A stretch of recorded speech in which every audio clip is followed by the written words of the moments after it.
All right, we'll be with you in just a minute. Thanks for joining us. Howdy, howdy. Well, howdy, howdy, howdy, hi. Lordy, lordy, lordy, lord. You want to go through life being a fucker of men?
Bouncing off the wall, bouncing off the wall, bouncing off the wall, bouncing off the wall.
All right, hello.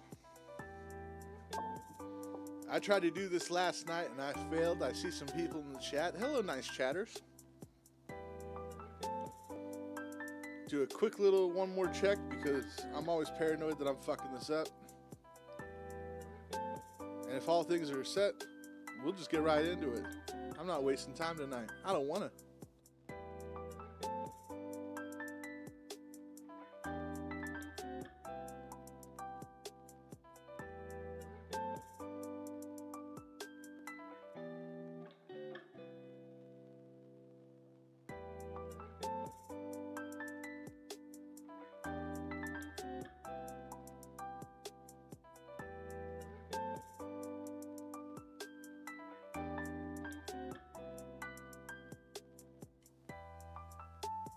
Maybe this will work.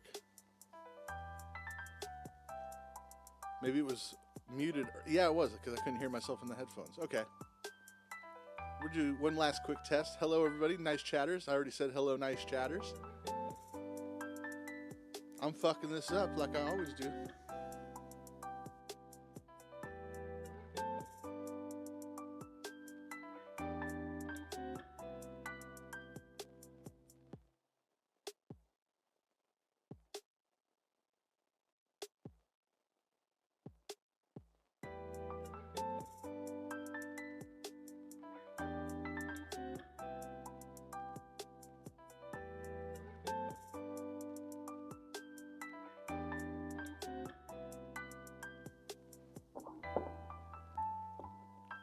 Fuck.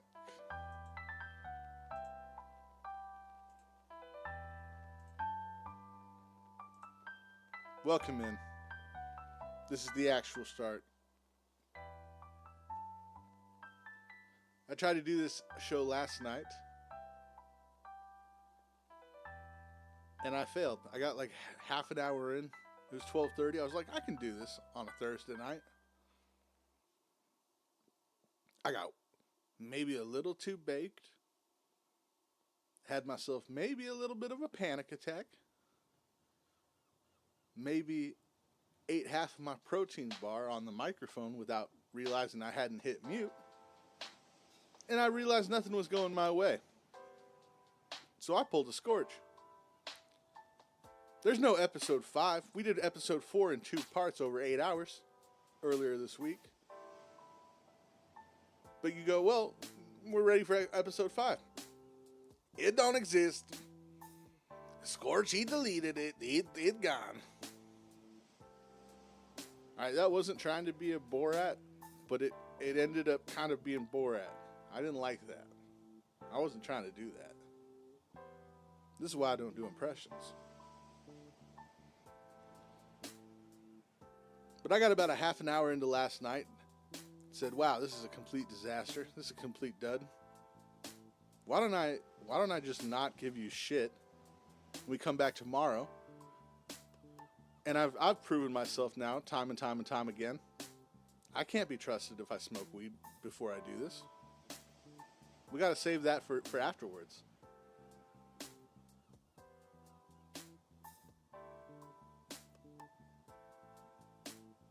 But it is what it is.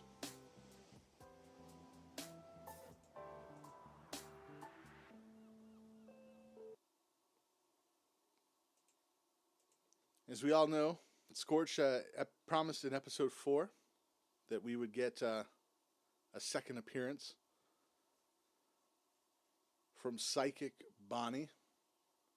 Psychic Bonnie, a longtime Scorch contributor of over 20 years, and has a crush on Scorch. This is going to be a reoccurring thing through our adventure with Scorch. There's not a woman alive besides Psychic Bonnie who has any interest in Scorch. And Scorch, trust me, he's got interest in all of the ladies. So it's sad. We didn't get to see, with episode 5 being just completely nuked, completely deleted, completely gone, having to move on to skip into episode 6. We didn't get to see the grim sexual tension between Psychic Bonnie and one young Scorch, and that's something that I'm always gonna be upset about. I feel like we were cheated, and hopefully Psychic Bonnie comes back again Tonight in this episode, we saw a couple minutes of it last night before I gave up. Scorch, you know, he's going to... he's got some opinions on how the quality of the show is going. And truly, you know, when you fuck up, you don't want it to be at your most bold, when you're being your most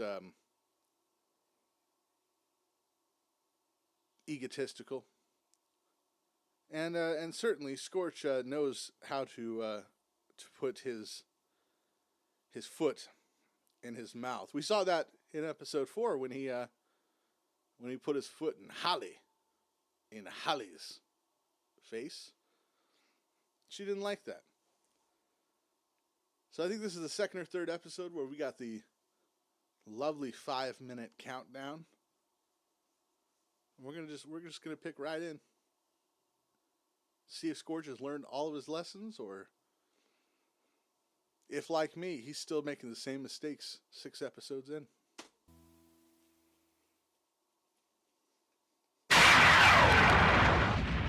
Whoa!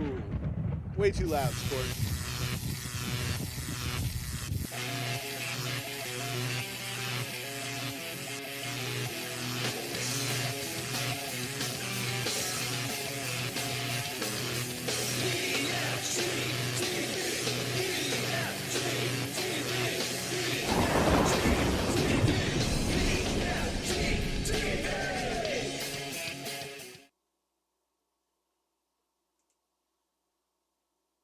And welcome in, ladies and gentlemen. Scorch has started the show muted. You want to go through life being a fucker of men? Who could have seen another audio fail coming? You know, look, I'm not going to make any excuses. When I fuck up, I fuck up. I'm not good at this. But Scorch has a team, has a dedicated team working for him. You would think at this point, we could at least get some audio to start the show. It would be nice. So let's just, you know, let's have ourselves a nice little chat while we wait for them to decide to get some audio going. Oh, hey, we got audio.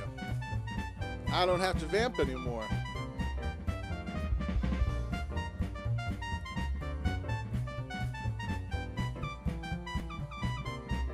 So it looks like Scorch decided that he was going to go with one of the patented pub crawls to bail him out while they figured out the issue.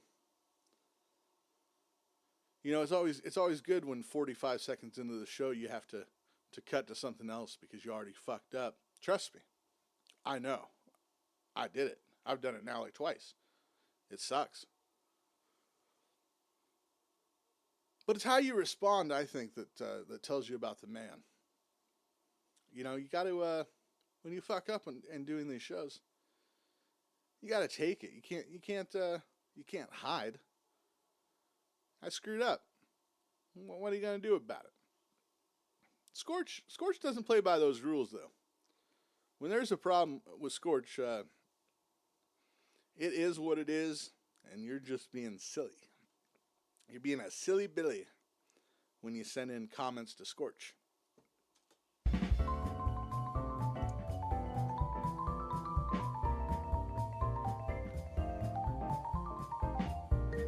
Now you're going, hey, isn't a pub crawl usually an event where you go and visit 6 or 7 bars, get drunk with old and we're back again. new friends? Oh, we're back.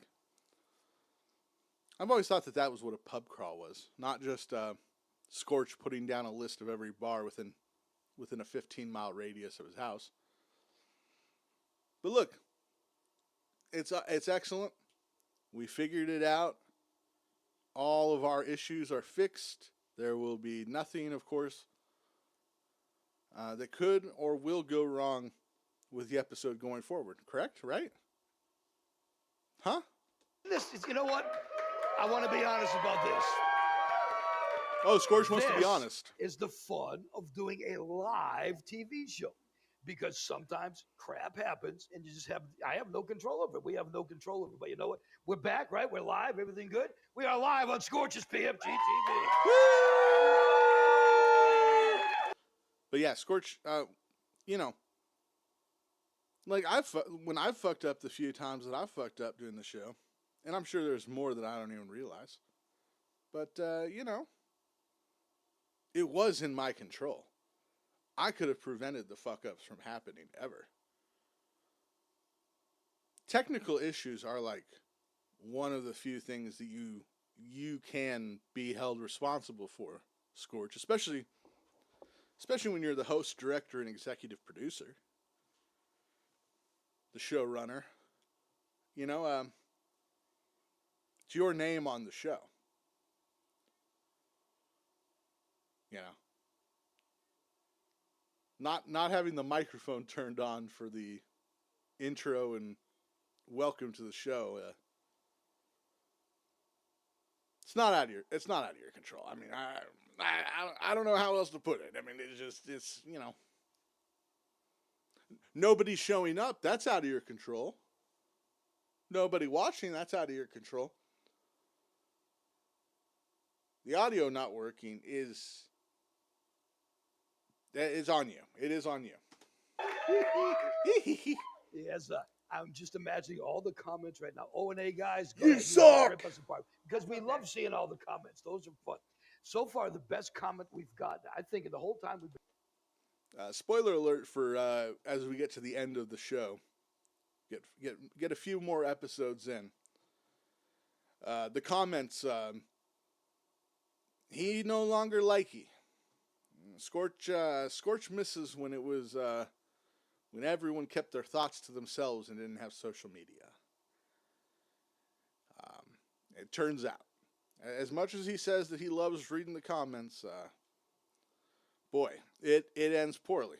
Love seeing all the comments. Those are fun. So far, the best comment we've got, I think, in the whole time we've been doing this show, is that the audio on this show is worse. Or the Jim Jones Massacre had better audio than this show. We've cleared all that up, but great stuff. We love the comments. We love the chat room being open on the YouTube channel. So you guys.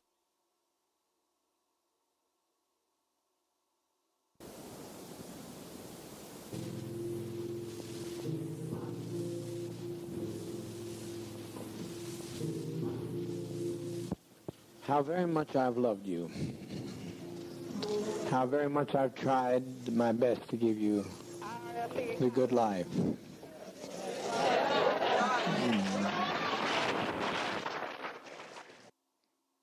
Scorch, I don't think the comment that said that the Jim Jones audio was better than yours.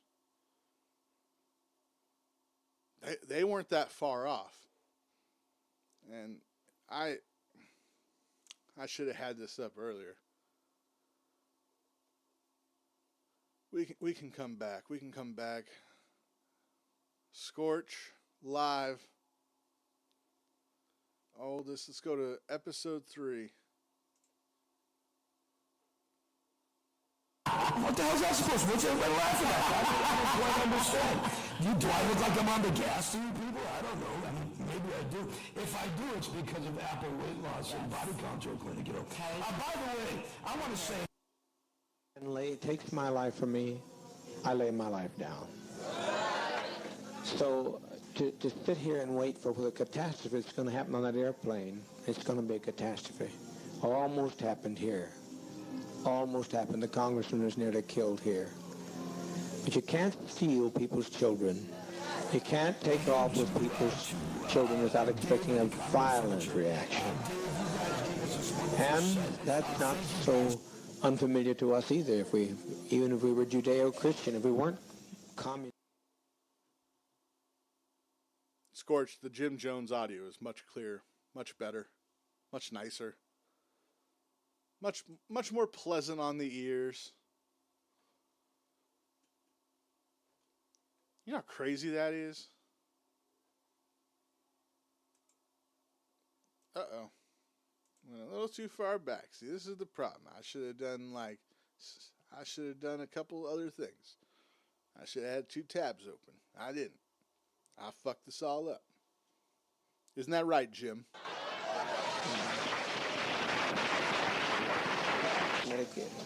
What's going to happen here in a matter of a few minutes is that one of those people on that plane is going to shoot the pilot. I know that. I didn't plan it, but I know it's going to happen. They're going to shoot that pilot, and down comes that plane into the jungle. And we had better not have any of our children left when it's over, because they'll parachute in here on us. I'm telling you just as plain as I know how to tell you. I've never lied to you. I never have lied.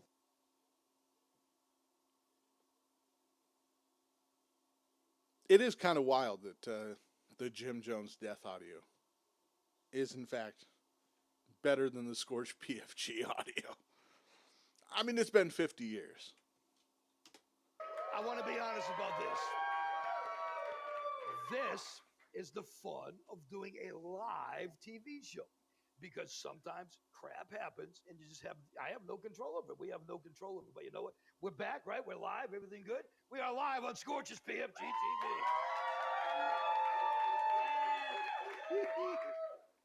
Yes, I'm just imagining all the comments right now. O&A guys, go ahead. You just rip us apart, because we love seeing all the comments. Those are fun. So far, the best comment we've gotten, I think, in the whole time we've been doing this show, is that the audio on this show is worse. No way we can survive. Anybody? Anyone that has any dissenting opinion? Chat room being open up. I do love the Scorch. We cleared all that up. We cleared all the audio issues up. It no longer sounds like the Jim Jones massacre. It's even better. It's silent. The show starts, there's no volume. Much better quality than what we had before.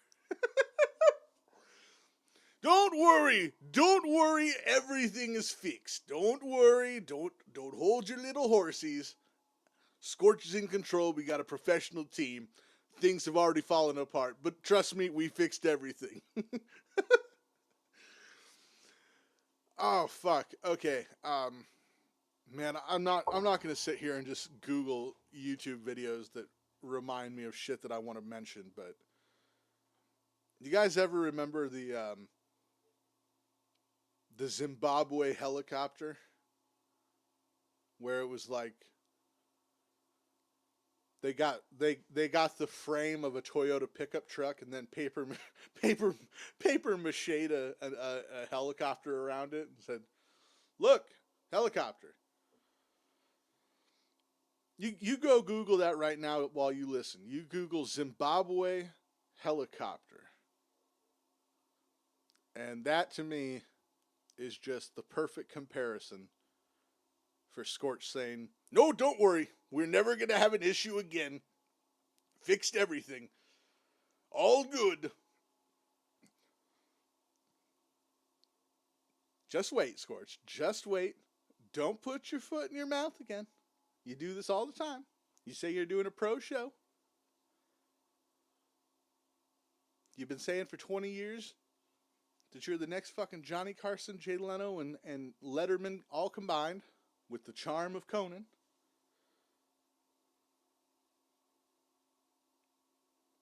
We had death metal gain guitars 2 weeks ago. We didn't start with any audio this show.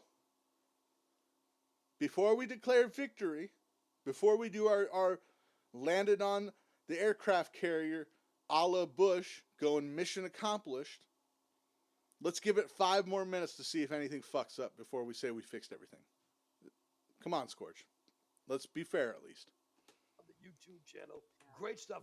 We love the comments. We love the chat room being open on the YouTube channel. So you guys, welcome to Scorch's PFG-TV. Thank you. Give it up for Holly Ho. It's Holly O'Connor.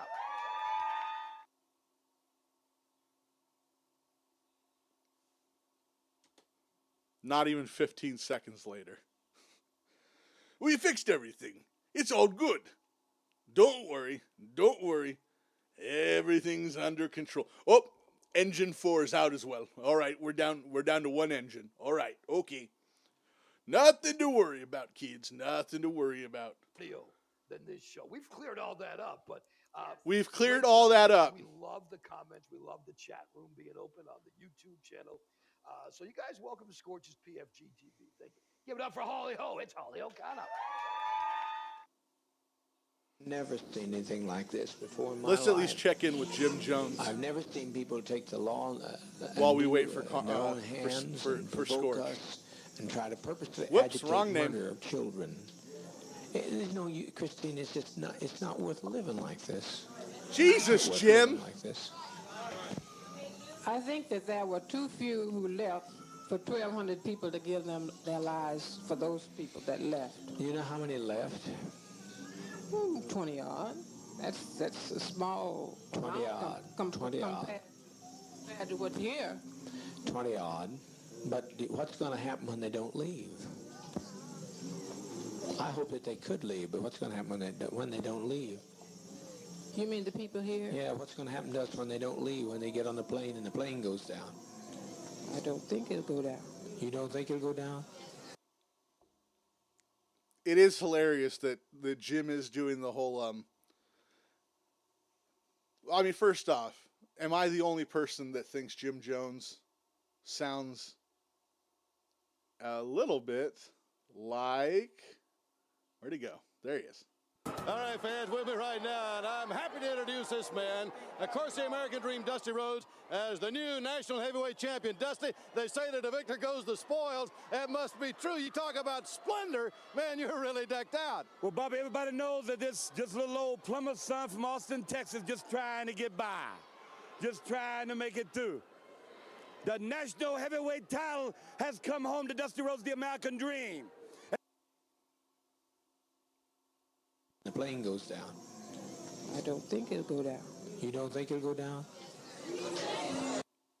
I would have loved to seen a Dusty Rhodes Jim Jones promo. I tell you, Tony Schiavone. I'm not. Never mind. Fuck that. I ain't doing an accent. I ain't doing a fucking impression of the great Dusty Rhodes. I ain't shit. My entire fucking point is that Dusty Rhodes sounds like Jim Jones, and I can't unhear it now.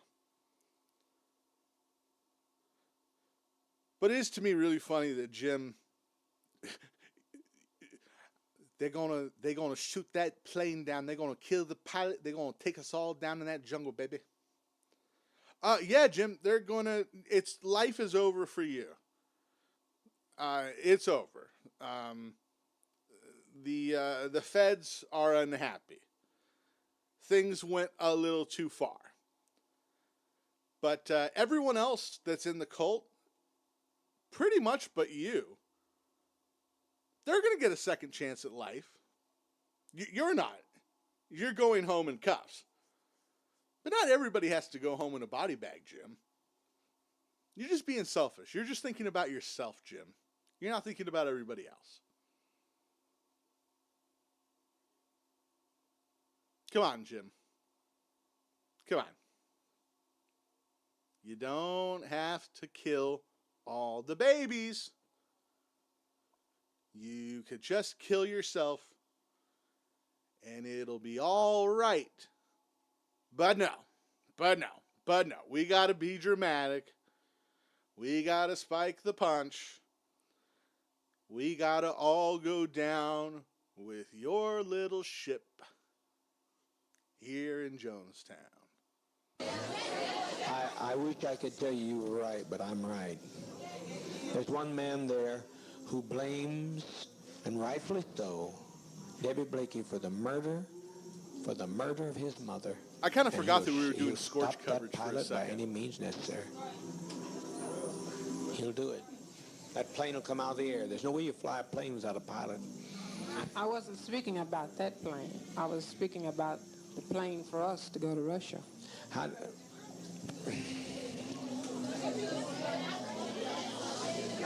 To Russia. Jesus, never mind. You think Russia's going to want us with all this stigma? Give Scorch the We benefit had of the some doubt value, that but the now we're fucking gonna lose audio is going to value. be fixed. He comes back for Well, half I don't a second. see it like that. I mean, Nope. I feel like that Back to as Jim long Jones. as there's life, there's hope. That's my faith. Let's get age Everybody restricted. dies. Someplace that hope runs out because everybody dies. This is all on Scorch. I haven't seen anybody yet that. You know what? If I would have been in Scorch Town in the mid-'80s, I would have just drank the punch to get away from Scorch. Common collected cannabis. There we go, Common finally. collected cannabis. God damn it! God fucking damn it, Scorch. I'm the best friend you'll ever have. One different item in the store, whether it's flour, whether it's vape, whether. You guys remember when like 5 minutes ago he was like, well, we never having an issue again with the audio. Never gonna be a problem again. The comments, we love reading the troll comments because we finally got it figured out. The blind can see. The meek have inherited the earth. Christ is king.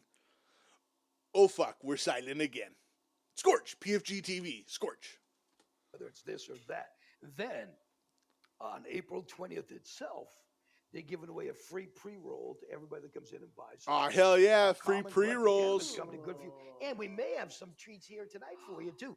And Wicked Sweet Bake Shop in Cadott. Thank you to Wicked Sweet Bake Shop in Cadott. Give it up for Wicked Sweet. Not only are they Say Wicked Sweet 3 times in a row, Scorch.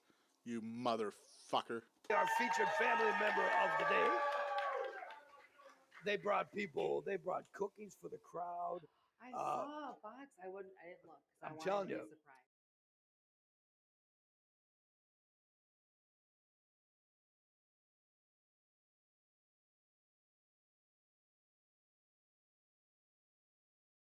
Coffee break. You call up Wicked Sweet Bake Shop in Cadott. Wait, hold on.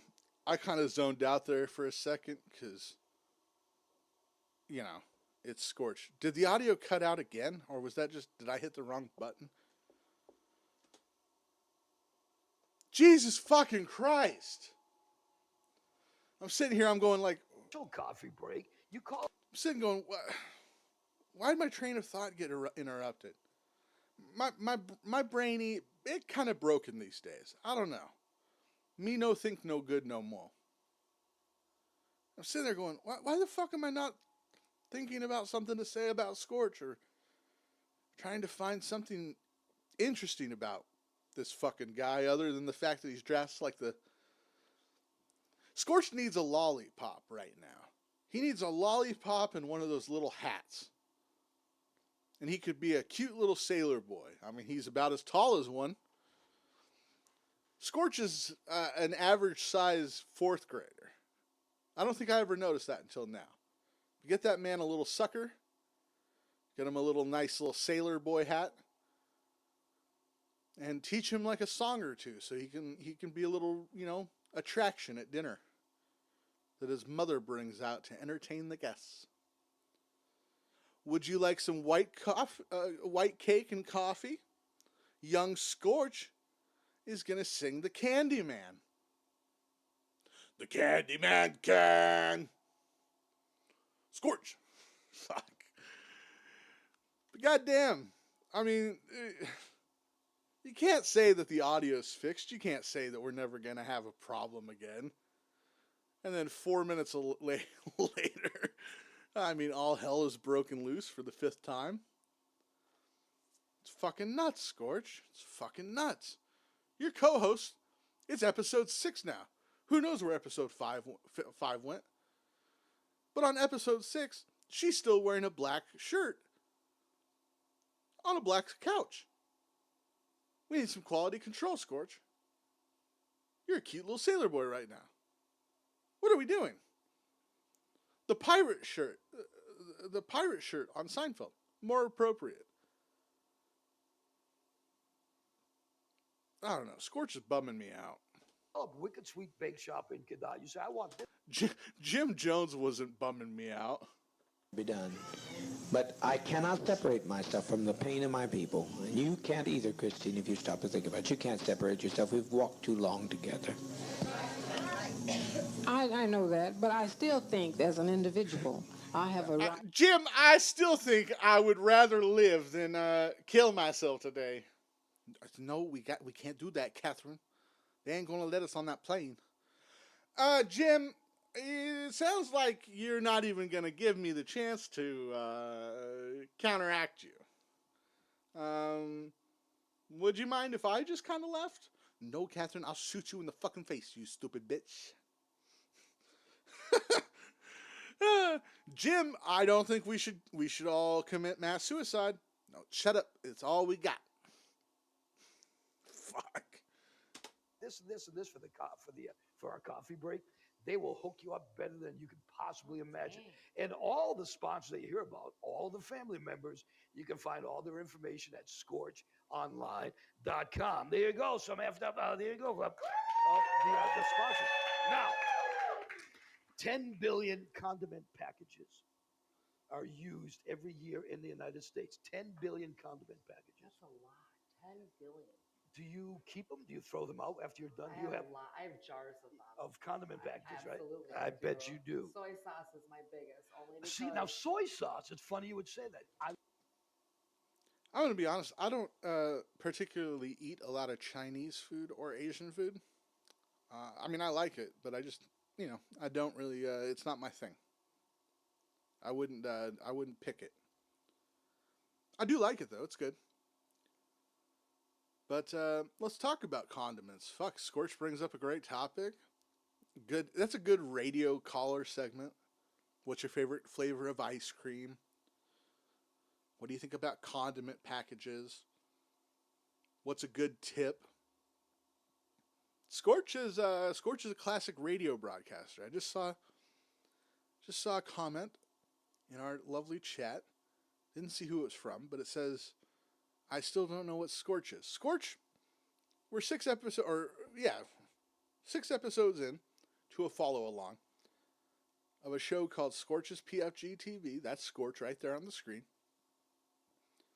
Scorch used to be a radio show host, like a rock station DJ in the 80s, 90s, 2000s. At one point, he worked with the guys from Opie and Anthony at a station in Boston. He was fired.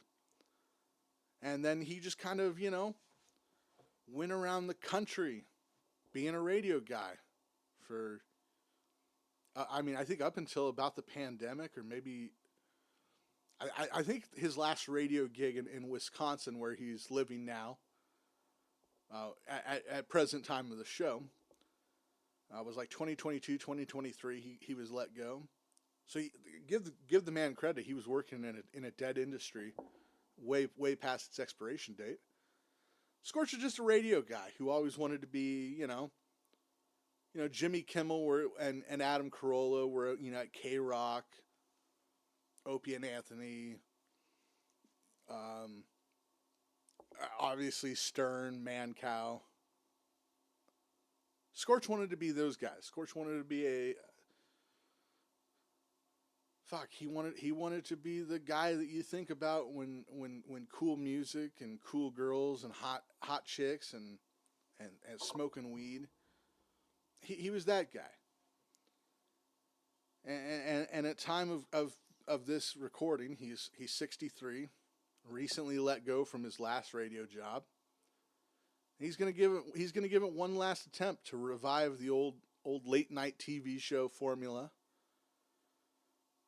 He's gonna do it from a bar in Wisconsin. I mean, he's living the dream, but everyone else thinks it's a nightmare. So that's what Scorch is, and that's who Scorch is to me. The guy who never gave up. Scorch is me, in a sense. I mean, I think that's why I'm so captivated. I'm a loser. I'm an idiot. I'm not very good. But Scorch, he never gave up the dream that mediocrity, and honestly, mediocrity would be the ceiling, but that mediocrity would be rewarded in him being a late night icon. Him being the next Johnny Carson. Even though he's 65 years old and that's when Johnny retired, Scorch is going to go on to have that career from this. I think that's why I'm so fascinated by guys like Scorch. You know, Scorch, like me, should be driving a forklift. Scorch should be selling cars. Scorch should be, hey, how much turkey you want? I'm going to throw in an extra slice because you're my best customer. And he should be managing a deli. But Scorch, in his heart, believes he should be the most famous talk show host / music presenter, like, you know, like Total Request Live. He's Carson Daly now. I don't know. It's fucking fascinating. I could just pontificate about the absolute nonsense that Scorch is up to and has been up to for 25 years. I love keeping the soy. There's a hot mustard around here. I don't use it. That's why it's there. It's not really hot mustard, though. It's kind of like... Think about it. We're 6 minutes into his show after the countdown. He's doing a late night talk show host. He's going, hey, isn't this going to be interesting if I bring up what kind of condiments and little sauce packets you keep if you don't use them from restaurants? Won't that be an interesting topic on a talk show to ask my guest? It's better than, I mean, a few days ago we watched episode 4. He brought up her DUI and also asked her if she fucked random men. So I mean, it's at least a little bit, a little less untoward. But you know, I'm not necessarily sold on condiments and sauce packet talk being that interesting for a talk show. I mean, you and me, we could do it all day. Taco Bell, you guys got any of those Taco Bell sauces in your pantry, in your cupboard? I got a little old grocery bag. Boop, plop, plop, plop. I got tons of them. You want mild? You want hot? You want fire? You want Diablo? You want the breakfast salsa? I got them all, and they're probably expired by this point.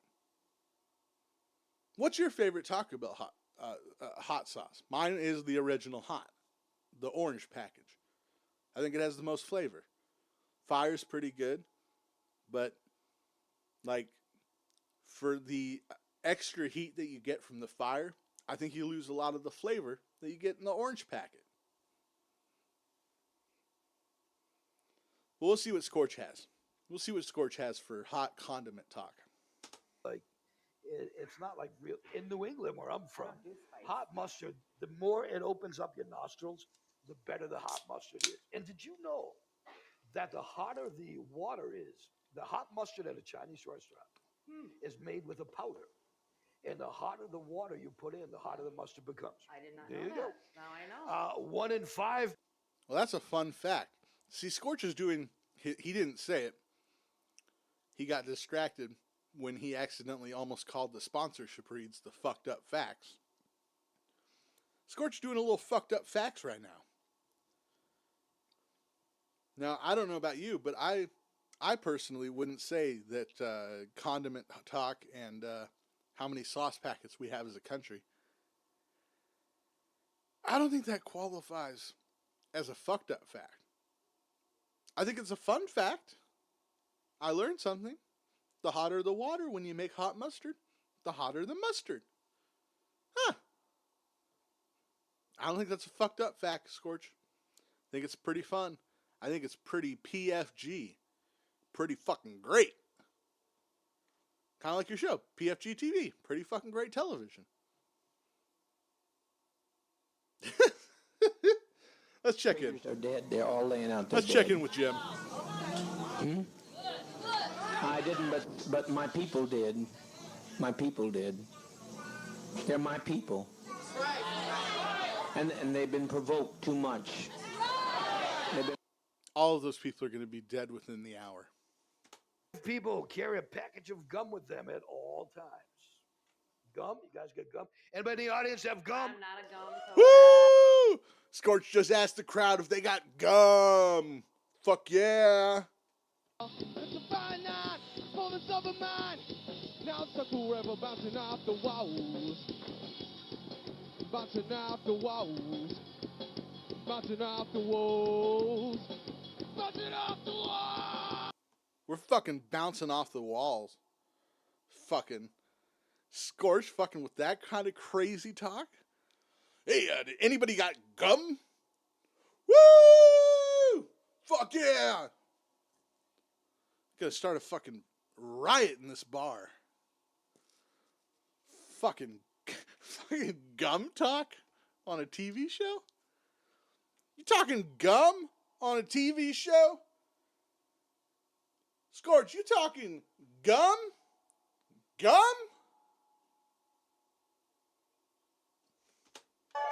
Now I know. 1 in 5 people carry a package of gum with them at all times. Gum? You guys get gum? Anybody in the audience have gum? I'm not a gum toker. What kind of gum do you have? Which is what? Tangerine gum? Tangerine. Wow, that does sound good. 1 in 4 men say they never use deodorant. All right, now get a fucking load of this guy. I don't know about you, but I'm feeling 22. No, not Taylor. I do need to be more active as a person. I made sure I got my walk in today before I did the stream. Got to get those steps in. I like to get at least 3 continuous miles a day of walking at some point. Get 45 minutes to an hour. Continuous cardio. More is better, but that minimum is what I like to get. Now, I'm not saying that I'm out here sweating like a hog doing that. But even that basic life movements. If I go more than 1 day without deodorant, it's bad, right? I don't know about you, but like for me, if I go 24 hours without deodorant, it's fine. Any second longer than that 24 hours, I better have reapplied. I better have made a concerted effort to get some water on me, get a shower. Let those bad boys breathe, and then get some fresh deodorant on, and make myself presentable to the world. Even if I got nowhere to be. You never know. You never know when something's going to happen, and you need to be sharp. Listen to what this fucking psycho freely admits. You never know, I could be lying. I might not have actually had deodorant on in 6 months. I might not have taken a shower in a year. But at least I'm lying to you publicly if that's the case. It's not, but at least I'm lying to you and acting like I'm taking my hygiene seriously. Wait till you get a load of what this guy says. I'll be honest with you guys. Depends on the man. Don't. I'm honest about Scorch, don't be honest. I'm honest about a lot of my downcomings. I use deodorant maybe once a week. But there's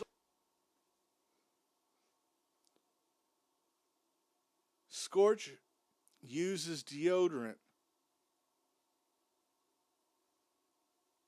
maybe once a week. You're cruel. You're a fucking cruel person.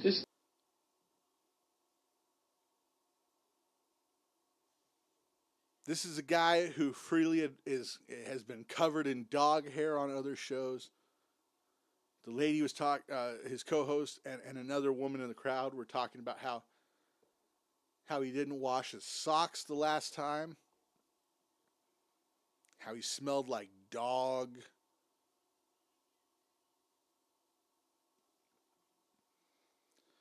Scorch, I know you're never going to see this, but of all the things that I've made light criticism about you over the last few weeks, if I could implore you to do one thing in your life to change for the better, I'm going to need you to put deodorant under your arms once a day. Once a fucking day. And I'm going to save you time. Because Scorch, this is going to be crazy. You're going to wake up in the morning. You're going to take your shit. You're going to wipe your ass. You're going to hop in the shower. You're going to put soap all over your body. You're going to then wash it off. You're going to hop out of the shower. You're going to towel yourself off so you're dry. You're then going to brush your teeth. The teeth you have left. And then before you put your little sailor boy shirt on, you're going to lift your arms up in the air. You're going to put deodorant on. Like a grown boy. You're a 63-year-old man. You need to be able to take a shower, get fresh clothes that your dogs didn't piss in, and put some deodorant on before you leave the fucking house. I'm sorry. I don't think I'm asking for that much out of Scorch. That's all I need it for. Like I said, depends truly on the man. Yeah, I mean, you either stink or you don't. I'm a lazy slob that doesn't do anything but watch old TV and stress about this freaking TV show. So the average couple spends 10 minutes a day talking about work. 1 out of every 200 people has an extra rib. That's interesting. What? That's interesting. What? Scorch, this wouldn't be interesting to tell me if we were on a deserted island and we found out the Coast Guard wasn't going to be able to come pick us up for like 3 weeks. That wouldn't be an interesting fact then on the island. This isn't a show, let alone a talk show. This is just hack morning radio, recorded live in a bar. And even then, the hack radio at least has a nice musical bed underneath. Let's check in on our musical bed. Children are laying there now. I'd rather see them lay like that than to see them have to die like the Jews did, which was pitiful anyhow. And I'd just like to thank Dad for... All right, maybe enough of that. That's Jesus. Jesus fucking Christ. Yeah, I'd rather see them lay dead than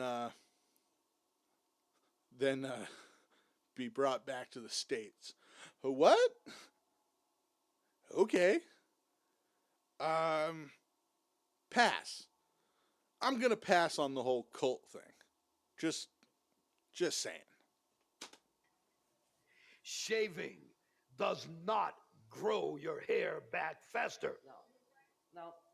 As a barber, no, it does not. And I'm going to give you one more because I've heard this before. Women say playing the piano is one of the sexiest things a guy can do.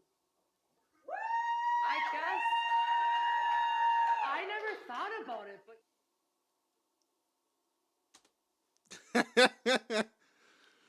Playing the piano, very sexy. Oh, I never thought of that. Scorch, what happened 10 minutes ago? Fucking piss and vinegar. We're never having another audio issue again. My brother. My brother. You're killing me. You're killing Independent George. why are these yahoos that are operating the computer? Why are they in the fucking middle of the show, fucking with the cameras, zooming in and out, muting the microphones? Just find a happy medium. Call it good. God damn.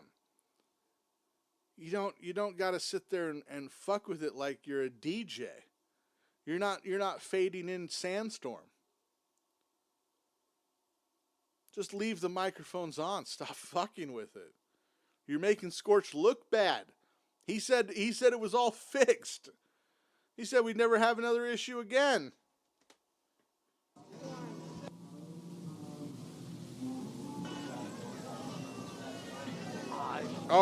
You play piano. Thank you very much. Fuck, at least it was only like 10 seconds this time. Good for Scorch. We're fixing it. We're fixing our errors quicker nowadays. I like it. Speedy on the spot. Now just quit fucking with it. Leave it be, Mike Snow. Whoever else is working the computer, just leave it be. They won't. They'll fuck with it again. I know it. I know it in my heart. Well, it's funny that fact got more applause than the fact I can play a piano. I don't know. Let me say that again. I can play a piano. Thank you. All of that was just for Scorch to say that he plays piano? I mean, folks. What in the fuck is this show? Hey, doctors say that women find it sexy when men play the piano. Well, hey, guess what? I play the piano, ladies. You think I'm cute? You think I'm sexy? I mean, he's a fucking 5'2" Jewish man. Who we found out, by the way, the last show. Scorch, 63 years old. Still borrowing money from mother.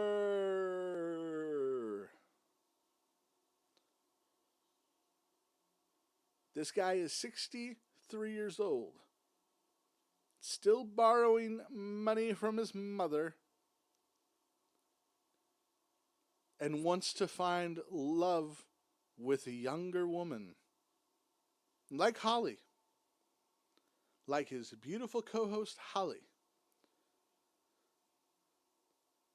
Scorch, there's no woman on earth, even Psychic Bonnie, is going to be turned off when she says, look, honey, it's been a long week of you doing PFG-TV things and me working as a radio psychic.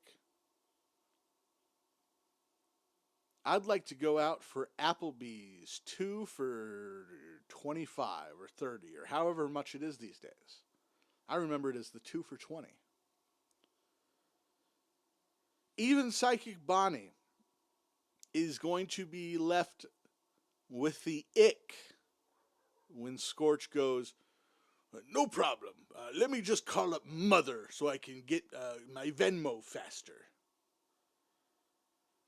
You can't be borrowing money from your mother at 63 and thinking you can still get laid, Scorchy.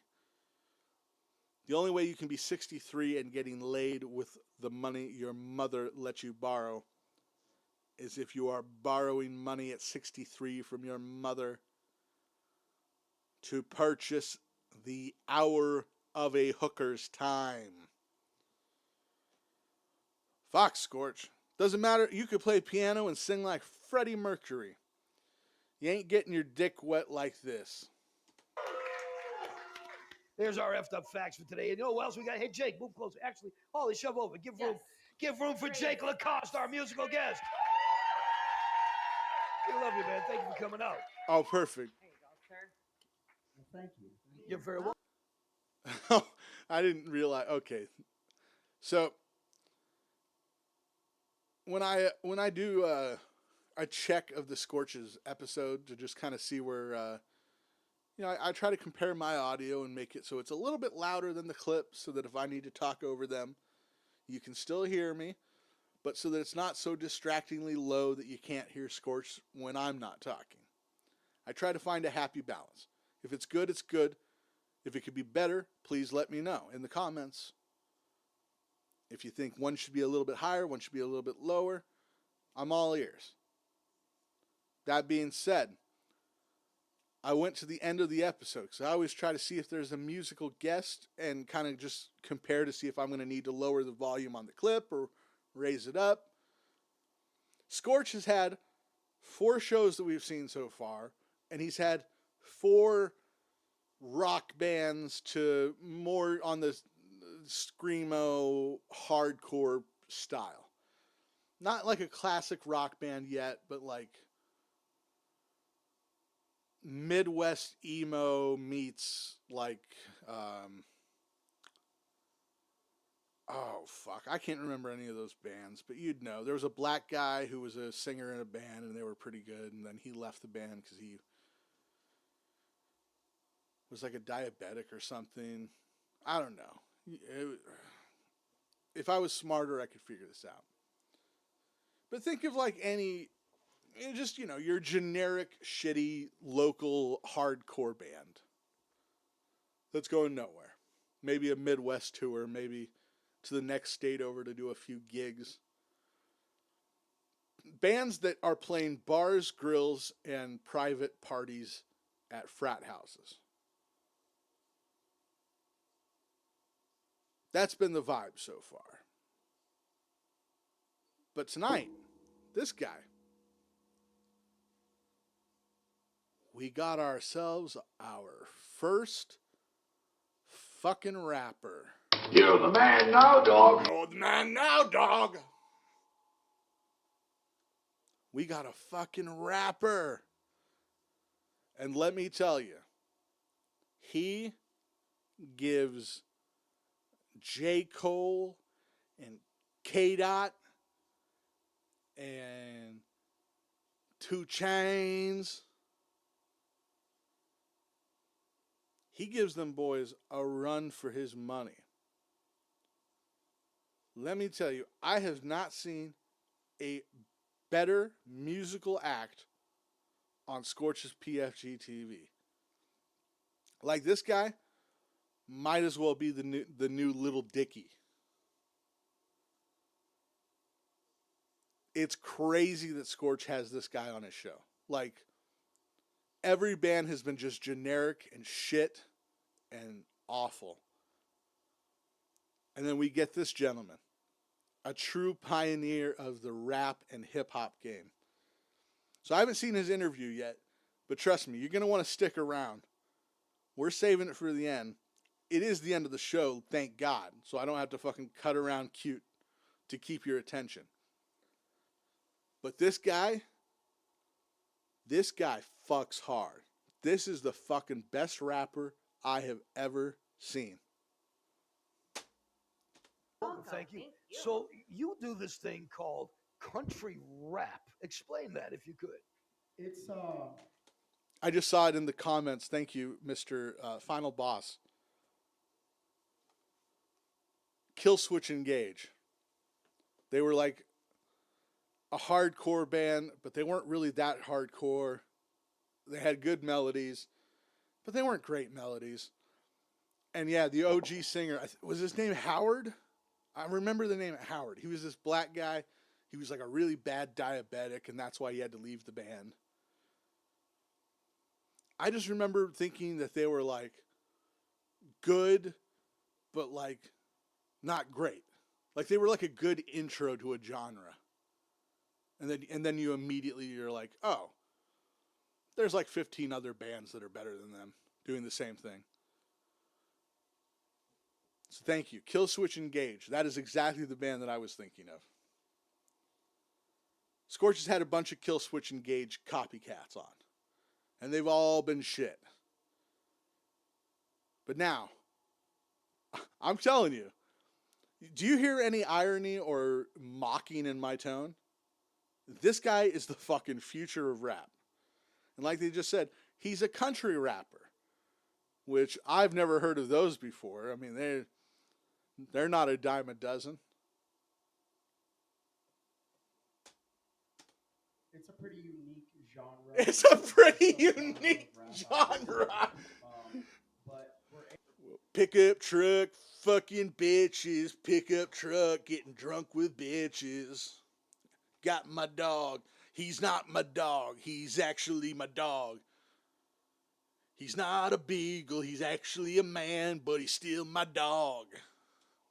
able to talk about more family-orientated things, such as like the wilderness, the lakes, off-roading, family barbecues, like fish fries, things like that.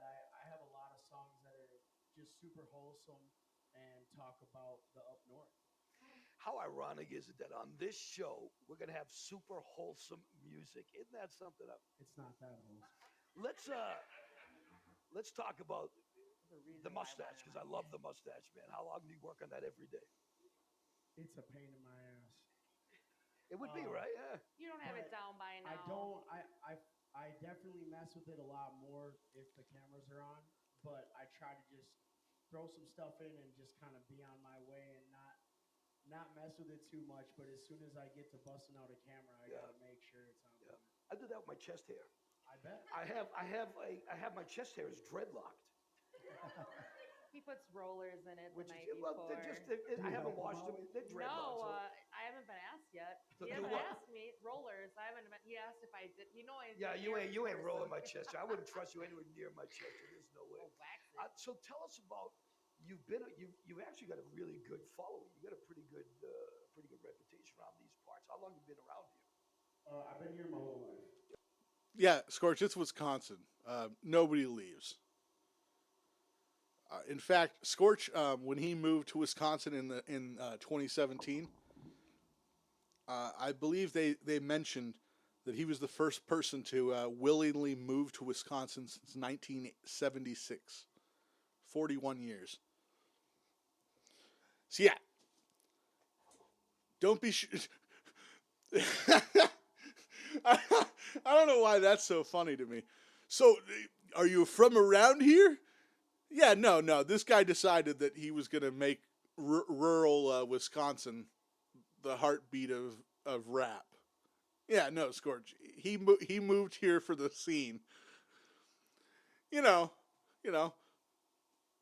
Los Angeles, Atlanta, New York, St. Louis, Detroit, Eau Claire, Wisconsin, the rap meccas, Minneapolis. You know, the biggest hip hop communities in the country, Miami. Yeah. This guy moved to Eau Claire to work on his country rap career, Scorch. No, he's not local. You fucking idiot. Pretty good reputation around these parts. How long have you been around here? I've been here my whole life. Yeah. And doing the music thing the whole time? Obviously not the I've whole been time. doing music for quite some time. I'm 39 years old, so when I was 21, I had my first. God bless. See, this is the beauty of the Scorch's PFG-TV. You got the 63-year-old host who's hell-bent on being a national broadcaster. And then you combine that with his bartender co-host who can't drive because of her DUIs. You have them sit on a fucking bad couch and bad little sofa seat. And they interview 39-year-old wiggers who are still trying to become rappers. You know how all the biggest rappers break out at 40 years old. It's a big market. The 40-year-old wigger rapper medium. It's booming. It's fucking booming. Child, and then I started learning how to record my own music and things. But I definitely went through a lot. He's got ripped knee jeans. It's 2024. He's a 40-year-old wigger on Scorch's PFG. Is it sinking in yet why I love this? If you haven't figured it out, how could you not be entertained by the mere nonsense we're watching?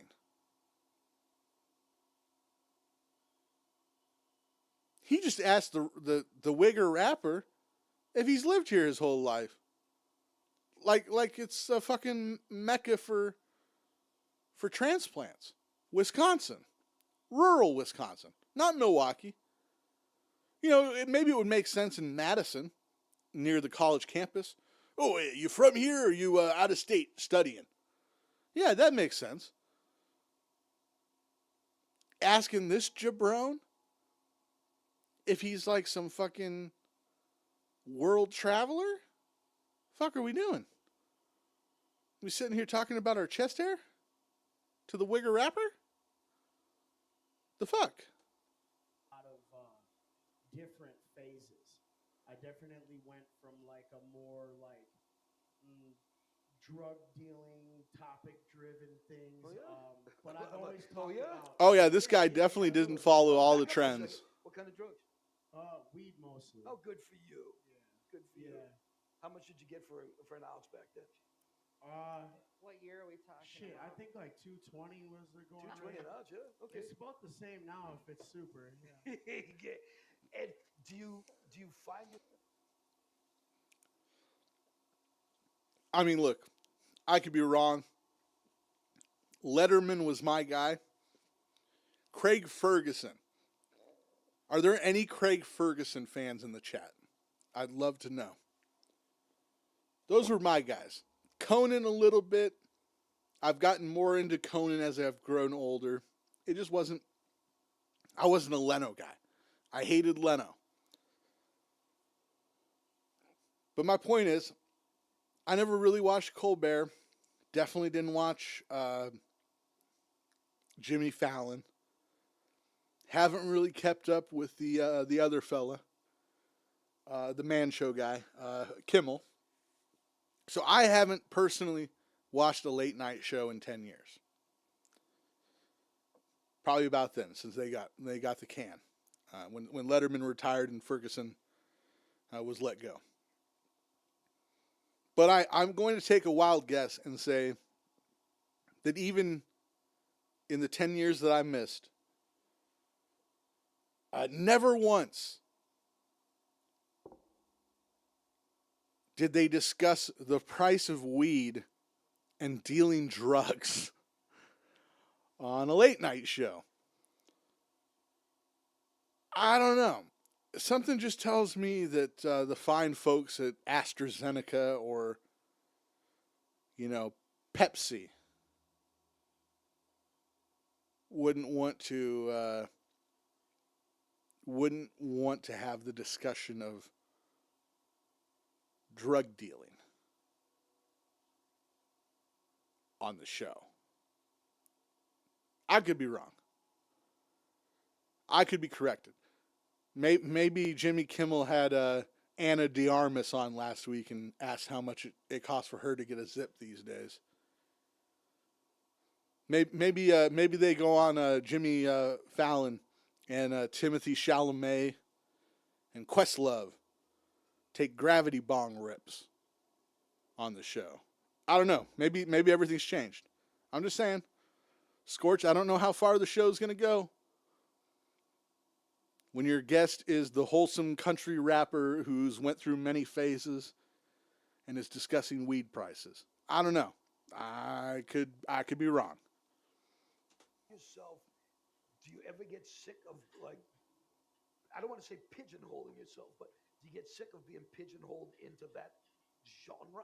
I think sometimes I feel like I'm stuck there, but I make a lot of other music. And I think it's really all in my head.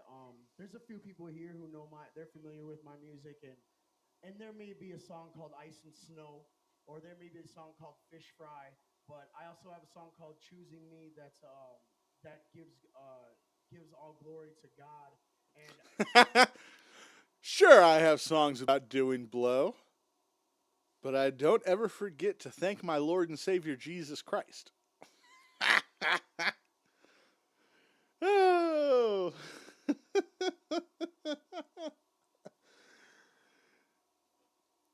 Oh yeah? Oh yeah? What do you think about that, Jim? What do you think about that? Y'all himself here. And I wanted to say one more thing. This is one thing I want to say. That few that's gone is many more here. He's still, that's not all of us. That's not all yet. That's just a few that has got a chance to get to the one that they could tell their story. It's a shame that it was that woman screeching, not our boy Jimmy. Would have been much better if it would have been Jimmy. Jimmy must have been drinking from his cup. Fuck. This guy's talking about coke one sentence. The next we're thanking God. At least he's following along with the rapper's mantra.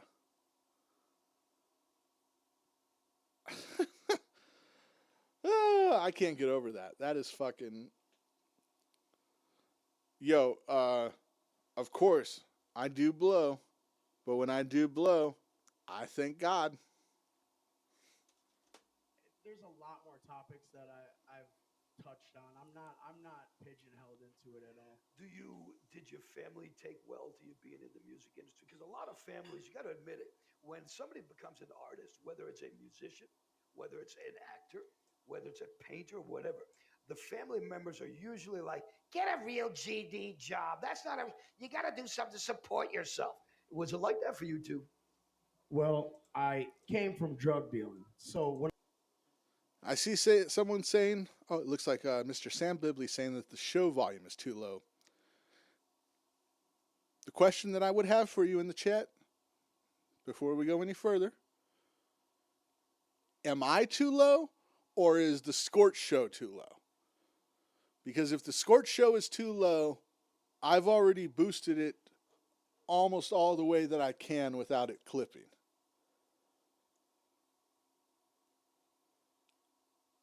And then we just have to deal with that. I'm trying to boost it more, but it doesn't come through any louder to me really without it kind of clipping. You know, that's kind of the problem that we have to deal with Scorch episodes. A couple episodes, Mr. Final Boss, who was also here, he was like, hey, the Scorch audio is so fucked up. And I was like, I think that's just the Scorch audio being really fucked up on that episode. And I think we came to the agreement that it was a little bit of column A, a little bit of column B. We'll try to get better. I'll try to pick the volume up and add to the gain on this without it being too much.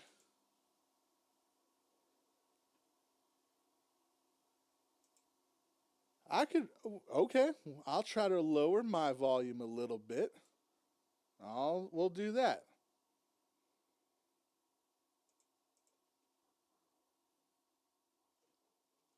when I started to really Let's do see how music, this is now. it was kind of I'll like even do a little bit of monitoring checking in the background they for were myself. more worried about getting calls on me getting locked up or some dumbass shit. And I think at first it was kind of like maybe, I don't want to say comical, but they didn't take it extremely seriously. But I think after they see like 200 people fill a venue, and then like I'm singing a song that's making people cry, and then I got people that tell me I've like saved their lives and things. It changed the perspective of like my mom per se, or someone, or like my aunts and uncles. My cousin unfortunately passed away like a year and a half ago at 30 years old, and I brought my speakers and stuff to do a couple songs at his celebration of life, and that really opened the eyes of. Shit, I got really nothing to say. I'm just kind of checking to see how it is now. But that's sad that his relative died. I didn't like that. My family, because they were about being sober and like I think this making might it be a back better from the bit, depths a of better addiction. balance. So, See, and that's And, another thing too. We won't A worry too lot much of about it people anymore. think you have to be, But I will keep that in effed mind up for the shows going to do forward. music or to be a musician.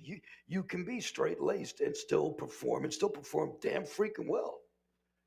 for me, when I was in high school, I remember vividly going to parties, and I didn't really want to talk to females unless I was a little bit buzzed up. Of course. Yeah. And I think it all kind of stems from that. So then you go into performing and you're like, well, I got to have a couple shots before I perform. Liquid encouragement. Yeah. Exactly. Or whatever. Sam Bibley, thanks for the advice. I think this will work out better. I think you were right. Shout out.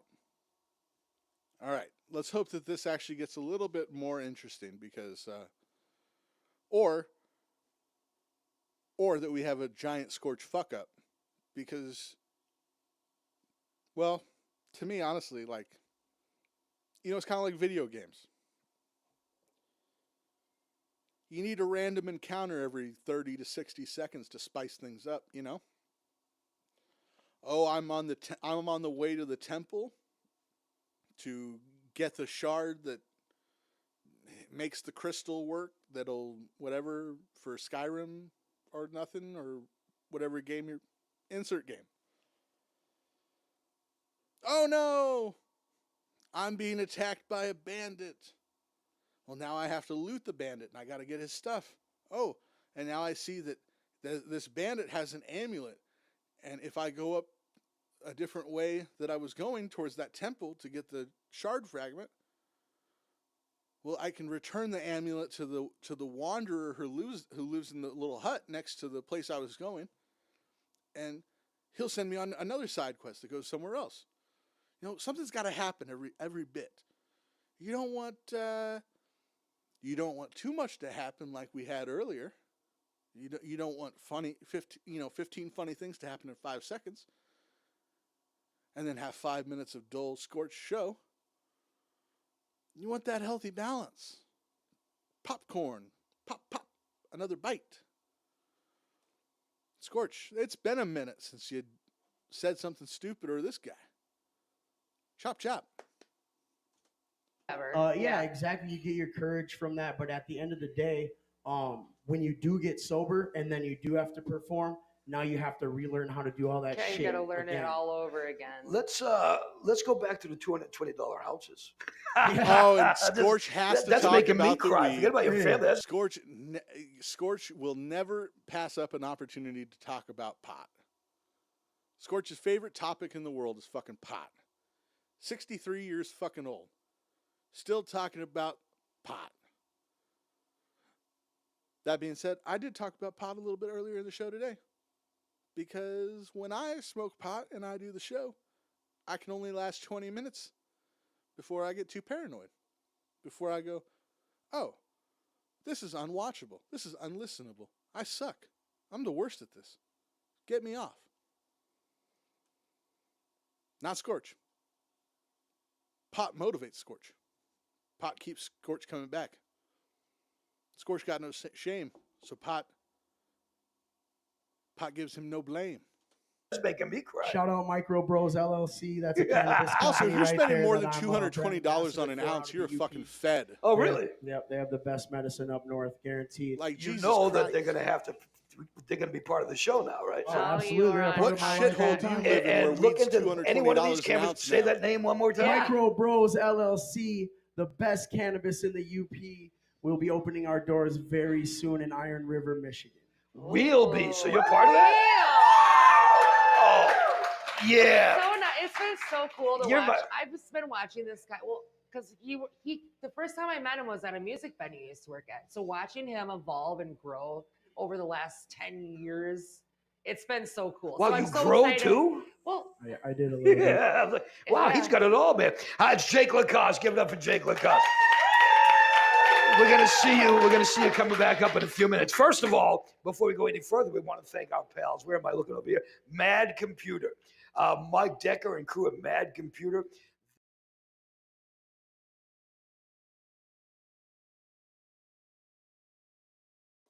All right. So I've noticed the issue now, Scorch. Every time your buddy cuts the scene, There's no audio source. So when you come back, it's off. That's why the mic keeps going off every time he does a commercial read.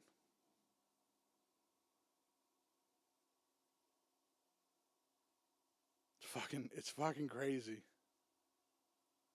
I mean, nothing about this show works. How long are we going to go now, Scorch? How long until we get the audio? And he's just sitting there talking. He's just yapping. Mad Computer. They got the $150 Clean Your Virus program. It's a great place. I love the owner, Mike. He took my computer in and he got rid of all the illegal pornography I downloaded. So now when the feds come to check in on me, I'm going to be clean. Going to be a good boy going forward. Thanks to Mad Computers and their $150 delete all the illegal images off my computer. Dion and crew at Shilka Florida. What the fuck? Then he pops up like this? What is happening? Now it's over the logo, Scorch. You're supposed to be promoting. Maybe someone would know who's better. Is the problem that the computer that the video source is also the audio? So as soon as he goes off the screen or they cut off that camera, they lose the audio? I don't know. Seems kind of fucked. It seems totally fucked, Scorch. Like it's more fucked than what I'm doing. And what I'm doing is fucked. I talked to them today. He's like, man, I want to come back to the show. I love the show. Me and my the wife show. had a date night, and that was cool. Shilka Flooring, they said they're so busy because of all the houses being built in this. Scorch is literally like 12 pixels. Well, shit. Let's see what the issue is then. This will be the tech support episode.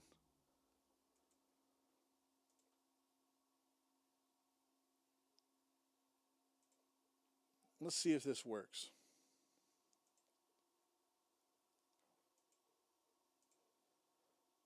Area. And the But they said if you want to plug something mild. about us, they will do floors in a home. All right, that's they better. Will do floors in an apartment building. They will do floors in a bit. See, this is probably why I should have a producer more than anybody. Like, most people should be able to do this show one person. But I think I probably need a producer because the auto pixel was for this show at 144. So no wonder it was so jumbled for the regular site viewers. I mean, to me, Scorch looked, that's just how life looks. But I do see this is better. This is slightly better. But yeah, I got to be honest. I don't think we're going to get Scorch at even like 540p or 720. I think Scorch is using a 10-year-old webcam, and this is about as good as it's going to get. Business office, so they will take care of any of your floor needs. They even do vinyl floors and carpeting. So Shilka Flooring, thank you guys for being part of Scorch and PFG-TV. Thanks, Dion, family. He was the featured family member last week. He was fun. Chris Powell from See, he switches. If you want to get a house, you want to get an apartment, you want to get a condo, it's townhouse, absolutely tied short to that. sales, you want to invest in a business. Oh, fuck me. Now I can't hear shit. God damn it. This is the problem with this streaming shit and being blind. I fuck with one thing, it fucks up two other things that I was trying to get. I can hear myself again though. God damn it. This has been the most Scorch episode that I've done. And by the most Scorch episode, I mean, fuck. Do I suck? This is terrible. But you know what? if I've learned anything from Scorch in my life, you just pick yourself back up, dust off the animal hair that's been collecting on your hoodie, and you come right back. You get back on that horse. You get right on that dusty old trail to irrelevancy. That's what I plan on doing. That is just, to me, I'm sorry, that is so funny that it autoed to 144p for Scorch. And like I said, I'm pretty much blind. Like, I can see him. I can see that he's got tattoos. I can't tell what they are. I know that he's got a little piece of paper on his, on his lap. I know he's wearing his little Sailor Boys. Is that a baseball tee or a 3/4? Like, I can get the generic shit, but I can't. I mean, his eyes could be open or not. I don't know. That's where I'm at.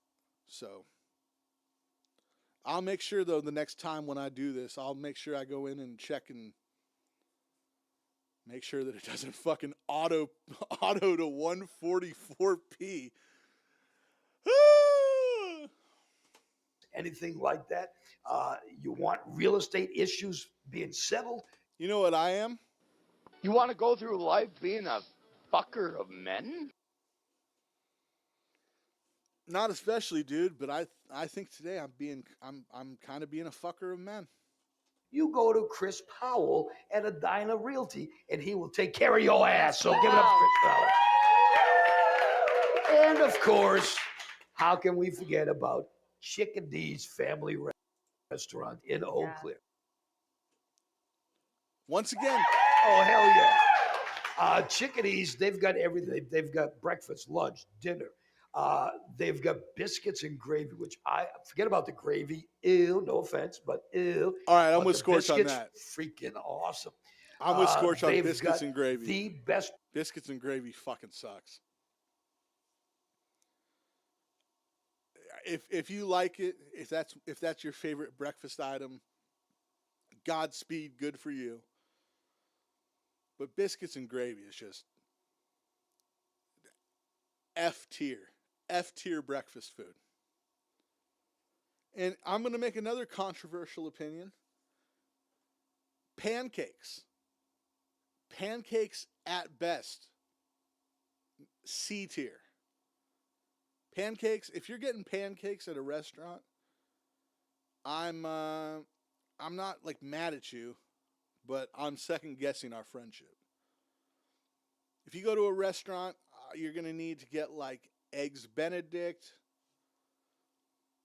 I mean, personally for me, my breakfast of choice, depending on where you go, 3 or 4 egg omelet. Hopefully they got a 4 egg omelet. I like my eggs.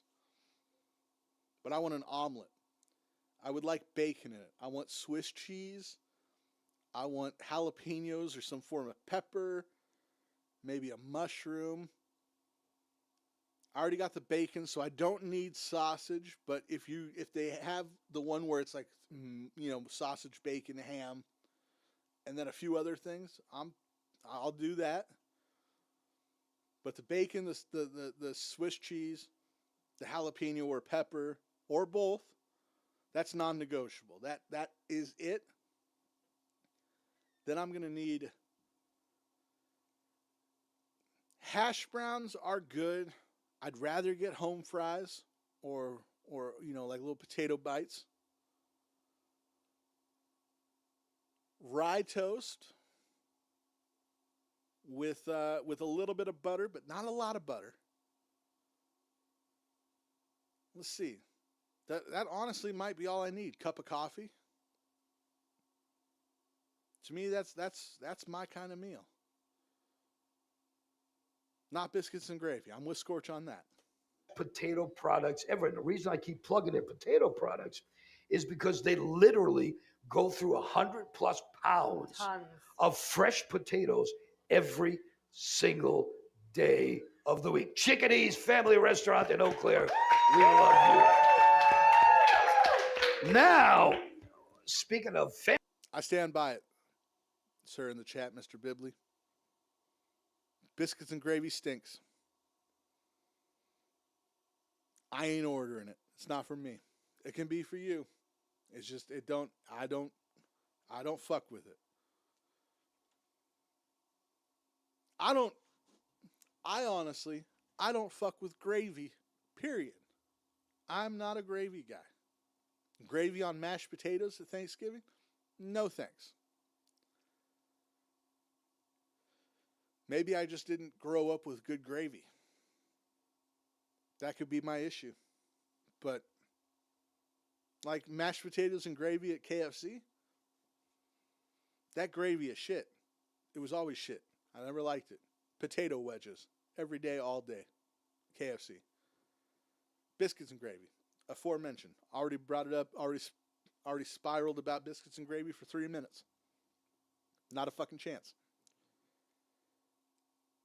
I don't know.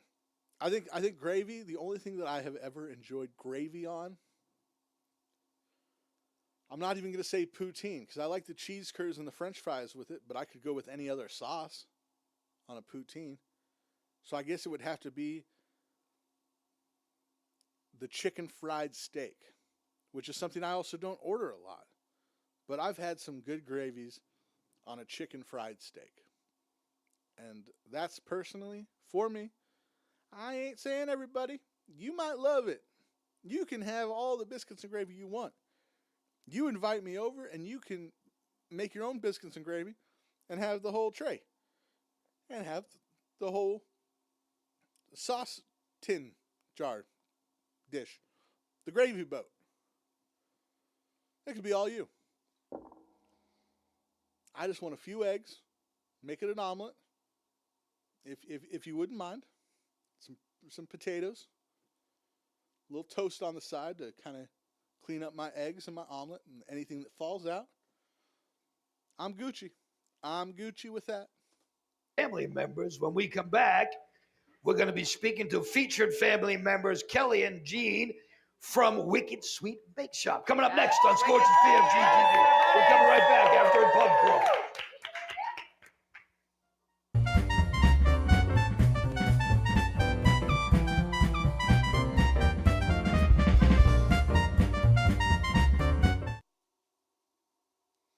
Oh, good. Oh, shit. I was like, well, we'll skip through the pub crawl. Who needs to skip through the pub crawl when we've got behind the scenes Scorch? No, Mike? Getting the lovely folks from Wicked Sweet Bake Shop. We've heard all about them.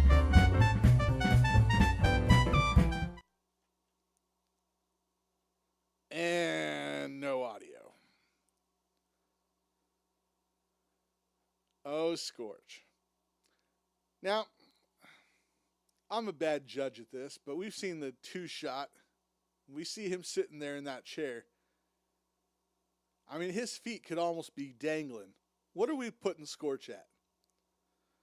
What's a height for Scorch? Each person, but yet look at those little legs. Look at that little torso. Look at those little arms. I mean, this woman and her, I guess they're probably husband and wife. They both got sleeve tattoos. They both own a bakery. They look like bakery husband and wife. But I mean, I'm gonna guess that gentleman's probably 5'10". The lady looks to be, 5'7", 5'8". She's an average height gal. I gotta say, our lovely Holly, the co-host, over to the left. Holly's got to be what, 5'5", 5'6", normal average lady. Look at little Scorch over there in the corner. I'm putting Scorch at 5'3". Look at his little legs. Look at his old man socks coming out of the shoes. I mean, he's just so cute.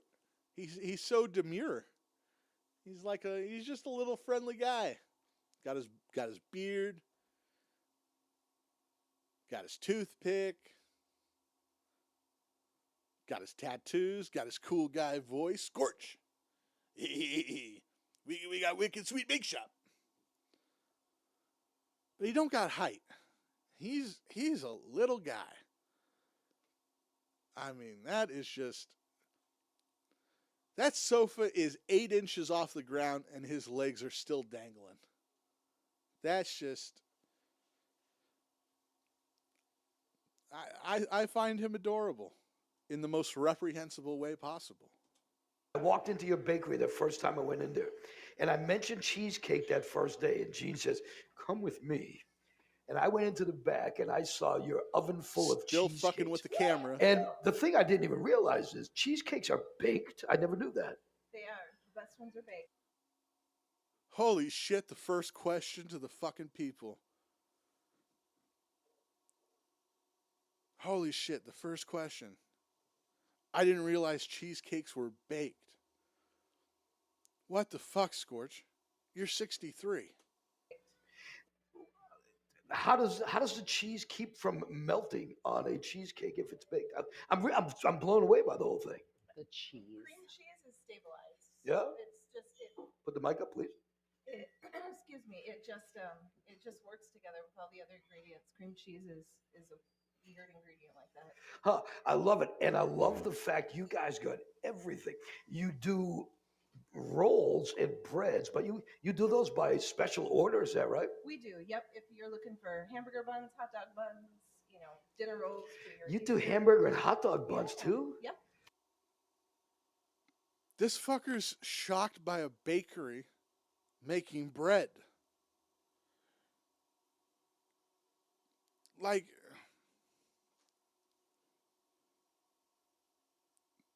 huh? What? Why are we Does Scorch not know what a bakery does? Does he just...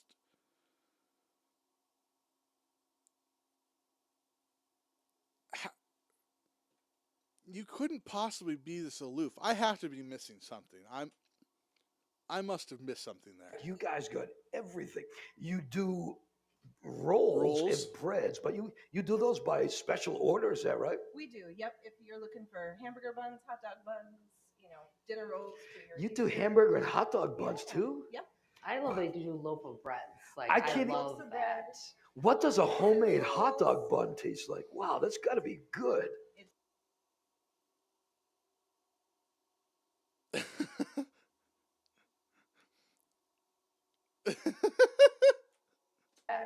What does a homemade hot dog bun taste like? Wow, that's got to be good. What does a homemade hot dog bun taste like? Wow, that's got to be good. It's really good. Wow. I don't even... What would you expect me to come back as a comment to that? Scorch, have you ever had a hot dog? It's a bun. It's usually white bread or something of the sort, maybe a little sourdough potato. They're just making a white bread bun in their oven.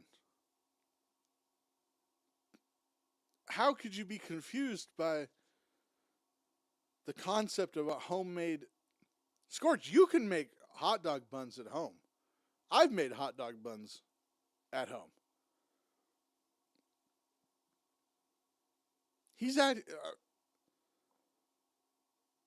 I mean, look, if he was a time traveler from 1868, I would maybe give him some leeway on this, but how can someone be so lost at the very concept of a bakery making a roll that you can use for hot dogs? It's 2024, Scorch. Get with the times. And so you do cookies, and you do various sizes of cookies. We do. Yep. We sell real big ones in our case every day, but sometimes when, like, you're talking about coffee breaks and people want just something to nibble on, we'll do different sizes for that. School classrooms will order cookies for the kids, and they'll do a little bit different sizes. So we kind of cater to your needs. Oh, they finally fixed the guest mic. Only took an interview and a half to get there, but we did. Wow, that's so interesting. And let's talk about coffee breaks again for a second. Do you send Gene out with his car to go tooting around to all these places that want coffee break stuff? Yep, he likes to do delivery. Because, give Gene the mic. Gene, you got your own mic there, right? I love the fact that See, me this and is the Gene were problem with talking trying pretty to. recently. It might have This been is like the 2 or 3 This weeks is the ago. problem with trying to follow Scorch's audio, because as soon as you fix the last mistake and go, okay, now we've reached a good balance, they go off and fucking change it again. I'm fighting a never-ending battle of them fucking with their volume. So now I gotta fuck with the volume you guys hear, so I don't try to blast you out. Fuck you, Scorch. Fuck you and your entire goddamn operation, you pieces of shit. I'm fucking over here trying to think of funny things to say. I got nothing funny to say in the first place, Scorch. Fuck. Now I gotta fight with you? Now I gotta fight with your dummy changing the volume 15 fucking times on me? Fuck. And we both said, oh my God, we're so freaking exhausted.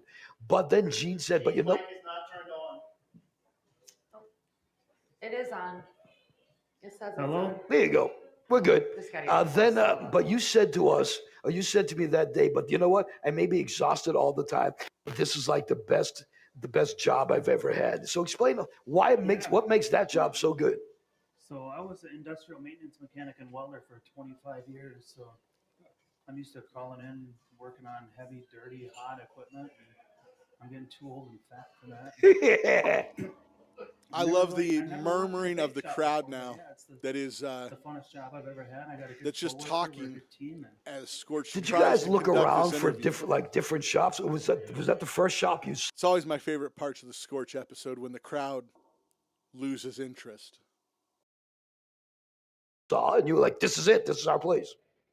well, it was kind of somebody went, here's the keys. Imagine that. Yeah, I don't want to do all that work. So if you guys want to do the work, here you go. And here we are 7 months later. And it's going well. Yeah, we're doing good.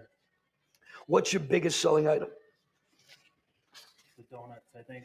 Donuts, huh? Yeah, we probably sell 20 dozen donuts every morning. 20 dozen donuts every morning. Yes, that's awesome.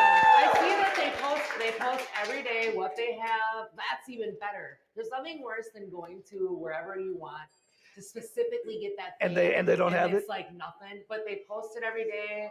I You want know, to we post it all post- the time, We but post every day, almost Yep, every day. almost Once in a every while day. we get I see busy and that, we yep. don't quite make it, but we post That's a awesome. picture and of exactly what we have, and Oh. you wouldn't believe how many people come in because they saw that The one picture? thing in the picture, and that's what they want. you don't see that. Do you everywhere. have you ever thought about making bagels? We have. You have. Of course, Scorch. Of course, Scorch has to ask if they make bagels. Scorch just wants his lox, a little cream cheese, and to remember the good times of Hebrew school. He's such a little, fancy fella.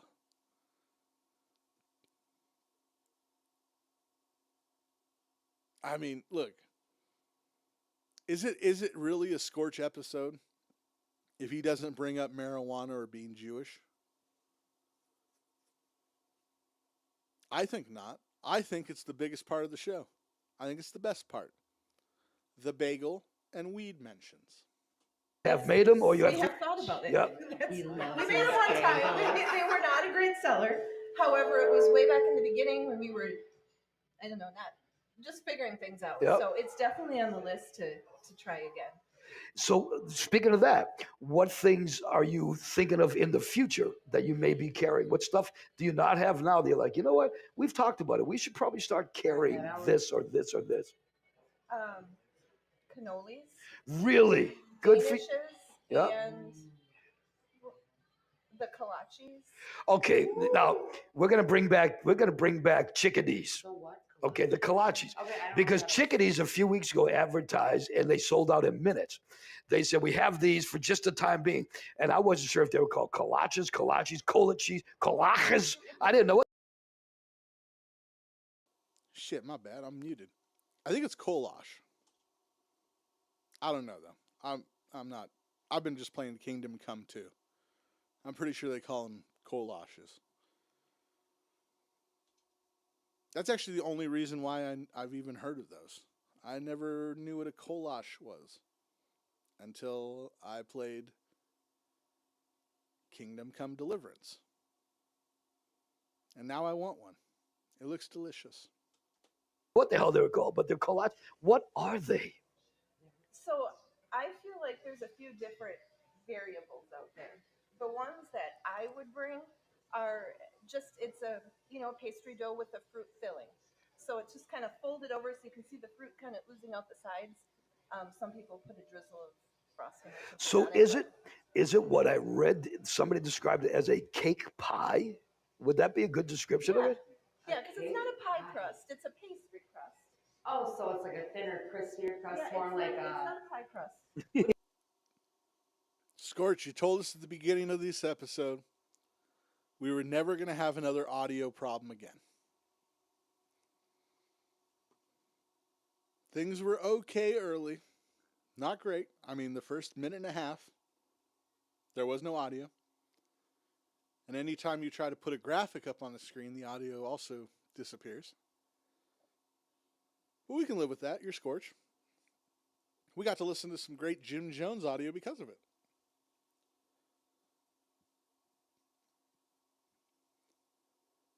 What was tolerable at the beginning? Why does your audio guy, your camera guy,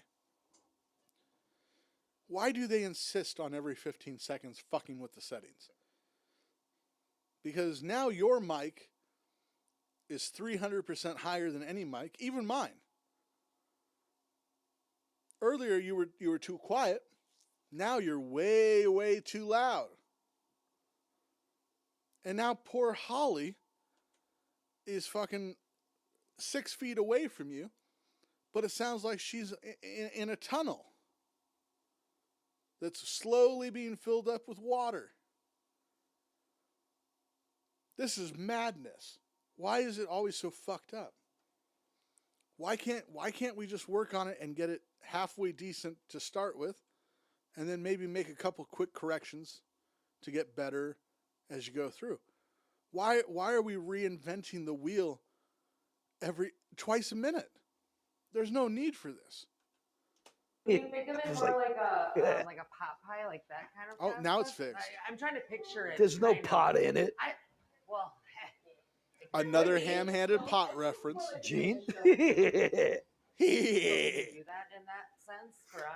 Oh, but see, now I loved Let's do it for the show. growing up as a kid. I'm a little bit older than most people in the world, but growing up, Danish was a big thing.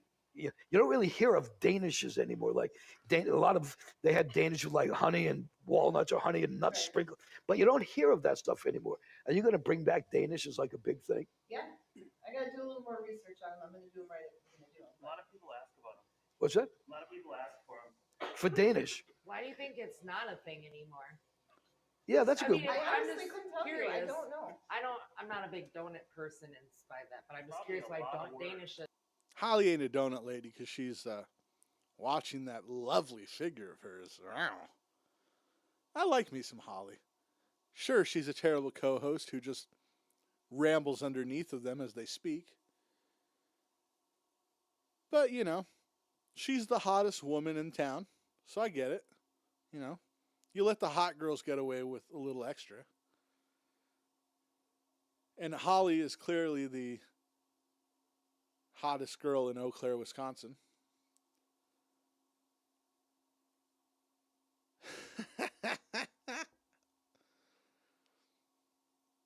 I mean, in what world, other than just watching this to have fun with it, why would a subject on a television show ever be, you don't see Danishes anymore? And by the way, at least where I do, at least where I live, you do see Danishes. They sell Danishes at the store. Maybe it's not the most popular item in the world, but pastries still exist. Hell, I mean, you can still get turnovers. You can still get the cheese Danish. You can still get a raspberry. Strudel. You guys see strudels? What the fuck are we doing here? We got a wigger with ripped jeans who's going to rap for us about blowing Christ. And then you got this nice lady with her ripped jeans talking about pastries. Pastries. We're explaining to a 63-year-old man that you can buy buns at a bakery. Huh, what a novel concept. Because there's a lot of work. I think the dough has a lot more. Maybe that's it. Now they can't No, the charge dough you has what's more worth the to work it. anymore to even sell it. That makes sense, though. Yep. Hey, do me a favor if you would, Holly. Yeah. Put on his mic and give it to Oh, him. absolutely. Thank you, so they don't have to share a mic Yeah, anymore. Thank you. no worries. I Okay, didn't think- thank you. sorry, my bad. Well,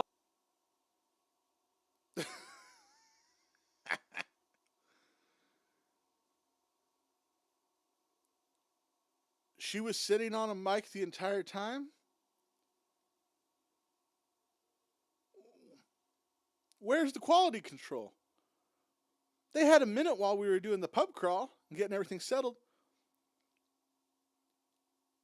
Why would you not hand on the mic, Holly? Why are you just sitting on the mic, Holly? What the fuck are we doing?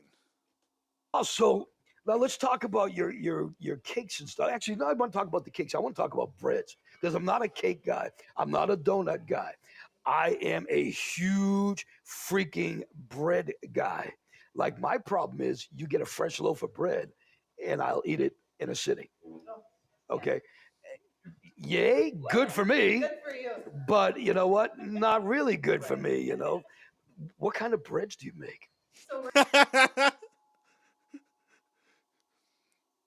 Hey, I'll eat an entire loaf of bread.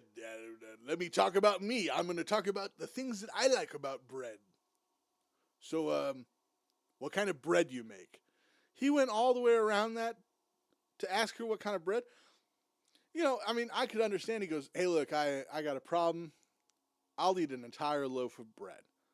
That's probably not good for my stomach. Do you guys have breads that are harder to digest, or do you guys use a specific wheat, like a whole grain or an unbleached wheat that is easier to digest, more like a European bread? No.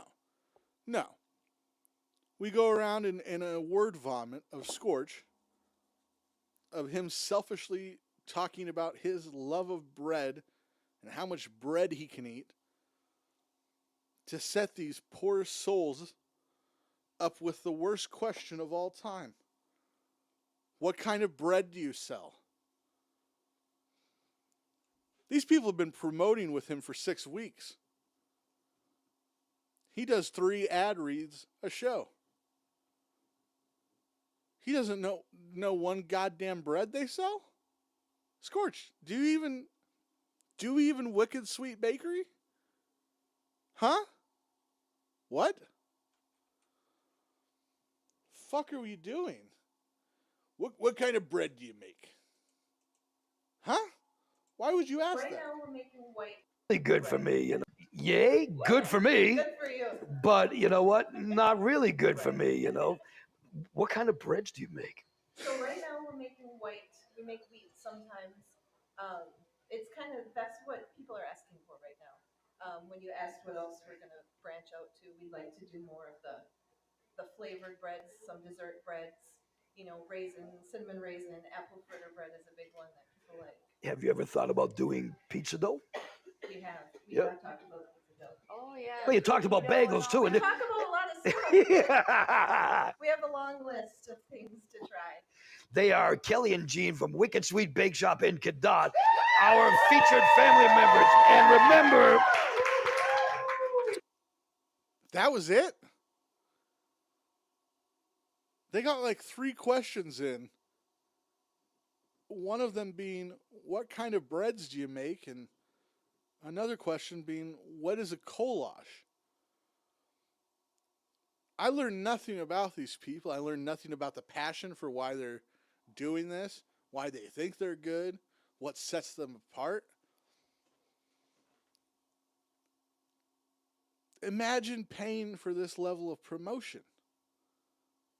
This episode of Scorch was viewed by 900 people, and I'm guarantee you, all but 5 of them are not from Wisconsin. There's 5 people in Wisconsin that could possibly benefit from this advertisement. But he did nothing. He did nothing to promote them or make them seem like a good place.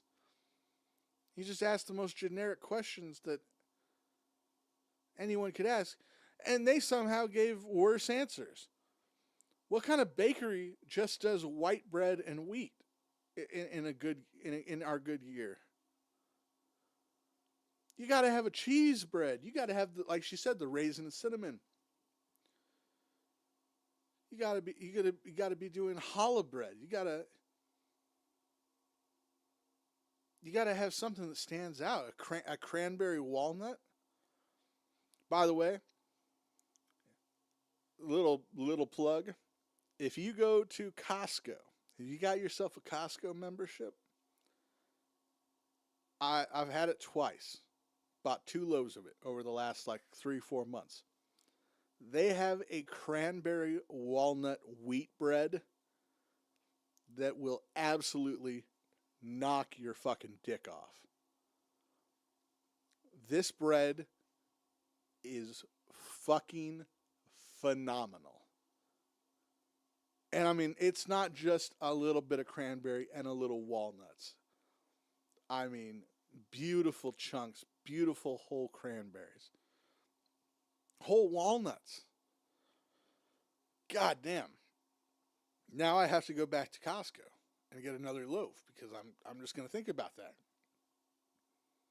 You got to try it. If you can get to Costco, you go into their bakery, you see that bread, get it on my accord. I recommend it. It's a bona fide 5 out of 5. It's a 9.8 out of 10. Put it under the broiler for a couple minutes, your slice. Then put a little soft butter that you let out on the counter for an hour. And if you're feeling real dangerous, mix a little honey into that butter. Oh my God.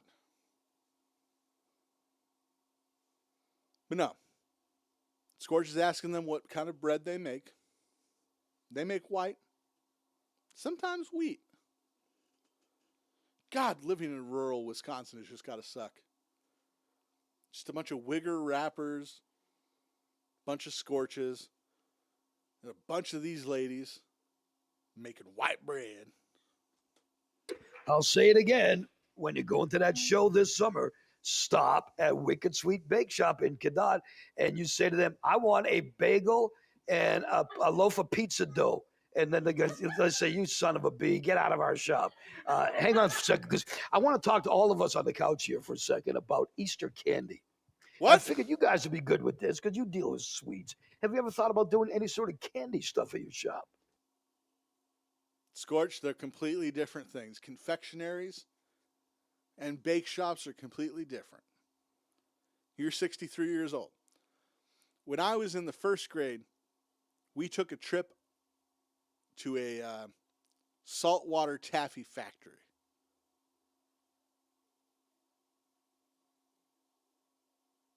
I think in first grade, you're about 6 or 7 years old. I was on the younger side for my age group, so I believe I was 6 in the first grade. And at 6 years old, when they took us to the saltwater taffy confectionery factory, I learned there that they don't bake cookies or bread or hot dog buns because it's a completely different operation and business. You're 63 years old. You're still astounded by the fact that a bakery could make a hot dog bun, and you're going to ask this poor woman, you think it's pertinent to keep her on the couch?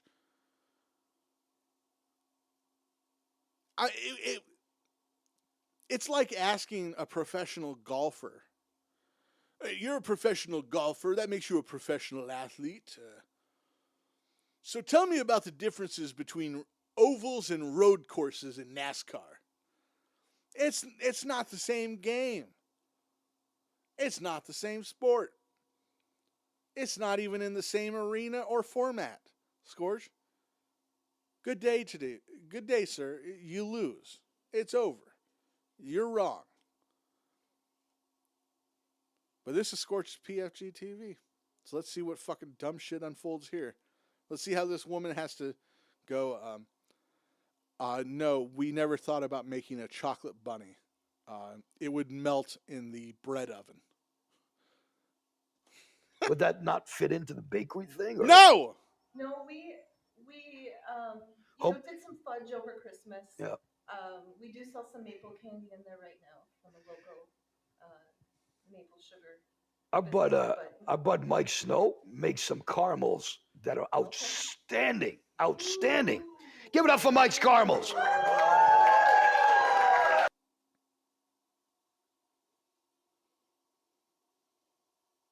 We're now applauding the producer off screen because of the pot caramels that he and Scorch make at their one-bedroom apartment they share. Look, I'm not passing any judgment, but I do find it odd that two 60-year-old men share a one-bedroom apartment. I'm assuming it's a one-bedroom apartment. It's Scorch. Do you guys think that they sleep head to foot, so it's less gay or more gay? You know what I mean? You think they're sleeping head to foot so they can suck each other's peens while they lay there, pretend they got a girlfriend? I think so. We're applauding the caramels he made. It's interesting though, because what about Pop-Tarts? Something like that. Have you ever thought about making a homemade Pop-Tart? No, I'm telling you, I think that would be something that I forgot where I was. I was somewhere that they had homemade Pop-Tarts in a bakery. Really? And the people were going banshee over homemade Pop-Tarts. We make a homemade, just like a turnover, Yep. So pie crust with the filling Oh and my then God. the frosting on it. So it's similar. It's Just like not, drooling over here. Not the same shape, but Yeah. we do make something similar. Well, good for you. The best Easter candies of all time. Okay, there was an article I was. Well, good for you. Let's get back to my Easter candy since you fuckers don't make candy. How hard would it be to make chocolate bars in your bakery? So good for you. You make a turnover, whatever. Back to Easter candy. Oh my God, Scorch. He never ceases to just throw shit at the wall to see if it'll stick. It never does. It never does. I was reading in a website called Ranker.com. Okay, Ranker.com came up with the best Easter candies. I want to know what you guys think, because I'm not a huge candy guy. What do you guys, people in the audience, what do you think of Jelly Belly jelly beans? You can get that all year round at the store. It's interesting that jelly beans weren't on the list, but Jelly Bellies were on the list. I'm surprised by that. These are something, I don't really like them, although I have over the years gotten a flavor for these. Anybody here like malted milk balls? Yeah, you like anybody malted milk balls? Yeah. So we talking robin eggs? Because I used to fuck with robin eggs. Now, while we are on the candy subject, there's a website. It's called nuts.com. And they sell malted milk balls. Like, we've all had the Whoppers. And a Whopper malted milk ball is pretty good. These are like 4 times the size of them. The chocolate is much better. The malt inside is just falls right apart. If you ever go on nuts.com, make yourself a nice little order. They got tons of good shit. It's so hard for me not to place an order like once a month. I try to do it like twice a year. This is so good. They've got incredible fruit slices as well. You get a lemon and a lime fruit slice. Goddamn, what a day. But I do like a malted milk ball, especially if it's a gourmet malted milk ball. They have these Whopper robin eggs that are malted milk balls, but colored like eggs. Are you a fan of those? I am not a fan of malted milk balls. Yeah, there's something. I love chocolate malts, but I don't like the texture of The milk ball, candy. There's something about when you chew a malted milk ball, it gets kind of like stuck in your teeth, and It melts in your mouth. it's just kind of weird, you know. The Cadbury cream egg. I love the Cadbury cream egg too. How many people are good for the Cadbury cream egg? Cadbury cream egg is like a nice, ejaculation consistency in your mouth. But tasty. I'm a fan. I still don't know why we're having this as a discussion or why the bakery people needed to be on here. But we're doing hot Easter candy talk, Scorch. And you know what? It's better than the guy who was on the first episode, who was trying to sell his guitar collection, or when you had your dog walker on. That was somehow worse than this. I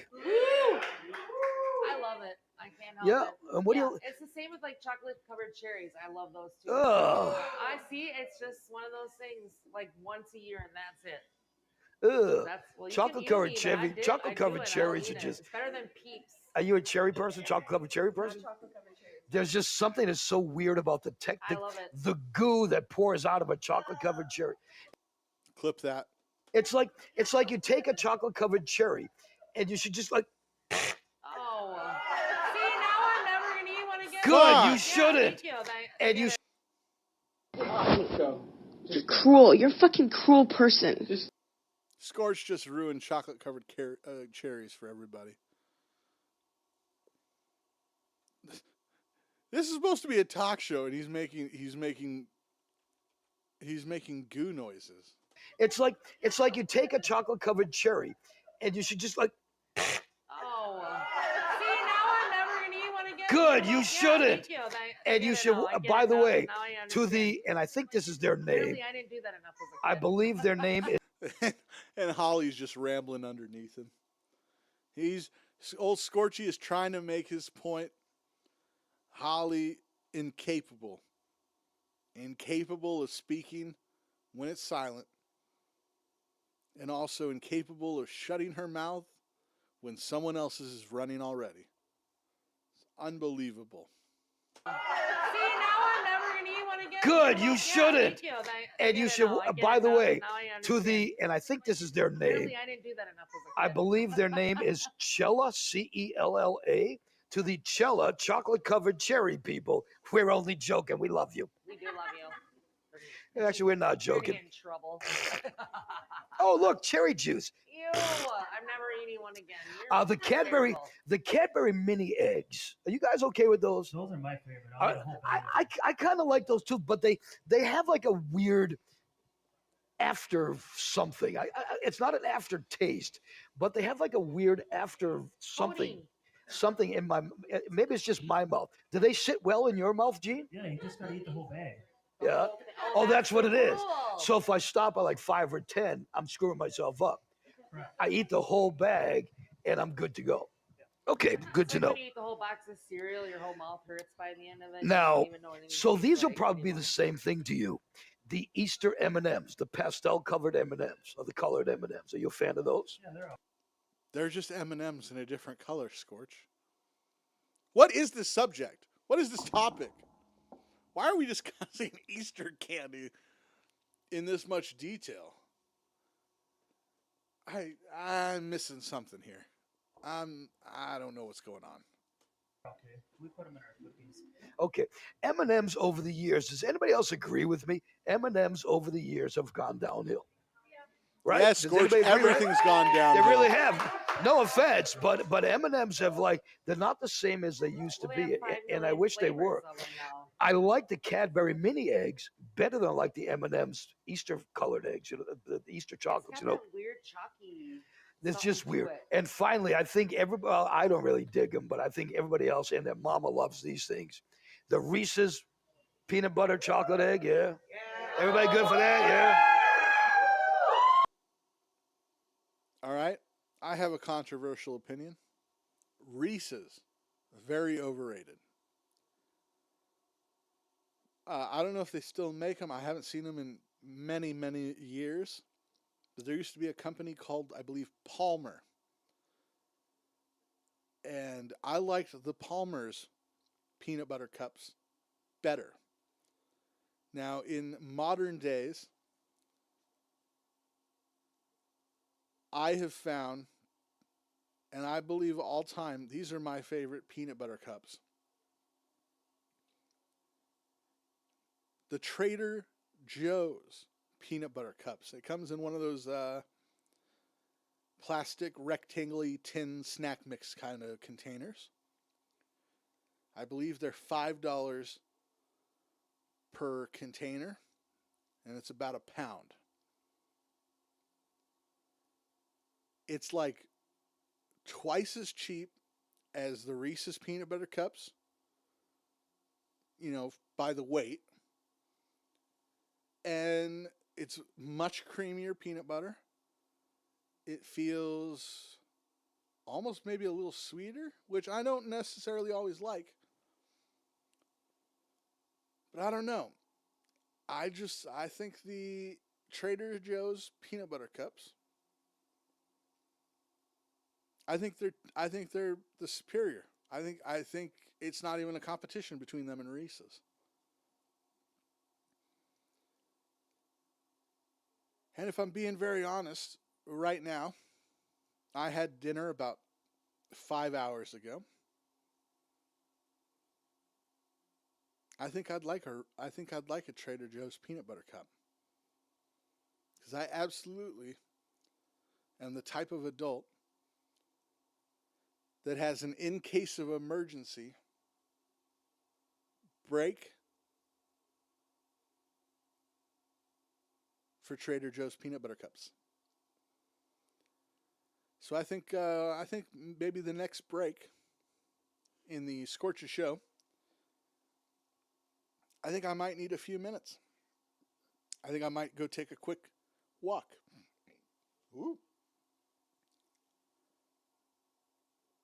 And I might grab myself a Trader Joe's peanut butter cup to celebrate this hot Easter candy talk on one Scorch PFG-TV. So yeah, I don't fuck with the Reese's. I think they're overrated. I mean, if you give me a Reese's cup and you're like, hey, Blind Molly, have a Reese's cup with me. Of course, I'm not going to turn you down. I'm not a savage. I know the customs of our land. But if you and me are at a grocery store that's next to a Trader Joe's, and you go, hey, let's get some Reese's peanut butter cups, I would go, hey, not a bad idea. But while you grab those Reese's peanut butter cups, why don't I head next door and get ourselves some Trader Joe's peanut butter cups? And we will see who has the superior peanut butter cup in about 5 minutes. And I truly believe in my heart of hearts that you would come to your senses, and after you tried a Reese's peanut butter, a Trader Joe's peanut butter cup, we wouldn't necessarily throw the Reese's ones away, but we would find a homeless-looking gentleman or lady. We're not going to discriminate. And we would probably give those Reese's peanut butter cups to that homeless person, and then head back into the Trader Joe's to buy 5 more boxes, 5 more containers of our Trader Joe's peanut butter cups. The peanut butter egg or the bunnies. It just gives me heartburn and just Peanut butter and chocolate. and that chocolate, but the peanut butter in a Reese's peanut butter cup, or it stinks. Kind of flaky. It's not like it's not like peanut grittier almost. gritty. That's what I mean. Gritty. Yeah, it's kind of weird. That's maybe it's too much because they're not used to putting that much peanut butter. Maybe I don't know, but I have noticed it is Holly, the people that make them, the Reese's peanut butter cup people, I'm sure they're used to peanut butter. I'm just saying though, when they put them in the bigger things like that, the bunnies and the special shapes, it is right. It's grittier. It's Let's see her walk us. I just want to see her talk herself out of this one. Go ahead. No, it's fine. So there you go. Those. Man, Scorch offers a nothing topic that, I mean, almost nobody could turn into gold. Almost nobody could make. I mean, let's boil it down. Scorch's thing was, what do you guys think of Reese's bunnies? Like, as for an Easter candy. What do you think about the Reese's product line? And Holly, she tried to make, something out of shit. She goes, I think it's grittier. I don't like it. You agreed with her.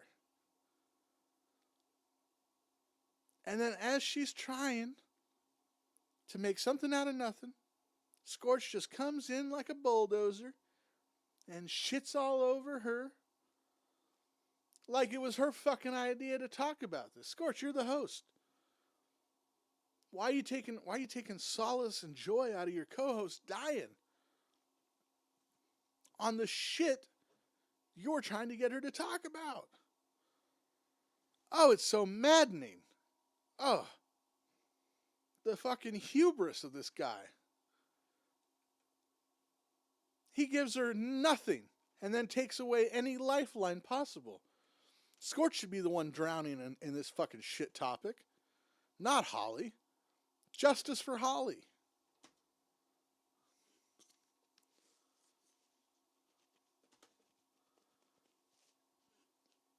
Of course, I hit the wrong thing when I'm trying to scratch. That's from Ranker.com, by the way, the Easter candies. I'm surprised that they didn't have the chocolate bunny rabbits. They didn't have anything like that, which are the biggest waste of money because they're hollow, right? Do they have solid bunnies as well? I think so. Yeah. And who can eat Gene, can you eat a solid bunny at one time? No. That's why they make them hollow. They do. They make them hollow so people can munch. Oh, God almighty. What'd you get for Easter this year? What did I get? Yeah. What kind of candies did you get from the Easter bunny? Well, I got what the kids didn't want in their baskets. Jelly beans. See? The Starburst ones, They're the they're really good. Starburst ones. Are they good? Yeah. Wow. They got snacks in their Easter basket this year because they're always on the run. They're always doing something. So they got snacks. So Are they older? basically the jelly beans. They are They're 10, 13, 16, and 17. Oh, my God. You got a whole 10, 13, 16, and all girls? Oh, you know what? No. Wow, that's crazy. In that case, I would not have picked them as having that old of children. God bless you. It's She's got a Gene and 17-year-old? Kelly from Wicked That's Sweet pretty Bake good. Shop, the featured family member of the week this week on Scorch's PFG-TV. Let's talk for a couple of seconds about J&E Meats. J&E Meats in Lake Hill. Yeah, you can cheer for J&E Meats. They like that. J&E Meats. They have got sirloin steaks this week that are up for grabs. Great prices. They have got... And, of course, we changed the graphic. We changed the audio input. Amazing. Plus, of course, they've got all the salts. They've got all the barbecue sauces. That You would think at this point they would figure out that the graphics are what's fucking up the audio. And you think they would just say, you know what, we'll do it next time. But not a Scorch PFG. We're gonna run through, even though every single time it's fucking failed before. I mean, you got to give it up for them for continuing to try, even when it never once goes right. It's never once worked this episode when they changed the graphic off of Scorch that he comes in with audio. I mean, it's just, how is this still happening 40 minutes into the episode? How have they not figured this out? That they have sausages, It's fucking crazy. wieners, and all sorts of various They're kinds still of meats. fucking with And the of cameras. course, they are the official They're sponsor still fucking with the of cameras. the Scorch's PFG-TV Wheel of Quit Meat, fucking which with is coming all up the in a couple shit. weeks. So J&E Meats, It is what it is. What was it? Don's Dip. Yep, don't forget about Don's Dip. We thank you for being a family member. Also, our pals at Calm and Collected Cannabis Company, okay? To the listening and the viewing audience today. Thank you for that. That's nice. They are doing a special, okay? It's all week long, not just 420, but from 415, 16, 17, all that whole week. Every day, Monday, they're giving you 20% off something. Tuesday, 20% off something else. All the way through till 420 itself, which is on a Saturday, which on 420, they're going to be doing a free pre-roll to everyone that buys something. And of course, we're going to be doing with Scorch's PFG-TV a 420 party at On the Rocks, another one of our places, with the Common Collected Cannabis Company. So thank you guys. Let's check here. When was this? Okay, so this was April 3rd, 2024. Do we think that there's going to be a 420 party thing? Or will it just get glossed over? So I guess what? Would that be episode 8 or 9? We'll have to put a pin in that. We'll have to come back. Kind of like Psychic Bonnie, kind of like Wheel of Meat. Kind of like the pub crawl that they were saying was going to happen in May that never did. We'll have to check. Was there a 420 party on Scorch's PFG-TV? Huh. I will be, of course, keeping tabs on that because I know Scorch, and I know that there is never any follow-through with anything ever promised. Ever! So no, yeah, there won't be. We don't even need to worry about it. It'll come, it'll pass. I won't remember in 2.5 episodes. Neither will you. It'll just be what it is. Because Scorch is an idea show, not a action show. It's an idea show. Shilka Flooring. Brand new floor from Shilka Flooring. At least they're just doing like 3 seconds of the no audio you before drop it all over they your go floor. back. At my house, I'd be like, son of a bitch. That's gone. It's covered in dog hair, old dog pee, this, that, and the other thing, gone. But if Shilka Flooring just did your flooring, you could pick your stuff up and put it right into the bowl, right into the paper, roll it back up, and you are good to go. They do house flooring. They do business flooring. They do it all. They do rugs. They do vinyl flooring, aerial rugs, anything like wood flooring as well, which is a really nice thing. Are you a wood floor? You guys like wood flooring? Yeah, wood flooring is where it's at. So Shilka Flooring, Dion and crew, we love you. Thank you much. And I still can never remember what my favorite Scorch's plug has been. It's probably been when the first episode said that you should rob Chris from a diner realty because he's doing really good at his job. Made a lot of money. He won a local award last year, so he's got some bucks if he's advertising with Scorch and wins awards. So you should go rob him. I think my second favorite Scorch advertisement was when a couple episodes ago he said Shilka Flooring. You know, that Dion guy, he wasn't really with his wife when we met him. You know, he was with his mistress. Because this guy's having an affair on his wife. Real classy, Scorch. chickadees! Let's not forget about chickadees. What was that? Mike, hey, little chickadee, what was his name? Thank you. WC. Mike, you are an old man. WC Fields was chickadees. Go into chickadees. You tell them the Scorch's PFG-TV sent you, and they will give you your check on a brand new piece of paper. Thank you for laughing. They're not going to give you a deal. They might charge you more. So you actually watch that show? You listen to that show? No, for real. I would say probably within another 3 to 4 weeks, we will be doing a Scorch's PFG-TV breakfast at Chickadee's Family Restaurant. Now, if you're coming through in the future and you somehow sat through like 20 hours of content to get to this point, I believe you would recall that in episode 1, Scorch mentioned that in 3 or 4 weeks, we would be doing a breakfast for Scorch at Chickadee's restaurant. Once again, that was 3 or 4 weeks we would do a breakfast. Well, that was 6 episodes ago. And we are still 3 or 4 weeks away from the Chickadee's breakfast. So I do once again ask you, is there even a chance in hell that there will be a Scorch's 420 party or a Scorch's pub crawl ever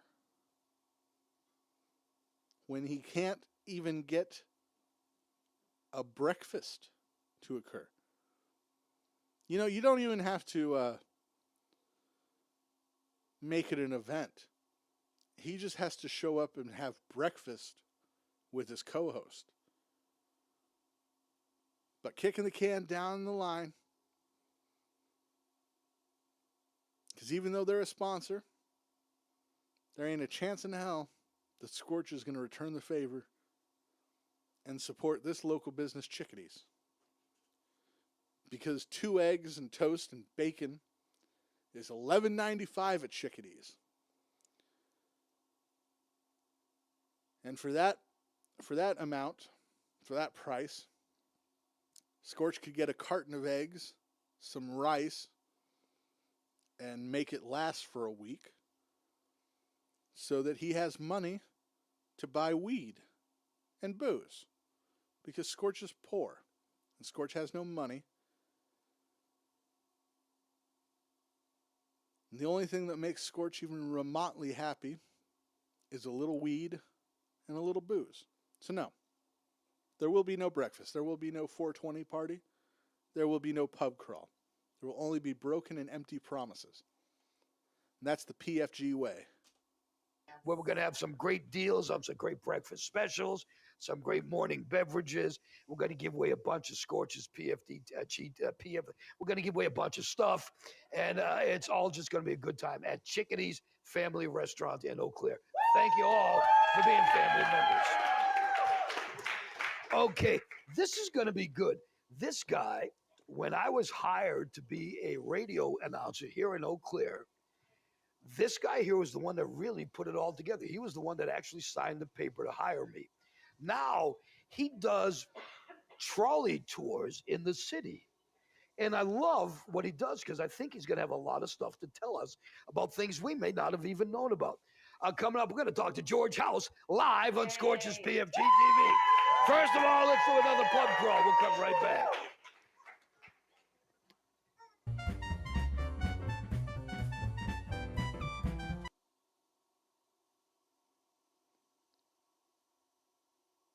We can't let it go past without saying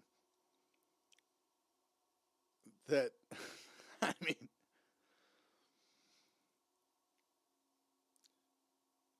mean,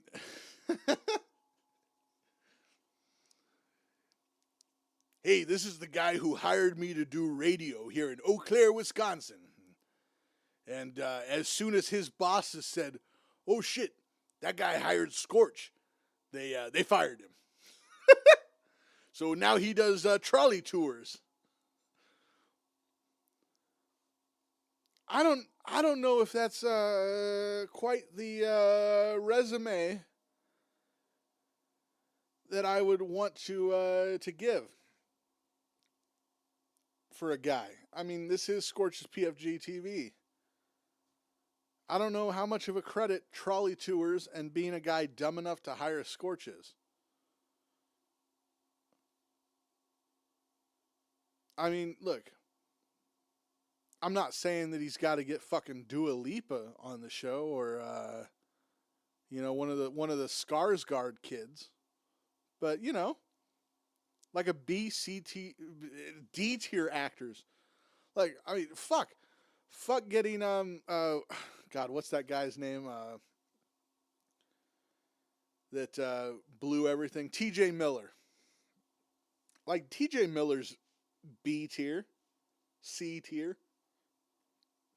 That would be a boondoggle of a guest for Scorch. But I mean, fuck, get a D tier actor, Scorch. Get someone from community theater. Hey, they're doing a play of Little Orphan Annie. She's playing Little Orphan Annie. Here's Jessica Mears. You couldn't get the local repertory theater people?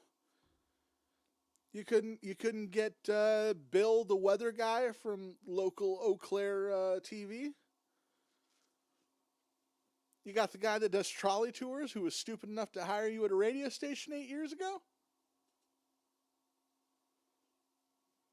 I mean, shit. He could get like... Oh, fuck. What's that guy's name? He could get Adam Bush from Buffy. From that one Danny Masterson vehicle that didn't last too long. Get that guy. He's available. He's doing nothing.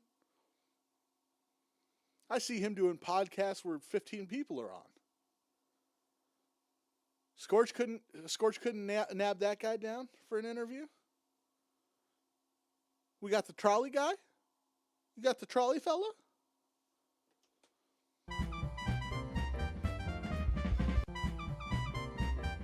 By the way, these pub crawls used to be kind of cute to me. They're no longer cute. I understand that Scorch wants to move people in and out on the couch with a commercial break, but like I don't get, he's got this, it's just a list of bars. Why not do a pre-record of like, hey, we got 90 seconds. I got 5 companies that I'm doing commercials for. Why not just pre-record at home with my microphone, make it sound nice, do a 20-second ad read for each company,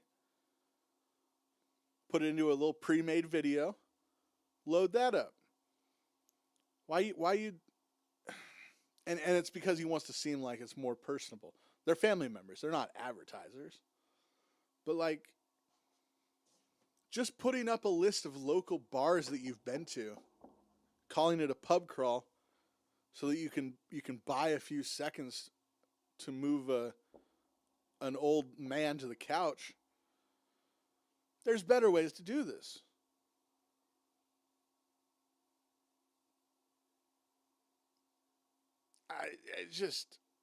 There's no forethought.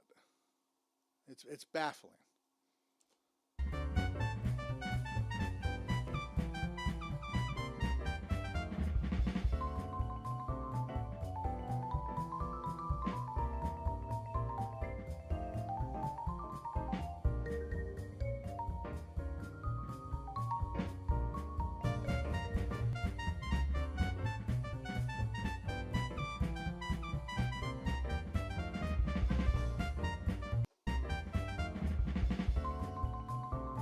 It just keeps going.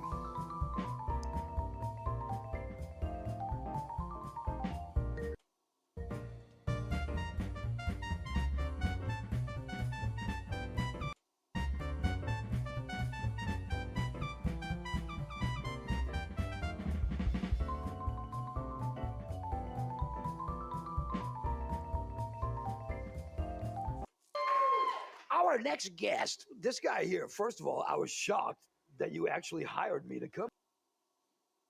All right, before we go on, let's just take a quick guess to ourselves. This is probably a good time for a quick break because we're about halfway through the episode. This is somehow going to be 7 hours long. Fuck me. But before the big reveal, I haven't seen this guy. You haven't seen this guy. But apparently he hired Scorch to do radio in Eau Claire, Wisconsin, and currently does trolley tours in the same community. Because like I said, he probably was fired for hiring Scorch. I mean, if I was your boss and you came to me and said, hey, this guy, hired him to do radio. I go, that's excellent. When does he start? He starts Monday. All right, excellent. Well, clean out your desk. Oh, what? Why? Because you hired this guy, Scorch. If you hired this guy, I can't trust you to run my business. So, goodbye. And also, Scorch, don't show up Monday. Because we fired that guy. He's going to do trolley tours now. And you're an idiot. Get out. So my guess when the camera is revealed on this man, I'm guessing he's going to be about 85 years old and look like a man who talks to birds as if they understand him.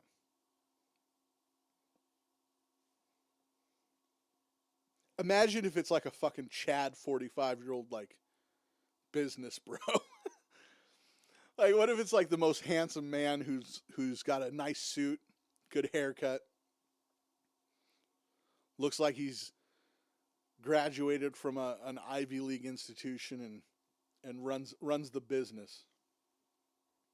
Imagine. No, it's gonna be a mess. It's gonna be an old man who barely has any idea where he is. I can feel it. I just know Scorch. I know how he operates. I know that it's not going to be fucking, not going to be a Ryan Seacrest. It's not going to be Dick Clark. It's not going to be a Mark Burnett fella who's Johnny on the spot. We're going to see what type of guy would hire Scorch. And I'm sure he's going to be just as nuts. Our next guest, this guy here. First of all, I was shocked that you actually hired me to come here. But you did. And you know what? I forever thanked you for that. And not blowing smoke up your ass. When you left the place went to hell. And I mean that. It's our pal George House, ladies and gentlemen.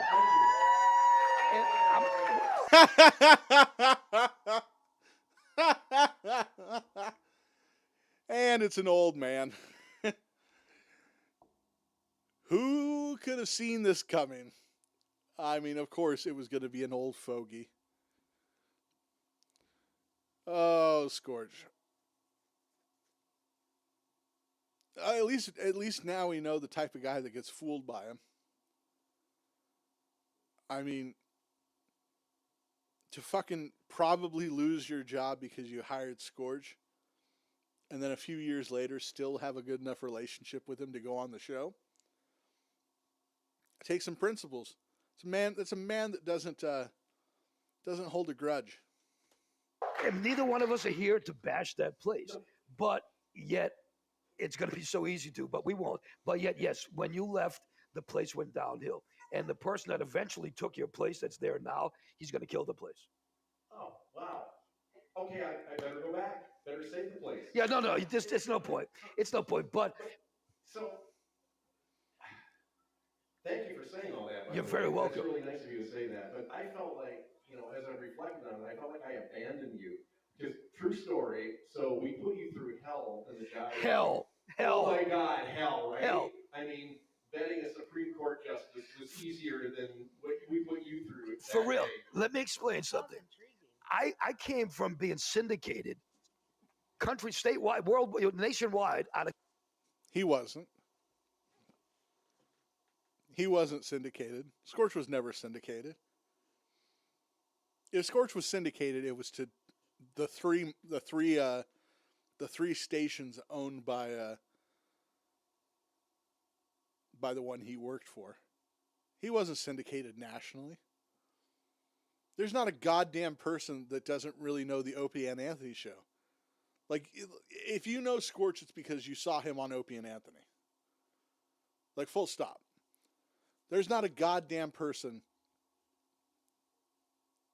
still running that didn't live in Syracuse, Manchester, New Hampshire, Eau Claire, Wisconsin.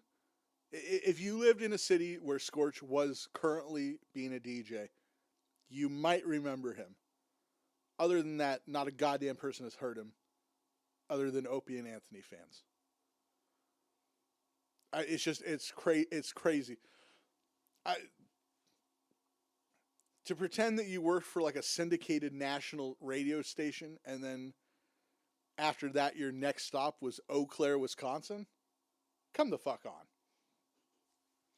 I mean, if you're syndicated nationally and then you're looking for your next job, I mean, you know, it's going to be at least in a decent enough market like Jacksonville, you know,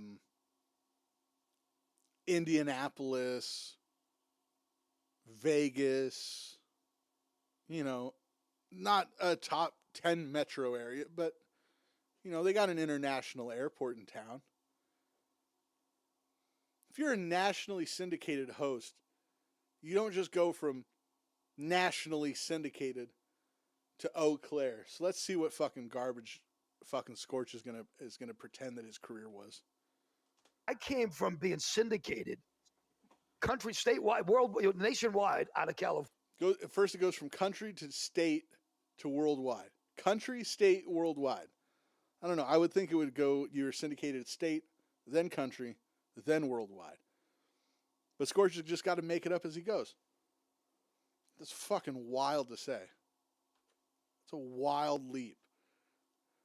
And then we're gonna talk about the ball of getting hired in a Market 250 radio station. Come on, Scorch. This is probably the ego that you have to be still chasing the dream at this age. I mean, and look, I mean, there's nothing wrong with just being a local radio guy. I mean, if that's as far as you get in your career, I mean, it is what it is. It's a job. You know, not everyone gets to be, you know, not everyone gets to live their dream, but making it up, fabricating the dream, it just, I don't know, it kind of seems sad.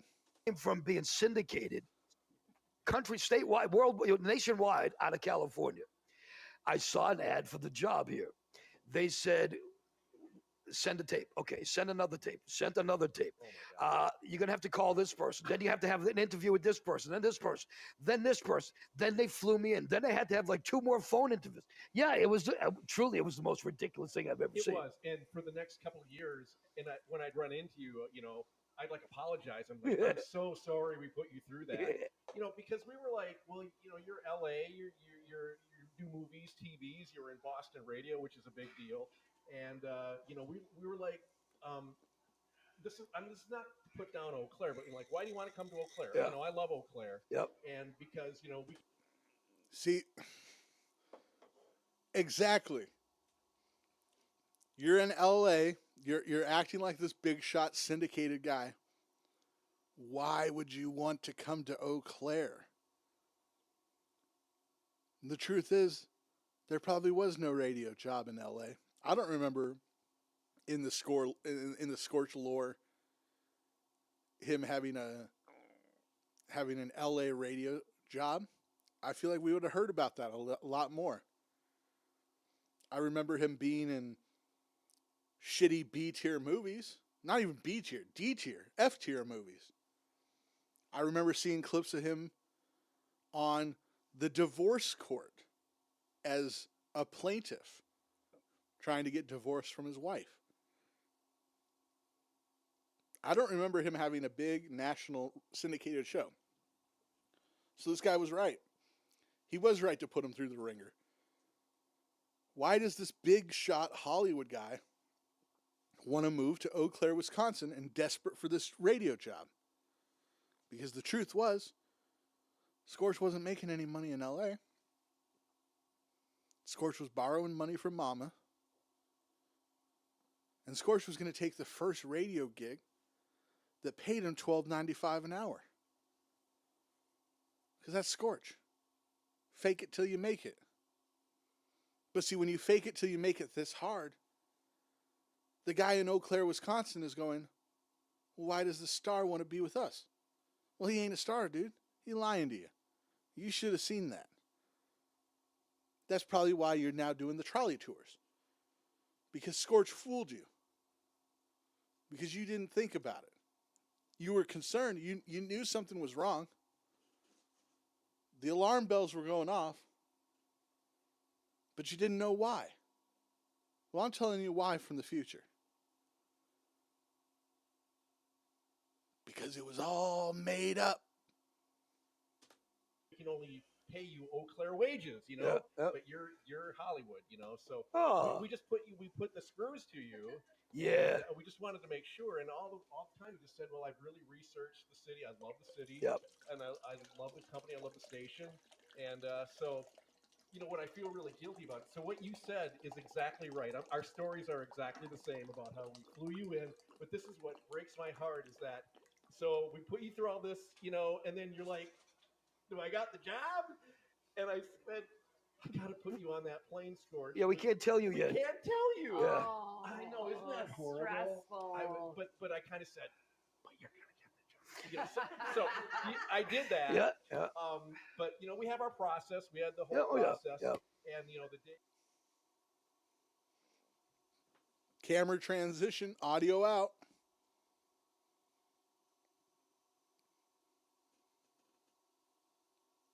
Which is honestly not that big of a deal. I mean, very good.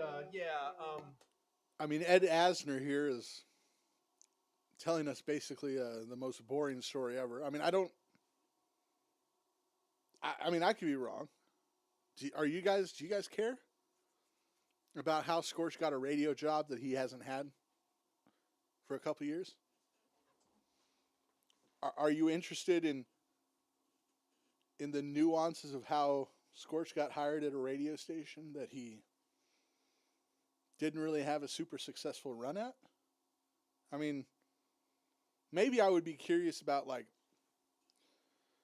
well, how did Howard Stern get hired at, WYSN, or how did Stern get national, or, what led to the Sirius XM deal? How do you go from being the number one guy on terrestrial radio to this completely different format where you lose 80-90% of your audience overnight? How do you rebuild? How do you change from that? But no, we're taking a deep dive. We're taking a deep dive into the hiring and firing process for Scorch, for a mid-afternoon rock station in fucking Eau Claire.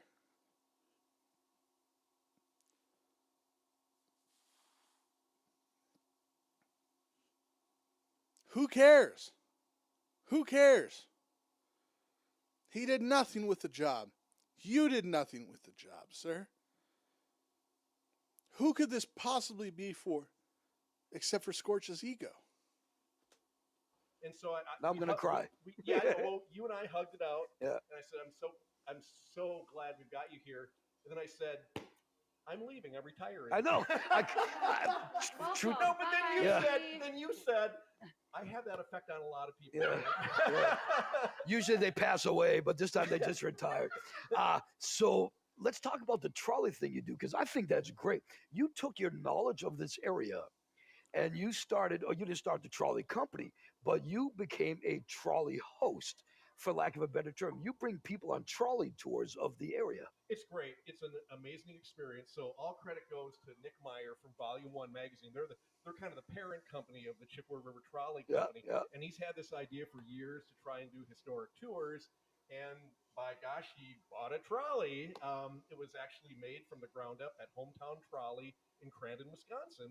And so he's got the trolley, huge investment. Now he needs a driver, and luckily I was retired, not doing anything. I was the one in 4 people who didn't use deodorant. I was just sitting around, just kind of. That's a good retirement. I know it's okay. And then I opened up a Volume One magazine, and they're looking for trolley tours, and it just brought everything that I was about. I love Eau Claire. I love the history of Eau Claire. I could draw on my broadcasting theater background.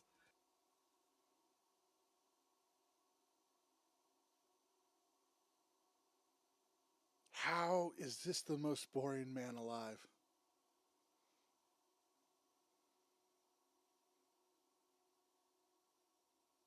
He's been talking for a minute and it's just grating.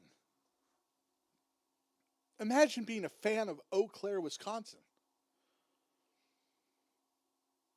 I mean, look, whatever, take pride in where you're from, but it's Eau Claire, Wisconsin. I mean, history.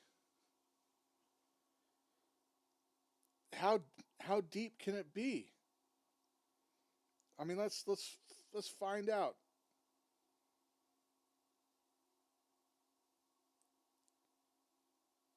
Eau Claire, Wisconsin, founded at the confluence of the Eau Claire and Chippewa River, began as a logging hub in the mid-19th century. Formally incorporated in 1872, known as the Sawdust City. Grew rapidly due to the lumber industry, transitioning next time to a modern manufacturing, healthcare, and educational hub with a rich cultural scene. The Sawdust City. The Sawdust City. I mean, look, whatever, feel your local pride, but it's not New York. It's not Sacramento or San Francisco, built off the back of the gold rush. It's just a logging town in the middle of fucking rural Wisconsin.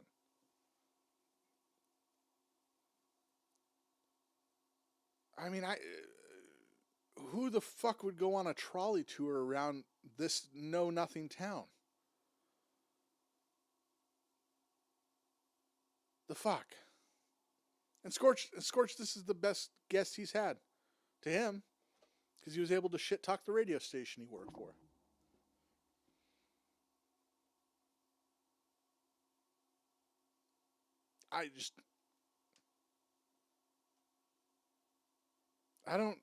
Who's this show for? It's an internet show talking about local events. It makes no sense in any sense of the words. And so a couple of the tours that we do are absolutely amazing. First of all, we have these beer and winery tours. In the last 10 to 15 years, Eau Claire has just kind of become this hotbed for breweries, craft breweries, and wineries. And so we get everybody on everywhere in the country was hot with breweries 10 years ago. They have like a free drink at one brewery. Then none of this is special. We always take the back roads. We never take the main road. Oh, good. I'm glad you take the back roads, sir. Have a drink there, and then we come back. So those are the beer and winery tours. That sounds like fun. It really is fun. We see a group of women get together on the winery tours, and they have a great time. I've seen it a few times cruising by, but I've never. Yeah, but you got to do it. It's really fun. Now, the main thing that I do these historic tours. Yes. It's called the Signature Tour, and then I take people to historic buildings in Eau Claire. We actually get off the trolley and cross a couple of historic bridges. I pick you up on the other side. We talk about the logging industry.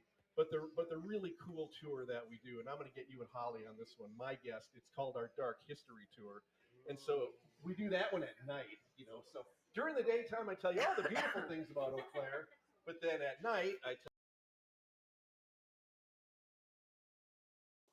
I thought the Dark History Tour was they go around to the 3 black households in the community and they point and laugh.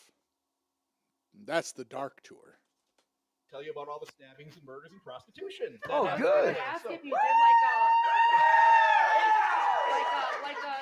a So haunted, stabbings, haunted stabbings and murder and prostitution gets the crowd. And Holly's just blabbering and not a fucking soul cares what she has to say. I mean, this man brings up the prostitution, the drugs. It's pretty cool, not gonna lie. The murders, we get it. That's pretty chill. Gets the first fucking applause break of the entire goddamn show that wasn't forced upon them by Scorch. And Holly's just gonna mutter underneath it to nobody. Why isn't anybody listening to Holly? I mean, I understand it. She's offering nothing, but still, why even have the co-host if she's going to sit there for an hour and a half and do nothing? Nothing. Crowd going here. I finally woke him up with that. You should have. All my That's boring what logic sells. stuff, they're like Apparently that's what falling sells. asleep. So tell us some places that you cover, like the Banbury Place, the old Uniroyal factory. Yeah. So places like that have a history. Is that what you cover? Absolutely, yeah. So interesting, Banbury. I mean, I repeat myself. During the daytime, we talk all about the beautiful things about Banbury Place, Uniroyal. It was part of our story.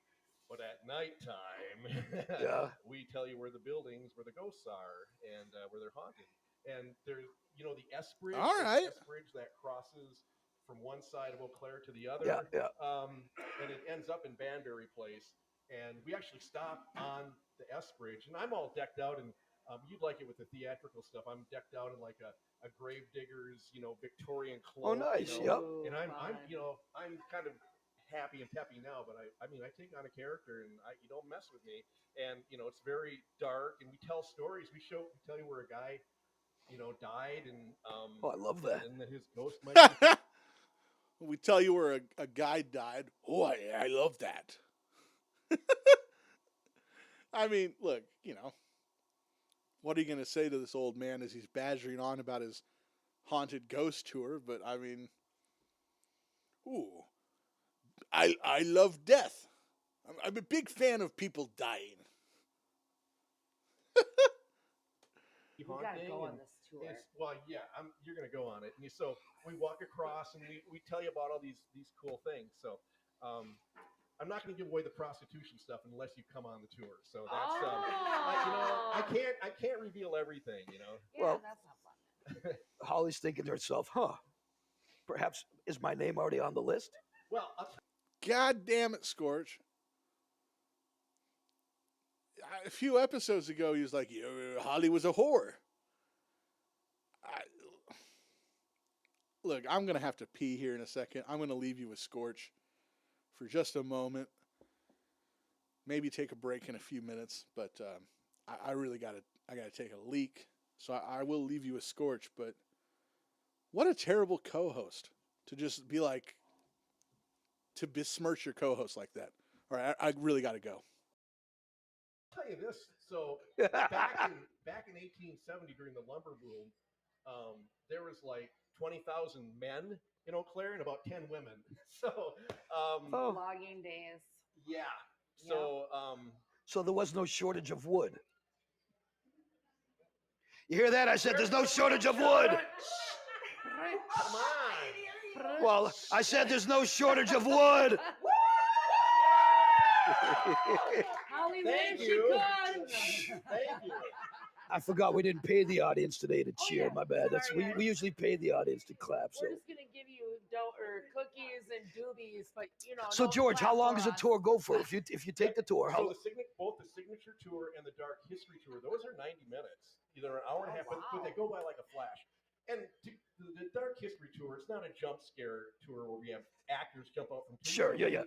We're telling you the real deal. I mean, we're on Barstow Street here, and the very first story we talk about is the first stabbing in Eau Claire. Right when you get on the trolley, we tell you that a couple of lumberjacks got drunk and they stabbed each other, and then All right, I'm back. We are going to take a break in just a couple minutes. I mean, whatever. Good for this guy. It's great and all. You're doing a history tour.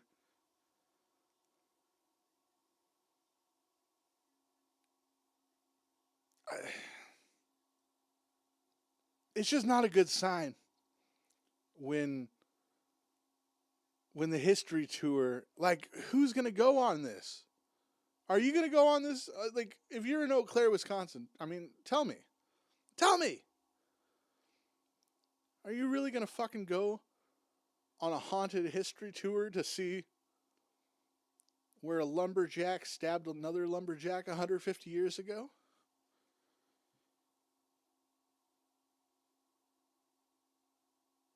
And that this guy's been given the most time of the show to talk about this. I mean,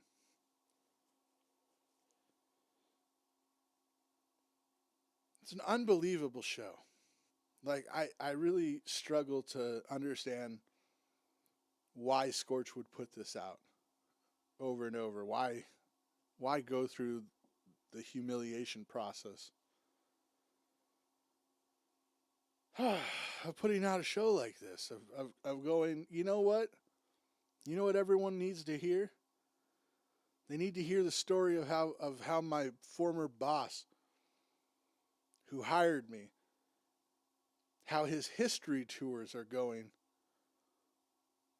in the local Eau Claire tourism industry.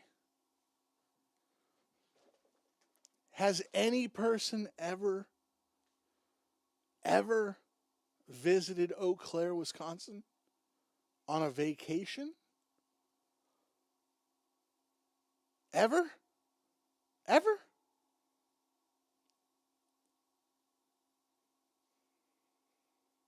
And this guy loves it. This guy's all about it. I mean, God bless, but how do you have local pride in nothing? Down the street, I don't know if some of you remember the Barstow Tap at all. Yep. Barstow Tap, okay. You don't remember that. You weren't here in that time, but a really grisly murder took place there, and we talk in detail about it, finding the mummified body, in the basement. And then that happened like 15 years ago, and they still haven't found the murderer yet. So that murderer still walks free.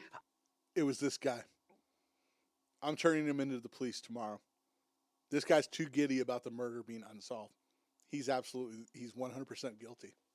In Eau Claire. How do these? Goosebumps, right? How do the tours do? Do they usually have a pretty good? Are they sold out? Yeah, the Dark History Tour sells out. So if you're interested, when you see it go on sale, and I'm not here to plug stuff. Sure, no, you can. I mean, but truth is, they sell out really quick. I mean, the Dark History Tours, they sold out in 48 hours last year. So they happen in October. We're doing it every single day for all 30 days of October, 2 shows a night. So what's the math? Like 60, that's like 60 tours we'll do in 30 days. Wow. So the demand on that was great, but they do sell out pretty quickly. You two are my guests. And you know what's interesting? Thank you. Yeah. Thank you. The interesting thing is, you didn't say we do 2 tours a night. You said we do 2 shows a night. I can appreciate that. So, and I do. I appreciate that because that's what you're doing. It's show business. Yeah. So like I said, I'm in costume. Got a real low barrier for what constitutes show business these days. I'm not seeing a better time, but I do need a couple minutes to collect myself. We've been sitting here rambling for 3 hours about absolute Scorch nonsense. So I'll catch you in a couple minutes as we do the last 40-ish minutes of the episode. So thanks for being with us. We'll be right back.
Oh, fuck. I thought I hit it. God damn it.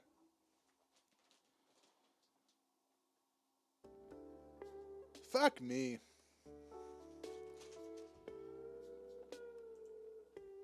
Welcome back. I got a snack bag that I was just kicking under my feet. I thought I moved it to the side. I didn't. Everything is falling apart. Everything is falling apart here. But I did do something. I did one thing very dumb.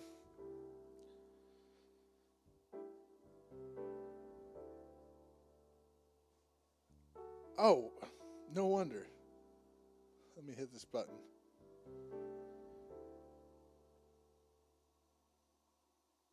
No wonder the PC performance was so shitty. I was okay, I didn't need to do that. See, I'm fucked up now. Was blind, but now I see. Now I'm blind again. The dumb thing I did is I took a couple rips off my weed pen. And I always get a little paranoid when I smoke these days. I'd like to change that, but it happens. And that's not good for streaming. But what I did do that I like, that I think is good, that I think will help the mood of the show and will get me by, is I did get a couple of my Trader Joe's peanut butter cups. Hell yeah. Hell yeah. You're the man now, dog. You're the man now, dog. I'm going to be so happy. I'm so ecstatic. Get a little sugar in my system. Delicious. Delicious peanut butter cup. But look. No time to fucking vamp. No time to have sweet little music underneath me. We got to get back to Scorch. We're 55 minutes in. I didn't even realize this episode's an hour and 48 minutes. We got like 53 minutes left. We already spent three and a half hours on this. We got to get some moving if we're going to get to the best rapper of all time. The 39-year-old Wigger rapper who was interviewed first. Don't think I forgot about him. I didn't. He's the star. We take you to, and I can't give too much of it away, or Nick will say, George.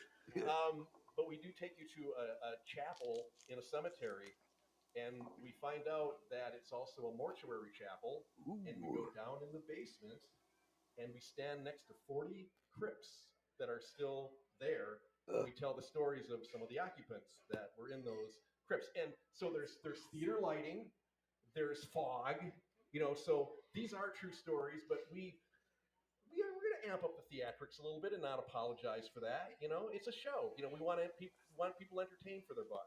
Well, give it up for George House, ladies and gentlemen. Chip of the River Trolley Company. Thank you for being. You know what? I'd love to have you back on again to talk. But once we take the tour, I would love to have you back on, and we're going to talk about the tour together. Is that cool? It'll be fun. I mean, you will love it. What's Very the best cool. way to get those tickets or to do all that? Just curious. I was going to say Facebook. I'm just upset that I thought he was going to talk to this guy for another 15 minutes with how they were getting on. If I would have just waited another 2 minutes, we would have had a perfect break spot. But oh well, you can't always get what you want. But you can try sometimes. You just might find you get what you need. Yeah, no, you can't always get what you want. I should have just waited another minute. Facebook online. Yeah, so everyone knows Volume 1 magazine. I mean, they're probably that. Everyone knows Volume 1 magazine. What? No, we don't. We're not familiar. All things trolley.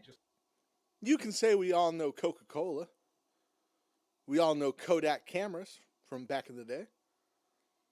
We're all familiar with Walmart and Target, sir. But no, we are not all familiar with your local beat-ass magazine. The fuck are you talking about? You're speaking to the internet, sir. You can't be this local and be an internet show. It doesn't work. I'm sorry. It just doesn't work. It's the wrong way to do a show. You can't do a local show on the internet. The internet ain't local. Just either Google it, go to their Facebook page, and you'll see links for the trolley. And Very that'll good. get you, it'll take you to a ticket site too. Cool. That's George House, ladies and gentlemen. Scott, thank you for letting me do that. Thank you. Tell you what we're going to do. We are going to show you, actually, no, we're not going to show you. We're going to, well, I guess we kind of are going to show you. We're going to take a look at some of the family members of Scorch's PFG-TV. We'll come back. We're going to tell you how to become a family member. And we're going to talk to Joel from the mountain, what the hell's it called? Monster Hall Music Fest. God almighty. Sorry, Joel. It's coming up live on Scorch's PFG-TV.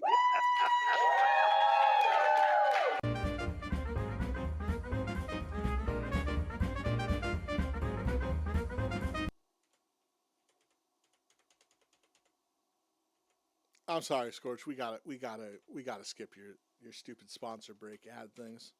Easy.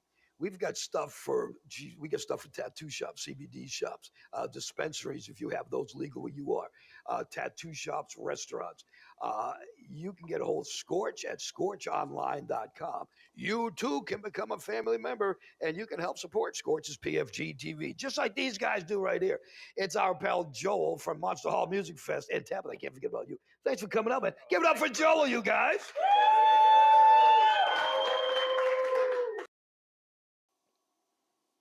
So I remember this guy, Jack White here. He was on maybe episode 3. Yeah, episode 3 he was on. He was in this really bad band with a chick singer. I think he played bass. But yeah, he runs a music festival that Scorch is an MC at.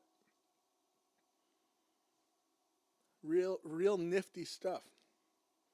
You know, I said just a second ago, this show wasn't local enough. Let's talk about Monster Hall Music Fest. It's getting closer and closer. Isn't it something how quickly the month is flying up? Oh yeah, it's getting close now, and you know we're about 2 months away from today.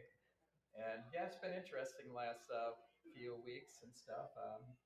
Added some people to your David Draymond list that we talked about last Oh, time. yeah, yeah. You got some now, too? Yeah, I have a couple now, too, yeah. Oh, one of these, can we talk about it? Well, maybe we won't talk about it today, but next time you're on the show, which is probably going to be in another week or so, we're going to talk about that. Yeah, we'll talk. We don't really have a deep bench of, guests. It's kind of like, Johnny Carson. He would have Dean Martin on every 6 weeks. Well, we have you on every 6 days. So somebody stiffed you, or somebody did you wrongly. Every day, yeah. How do you deal with something like that? Because people, the outside world, all they see is your finished product. They see the lineup. They say, oh, this is a great freaking lineup. Oh, but they don't see the hell that you have to go through to get that lineup together. It's a lot of early morning phone calls and a lot of late night calls to different agencies, different booking companies, and probably a lot of screaming that my wife don't like hearing about, but yeah, it's interesting, especially 2 months out of your date. It's a lot harder to try to replace a band that pulls something, and it's but most bands are good, but I don't want it lost on everyone that his chick has ripped jeans. He's got ripped jeans. The old man didn't have ripped jeans, but the baker lady had ripped jeans. And our Wigger musician / musical guest, he also had ripped jeans. Now, I remember ripped jeans being very popular like 2007, 2008. Maybe again at some point in the mid-2010s. I don't remember ripped jeans 2 years ago, though. So, let me know. Maybe they were in fashion in Wisconsin. Or maybe they're just 15 years behind. What is it? Someone let me know. we had a couple incidents. Oh, see, I can't wait. Give us one. Tell us one. Okay. Well, it's probably be announced tomorrow, but the band Natalie This Way Did they really? pulled a quick one on us. The funny thing is, you hate to say it, but who the hell are they to do that? It's not like they're, you know, billion Yeah, selling. at least it wasn't saliva or anything pulled Yeah. out, but you know, it's still frustrating. Still hurts, because yeah. It's close, but our friends, Hugo from Tantric's gonna Oh, come in and nice. pull in for us, and then we're gonna get a couple. Oh, I can't other wait. bands Yeah. to fill in for us, but Hugo is awesome. He came in at the last. Holly's just rambling again. Hugo is a good man. I've known Hugo for many We years. love having them. You know, they're awesome. Tell us about the festival itself. It's a 3-day fest. Yeah, it's a 3-day festival. You can camp starting on Wednesday night. We start letting the campers in. Music starts on Thursday about 2 o'clock in the afternoon, and then we run music all the way through midnight on Saturday night, featuring 30 bands. We try to have a lot of local bands, regional bands, and then we have, you know, about 10 or 12 national bands.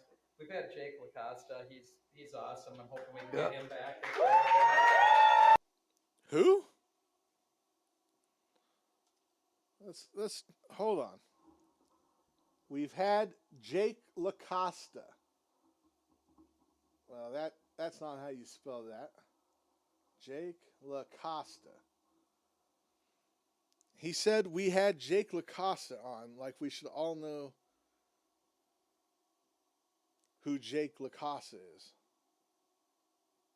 Is this him?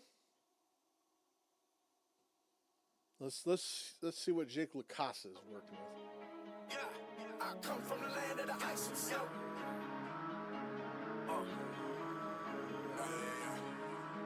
I come from the land of the ice and snow. Yeah, that's not a guy. I mean,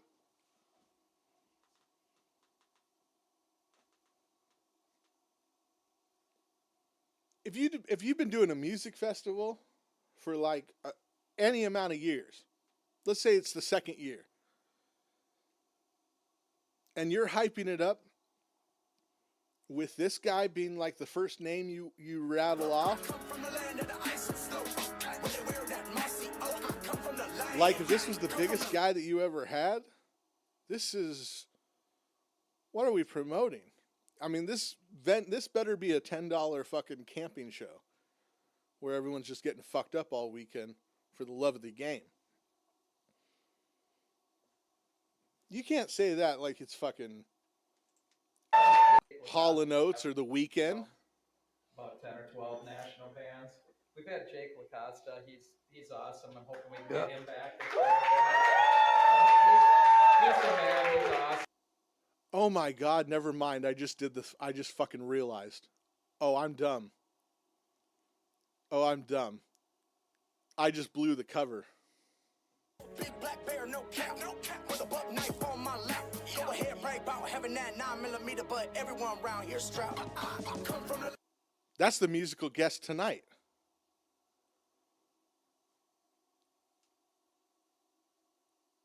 He's talking about the guy that's going to rap on Scorch's stage. That's why he brought him up. Okay, I'm dumb. This is just a circle jerk of friends. This guy just booked his buddy for the gig.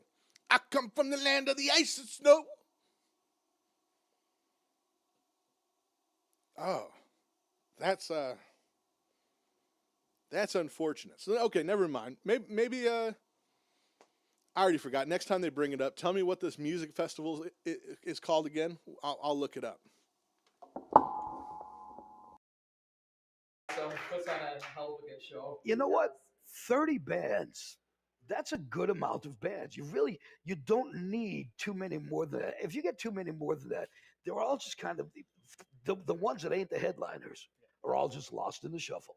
And that's true. And what we try to do is we run 2 stages. Instead of giving somebody 30 minutes, we try to give all the bands an hour, 50 minutes to an hour. Headliners get a little bit longer, but you go to a lot of festivals and locals and regionals kind of get shafted where they only get like, oh, hey, here's 20 minutes, 20 minutes, 30 yeah, minutes. yeah. We try to showcase all them bands too, because you're going to find probably the gem in the show is one of the regional or local bands bands that you never heard of, and you're going to be like, wow. Like Nuisance last year, they came in and out of Minneapolis, they blew the roof off the place, and everybody walked out of there saying, man, Nuisance is awesome. And we brought them back this year, and they're just awesome. So, like all the other festivals in the area, there's camping? Yes, no? Yes, there's primitive camping on our grounds. Primitive camping, which means what? Which means is there's no showers and no electric, but we do have, we're not like a porta potty place. We have actual plumbing, bathrooms and stuff at our festival grounds. We do have a campground that borders us, but they're getting pretty filled up too. So, already, yeah. Their property borders right against us, called Spring Lake Campground. You got to be 25 plus to camp there. But you know, if you're looking to camp, you probably want to get your tickets here real soon. Is there some sort of hotel near there as well? In Abbotsford, there's a hotel, and then and that's about 10 minutes away. But Marshfield is full of hotels. They're about 20 minutes away. So this is going to be interesting. Let's see who Joel says is his. Oh my God, I can't believe they're coming to my show.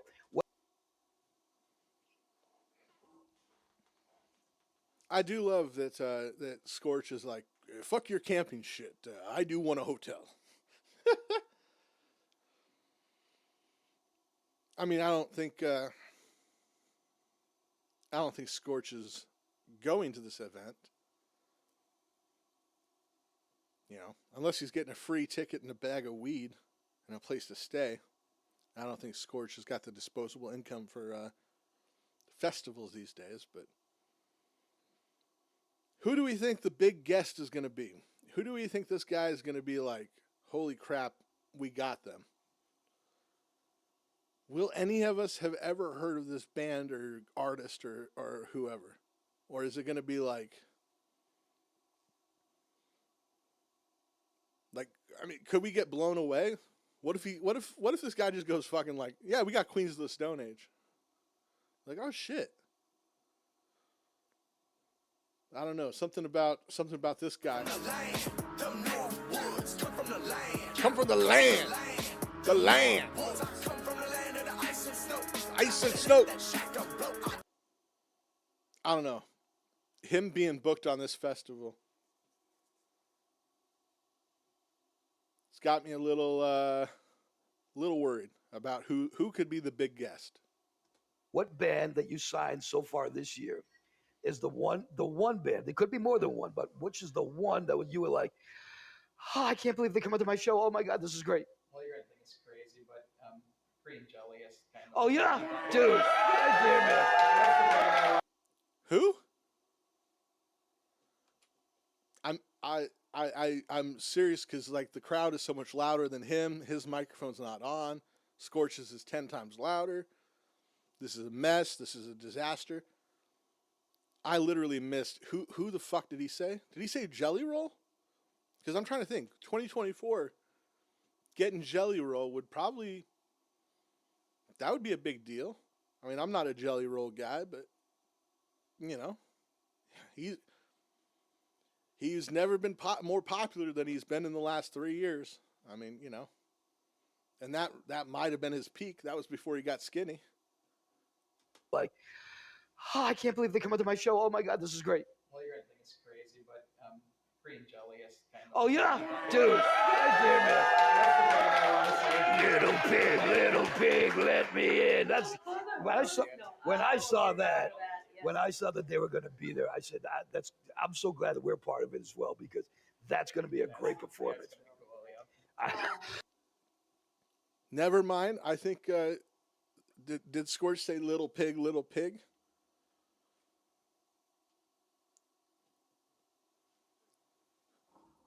The big guest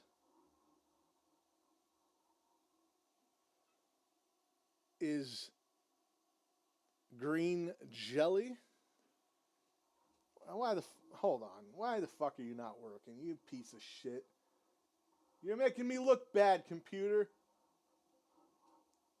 What the fuck?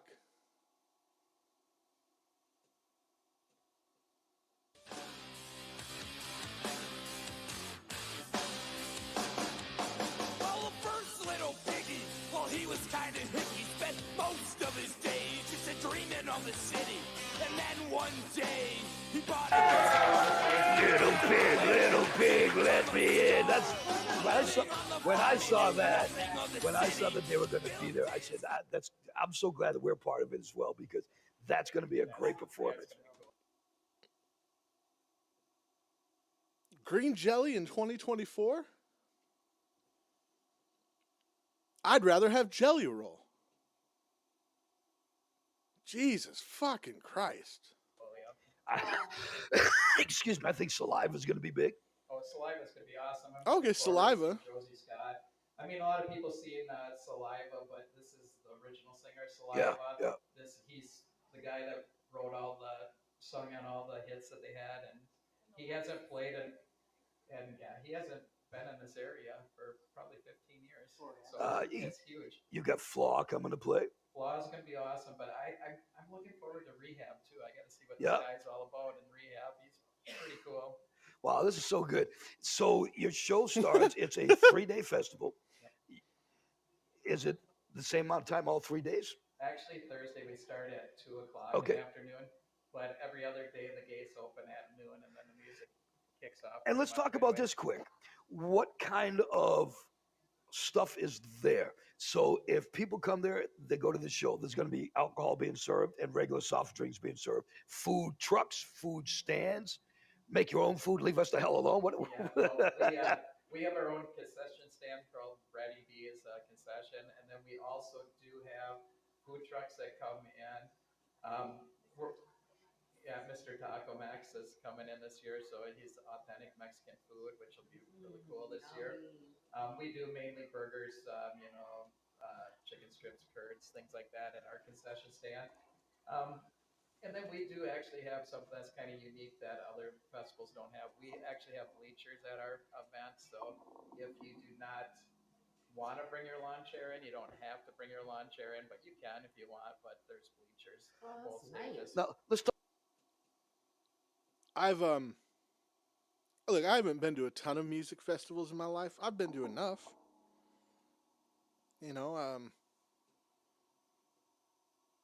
Some blues festivals, some jazz guitar festivals. I've been to a couple of I went to something similar to like a Monterey Pop. I went to a Lollapalooza. I don't even remember what year that was.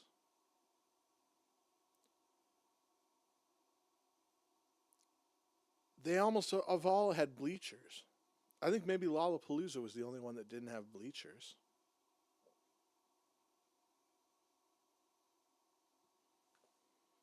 I've seen videos of Download or Day in the Park or whatever that one is. Is it Aussie Big Day Out or something? They got bleachers. They do have seating, not in the main pit or the main crowd portion, but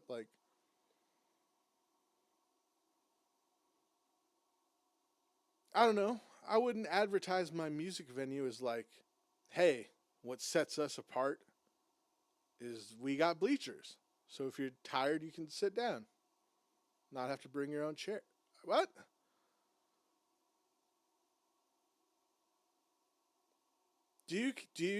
Is that something that you put into consideration when you're buying festival tickets to go see music?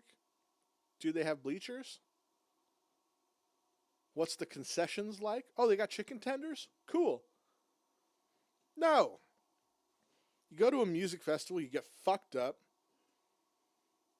and at the end of it, you look like death, and you're going to be dehydrated for a week and a half trying to catch up on all the water loss that you had just drinking, beer and liquor for 36 hours. You don't care if they have bleachers.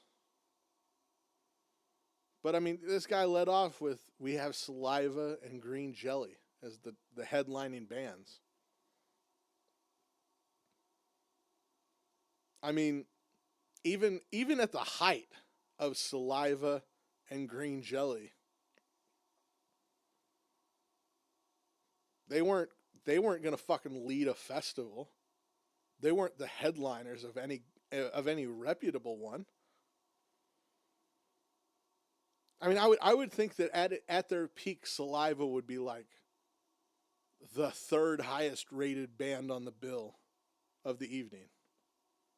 But no. I mean, what do you expect? It's rural Wisconsin. This guy's a fucking dolt.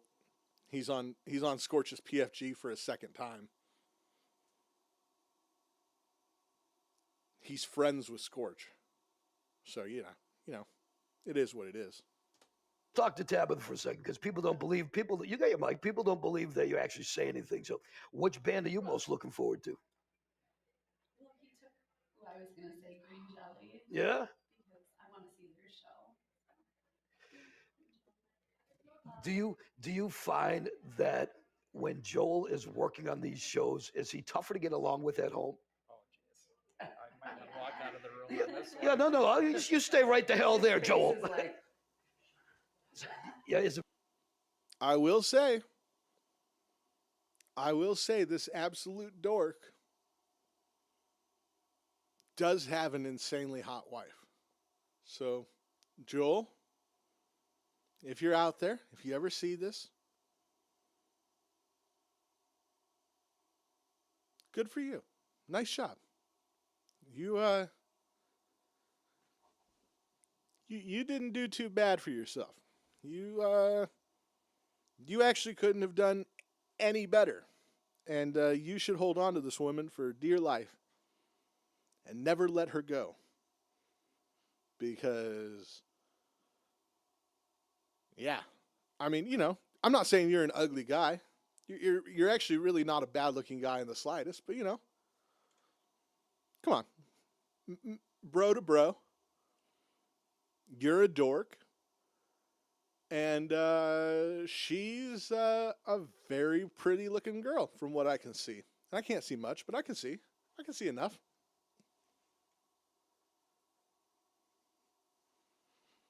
It's nice. Good for you, man. Like, seriously, like, damn. Nice. Too bad, yeah. Do you get all pissy with him? Do you get all cursy and whatnot? We just leave him alone. Oh, yeah? Yeah. And let him do his thing. He'll at the computer every morning. Things might get thrown and stuff, you know. And then once it's... Joel, I know that they didn't really turn your microphone on, but it would help even just a little bit if you put it up to your mouth. Even your wife, who's not a professional, she's just been sitting there. She does at least know to bring it somewhat close to her mouth, you know, within a respectable range. She's not actually doing it right. She's not speaking into the microphone, but it's better than having it in your fucking dick. For the fucking love of Christ, Joel. Get the microphone away from your dick. Get it near your mouth. Or put your mouth closer to your dick. Either one. Well, I won't mind if you try to self-suck. If it gets you closer to that microphone. It's all done. You guys are all chummy again. We're friends. We're married. We're friends. That's good. Say they're married, they have to forgive each other at the end of the But day. no, They're they married. don't. Yes, they do. They should. So we'll ask both of you, okay? What band have you got up there that really disappointed you? Definitely good when you're running a music festival to say which band you thought wasn't worth the money and worth the time. They'll definitely come back if he says it. Oh, last year. You can say it. It's okay. Every band's gonna hate me now. Oh, I won't say the name of the band. I'll just. oh, you have to now. You can't do that. I'll just say that someone caused problems, showed up drunk. Oh, Holly does that every show. What? Whoa! What? You know. We'll ask the man. What band was it? They redeemed themselves. They redeemed themselves. Okay. They came back to my club and redeemed themselves. Okay. Pussies. Yeah. Hey, so what was the shitty band that you didn't like? I mean, you know, they were a problem. They redeemed themselves. They're cool now. I mean, I don't really want to throw a band that we might, you know, actually have a professional relationship with in the future. I don't really want to. I don't want to jeopardize that for a show that 905 people are going to watch. Ever. Oh, okay. So you won't answer my big sandbaggy question. You fucking pussy. You fucking pussy. You're cruel. You're a fucking cruel person. Scorch, you're fucking cruel. Why would you fucking even ask this? What do you want this guy to do? You want to force this guy to be the venue? The guy who has a club and a music festival where he shit talks the bands? What's the matter with you, Scorch? Then you say poor Holly's drunk. She already got her DUI. She's making amends with society. You don't need to throw her under the bus again. Sorry. Now we know the reason why people shouldn't. Well, all we got to do, we just have to go through last year's lineup and just see which. I can see this band being a-holes. I bet you we can figure it out. I'm pretty sure you can figure it out. Oh, you think? Yeah. I'm pretty sure. Well, I got now.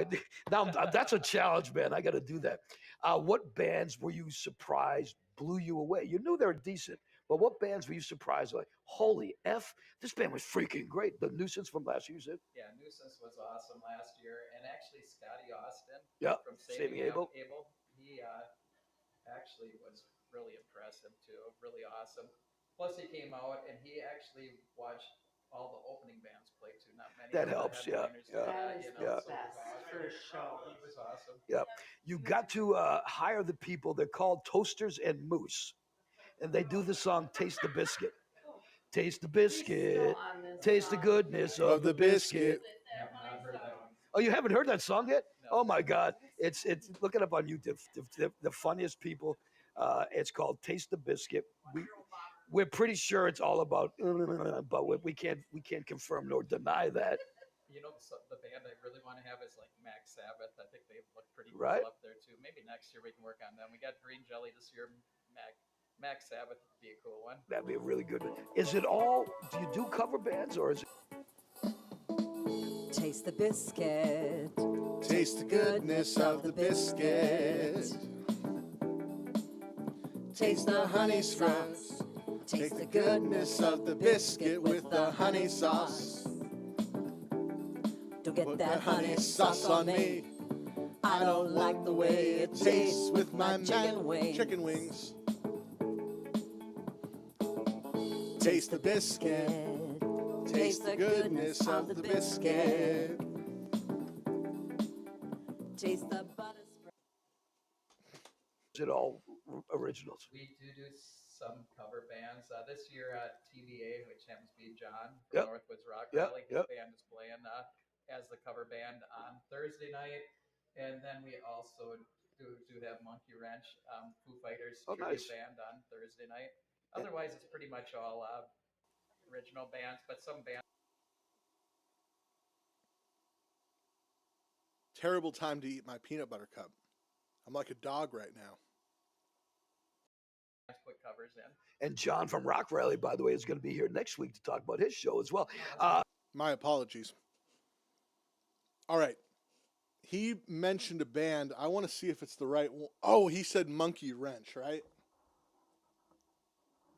Is that a Foo Fighters cover band? I wasn't really listening.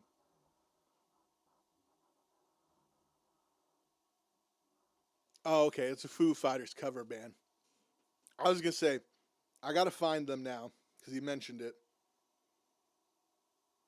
I saw a band probably like 8 years ago by the name of Monkey something. Fucking amazing. They were from Canada. The guitarist had a baritone 6-string. Really fucking chunky. Really good band. They were a blues band. I got a fucking... Was it Monkey Junk?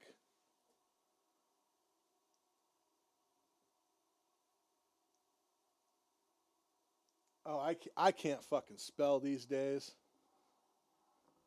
Especially on a keyboard. I'm going to look it up. Monkey Junk. Monkey Junk. That is, okay, it was them. Hold on. Let's just get a couple seconds of this. These guys fucking ruled. Everyone, thanks for tuning in. Take care of yourselves. Take care of each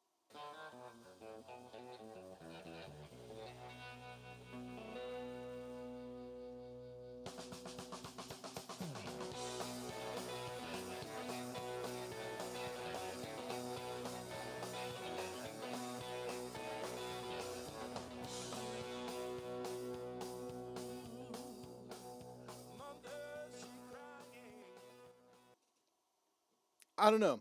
I just really dug it. I thought that they were really good live. They were fun. They had a lot of energy. And just that baritone guitar, I mean, it's just such a heavy sound. It was almost like they had two basses. It was to me fucking really sick. Trying to avoid like the copyright stuff. This maybe isn't the best song to have introduced you to them. Yeah,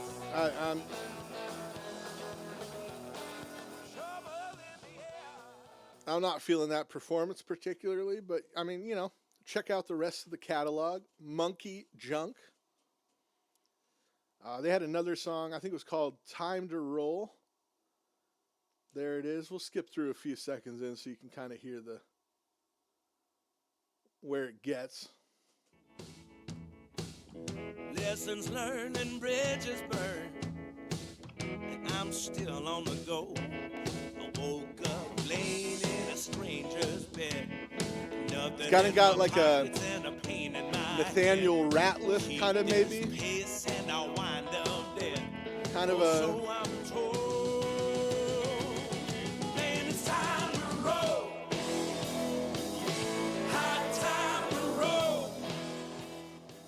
like a real just nice kind of Americana sound, but they're Canadian. So I don't know how. Oh, he brought up Monkey Wrench, which is a Foo Fighters cover band. Now, honestly, it probably would be about the same amount of money to book Monkey Junk as the Foo Fighters cover band. I mean, these guys aren't, you know, these guys aren't world famous, so. And at least it's original. So, I mean, you know. Hey, Joel, if you're listening to this, next year you're going, oh, we could bring Monkey Wrench back in and pay them $500. Or you could book Monkey Junk. They're already probably on tour in your area. And give them $750. Be a better show. What band was it that pissed you off? What band was this band? I don't know. Was it? Oh, you're never gonna tell us, are I'm you? not gonna tell you. It's not fair. If I go home later on today and I figure it out, even if I promise you guys I will not mention it. Oh, hey to if everybody I get in the it, will you chat. tell me? I would tell you if you figure it And by out. everyone in the chat, I mean the one guy. From Monster Hall Music Fest. Give it up to Metal. those guys.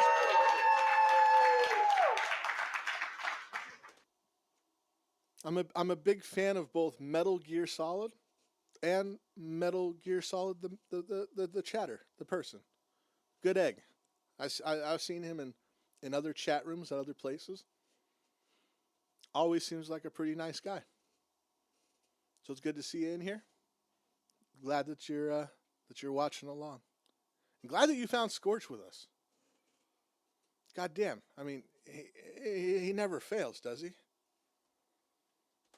Why don't we do this? Why don't we do our next family break, our family member break? We'll talk about Wicked Sweet Bake Shop in Cadott. Wicked Sweet Bake Shop, don't forget, they've got your cakes, they've got your cookies. And don't forget, if you were here with us earlier, he is doing another advertising read for the people that were already there. I don't know if they're getting their money's worth out of these advertisements or if Scorch is just killing time, but it's definitely funny that you're, you know, still reading the advertising that you already did. 3 other times. You know, I'm if you like me, if you watch, say, college football, or I'll use college football as the example. 6 times a game, they're going to play the Dr. Pepper Fansville commercial.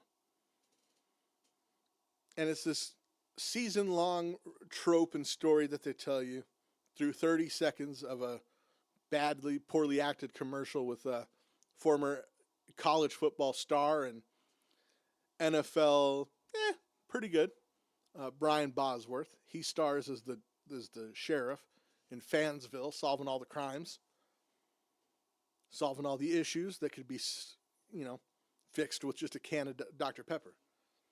But if you watch any college football game, you're going to see that commercial 6 times over the course of 3 hours.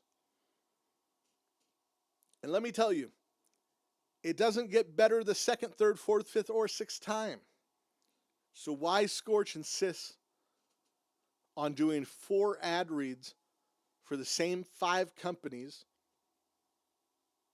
in 1.5 hour show is so above my pay grade. But here we are. And he's going to do it because it eats up time. And for Scorch, TSL, time spent listening, that was the fucking move back in the radio days. He doesn't understand. This is a live stream. We can tune in and tune out whenever we want. And he's stuck just going in circles. Same thing over and over. Donuts. I didn't realize they had donuts. They tried bagels. They might not do it. Maybe for me, they'll make a bagel. But I know for one thing they definitely do is cheesecake. And it's graduation time, and it's summer wedding time.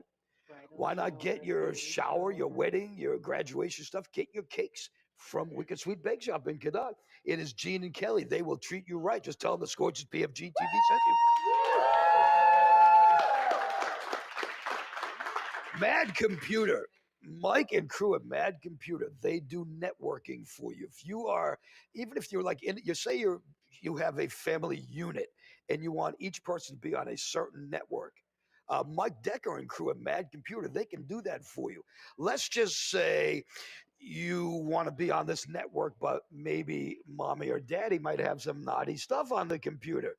Mike Decker can get rid of that as well. The people at Mad Computer, they clean out viruses.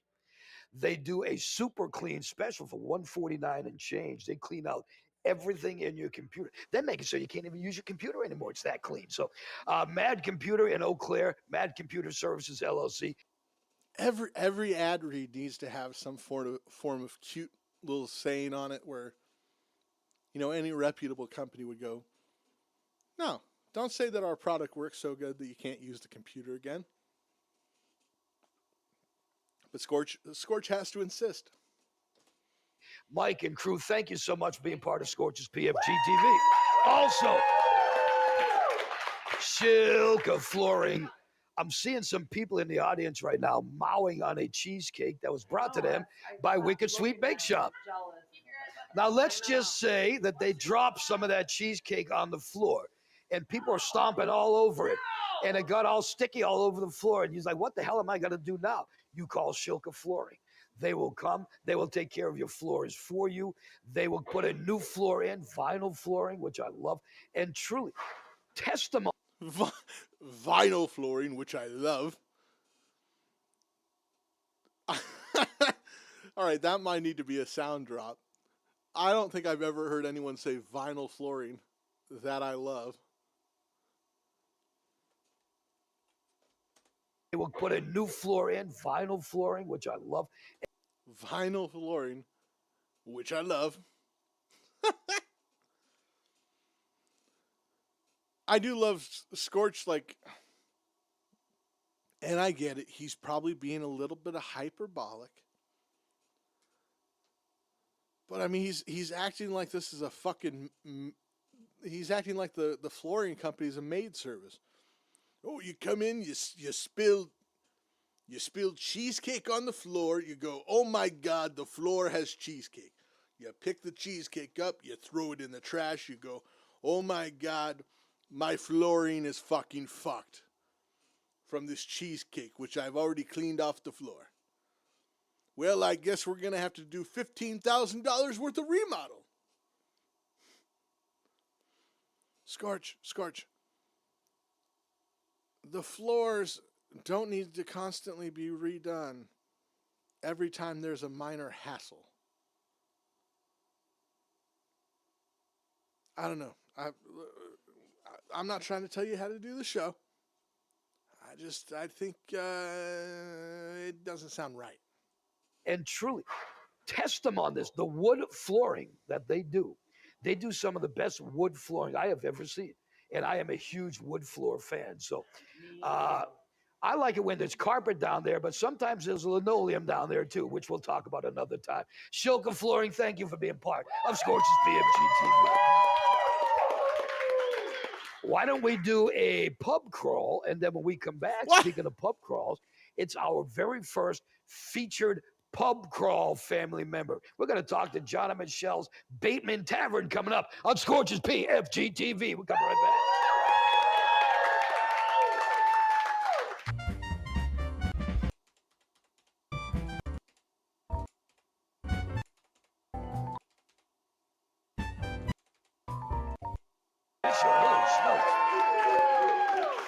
We decided to do something new starting this week. We do this thing called Scorch's PFG-TV pub crawl. You see it going into the breaks every time. Then we're going to be doing a pub crawl, actual live pub crawl, where we're going to be going on a pub crawl with a lot of the Scorch's PFG-TV pub crawl family members. Now, starting today, we're going to feature a different pub crawl family member every show, starting with John and Michelle from the Bateman Tavern in Chippewa. Thank you guys for being here. Do you know how many people, once you guys started jumping on the show? Scorch, you were doing so well, but now the show's in hell. La-di-da. No, it is a good thing. Tell us about. I don't. Why does the audio cut in every time there's like a transition?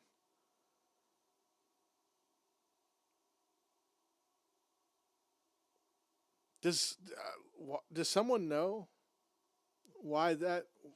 How would you even set that up as a feature where it doesn't? I turn my mic on once, and then it's on, and then I hit the little mute button when I need to cough or take a sip of my Diet Pepsi or scream racial epithets as I screw something up. But I never lower the volume too much off of what I start, or just make adjustments here and there if I don't like it, or if I think it could be better, or if someone gives some advice. But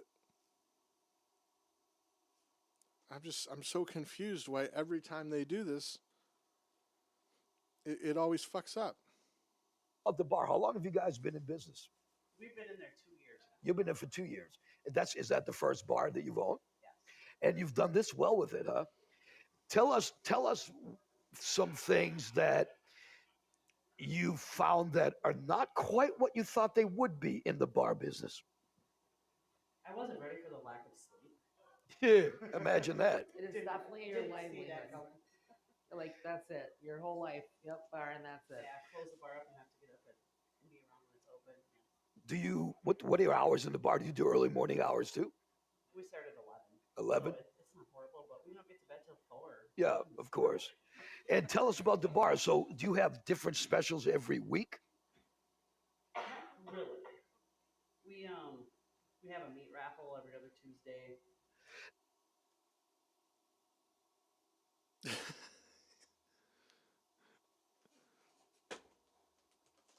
Do you think they're already regretting being sponsored up with him? Or just, do these people just have the worst energy ever? Why do they already seem so mad at Scorch? I mean, this woman is giving him like I get it. You're maybe not the liveliest person. You own a dive bar, but he is giving you the opportunity to theoretically advertise your bar to somebody. Hey, do you guys have drink specials? No, we don't. We have a meat raffle every 2 weeks. Have some energy.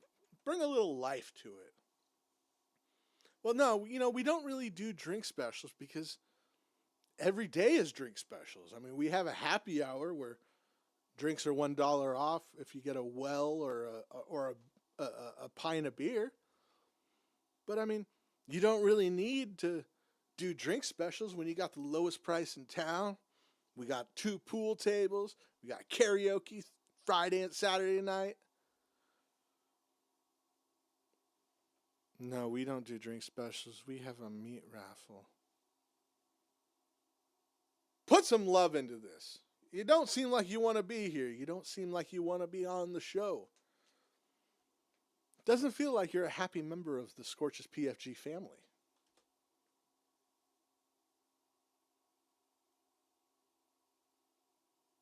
Do tell, if I can, and I might sound really stupid to those from around here, but I'm so not, that's all new to me. What exactly is a meat raffle?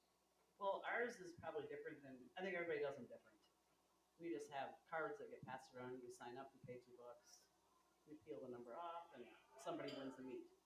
Is it like a whole side of beef, or is it? Well, no. I'm legit. I don't know. Is it because it seems like, well, here you're gonna win a slice of bologna. Thank you. Yeah, that's where we're really different because ours is like $20 worth of meat, so you get $20 worth of hamburger or bacon or chicken, depending on what we got that week. And what kind of stuff do you do, like for?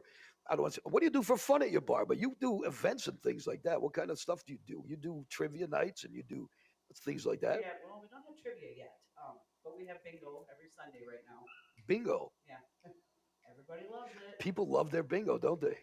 So he was just saying you're the bingo announcer. You're the guy that I gets to. announced bingo there. I've been calling bingo for 20 years at the Knights of Columbus. I 63. The microphone. He's like, I do the bingo, and I just assumed. Sorry, my bad. What? That's interesting. Now, people, do they do it like drunk bingo? So if but you know what I mean. So if number 63 is called right now, everybody has to take a shot. Stuff like that. Is there a way to? Is there a way to drunkicize it? That's the way to do it.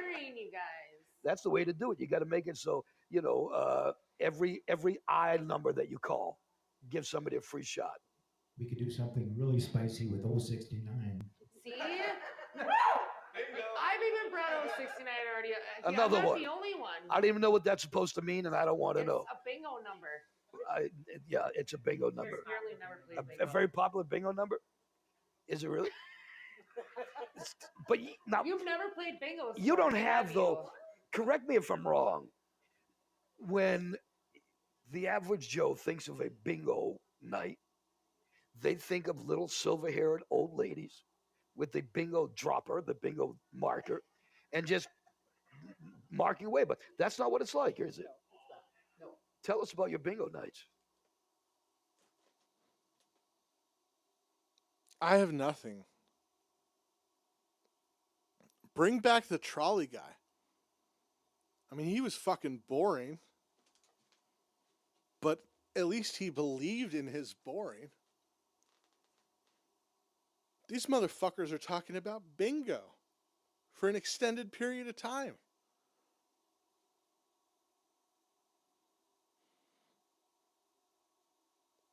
What's wrong with Wisconsin?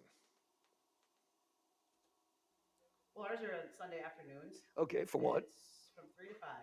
Oh, it's just 2 hours. Yeah. Okay. That's all our caller can handle. Why is that? You get tired? It actually gets pretty tedious. They get kind of restless around the bar too. Yeah. Like just sitting there for 2 hours. Do you put money in? How does that work? Do you pay for like, and can you do more than one at a time? I know he's not a huge bingo player, so I don't know if he knows what. Multiple cards, you pay for each card. Oh, sure. And then the whole pot just goes right back to whoever wins. Goes right out back to the people. Oh, that's really nice. And Did you that's say every Sunday? You give out pot? You're in now, aren't you? I'll be. Every single time. He cannot let an opportunity go by.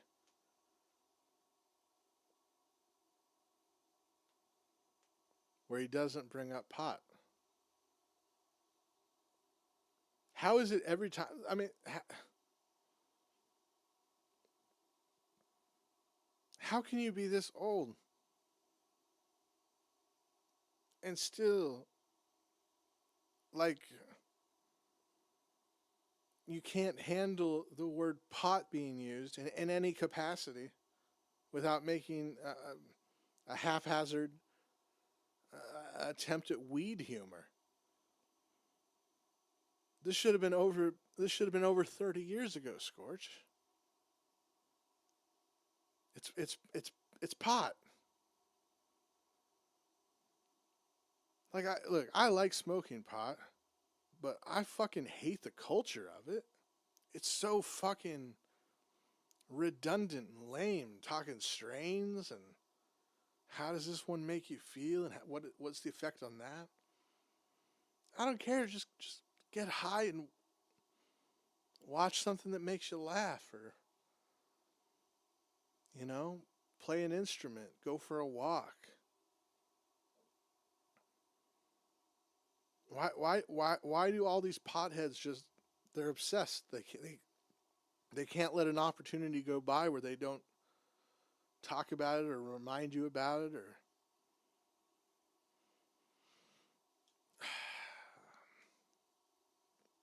I feel like this is every episode. The first like 30, 40 minutes, boom, boom, boom, boom. Observation, make a point, go on a tangent, bring something else up.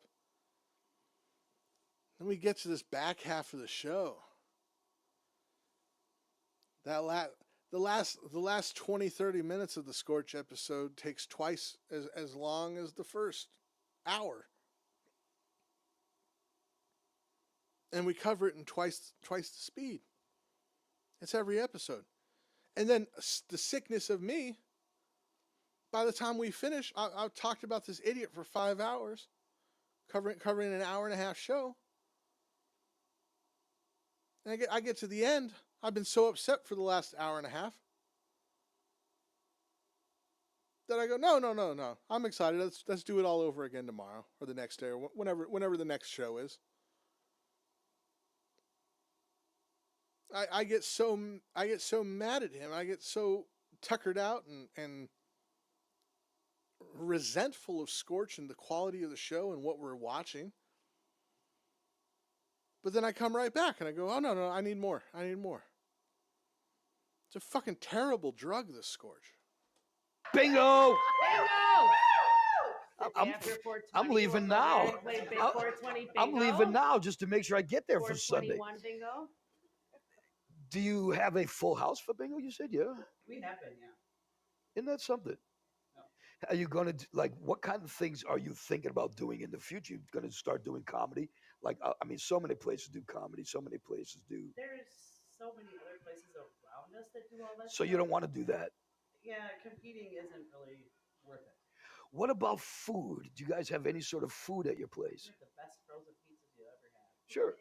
Bar pizza. But just so you guys know, when you order one, they will cook it. We will cook it if you want. If you want. You can take it and bake it, right? Oh, cool. Even better. So far, we've learned that this bar, they don't do drink specials. They don't do nothing special. They do bingo once a week for 2 hours in the middle of a goddamn Sunday. But they don't want to compete. They don't want to do nothing. They make frozen pizzas and sell them. It's probably, what is it, the Casey's? What's that popular Midwest pizza? It's probably Casey's, I think.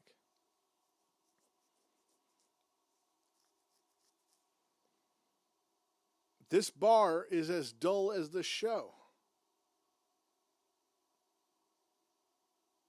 I mean, they would have been better off just not advertising at all. I would have had a better chance just if I passed through Eau Claire, Wisconsin ever, of going into this bar, not knowing anything about them, and then just leaving with a bad taste in my mouth when the bar fucking sucks. But now, because of this advertising that they've been able to do on Scorch's PFG-TV, now I know I never have to go here. That if I go to Eau Claire, Wisconsin, and I decide that I need a beer and a frozen pizza, that I'll go anywhere else.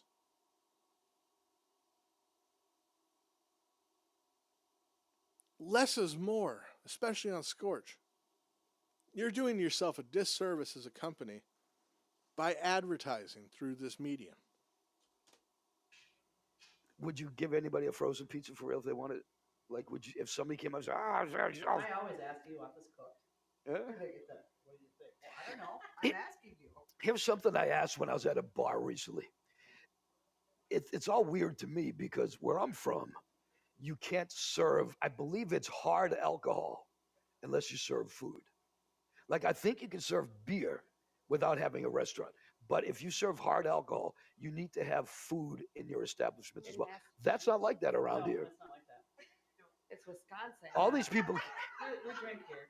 all these people care about is drink. It's true though. You guys like your alcohol. There's more alcohol in churches. Hell yeah. Hallelujah. How many? Wow, that's so interesting. Tell us a story about, and you don't have to mention any names, but tell us the most effed up patron you've ever had. Don't do it. He's not coming back if you do I was it. going to tell the story about the guy who sat and harassed everyone for the wedding, and then he went outside and peed by his van right by the front door. Tell us. Do you remember me? Did you see that was me? No, it wasn't you. I was like this. I was like, but I gotta go. I gotta go, and I just right next to the van. Somebody else actually just pulled up and did that too. And he was like, Get the hell out. Pulled up to pee on something's car and then left? What do we wait? No, he pulled up, he opened the door, and he peed right there, and then was coming in for a drink. Oh, he couldn't make it in the side first. I met him at the door and just said, "Get the hell out." This is a great story. And then 2 days later, his girlfriend came by and squatted down and put one number 2 down. But that was okay too. That's never happened yet. no.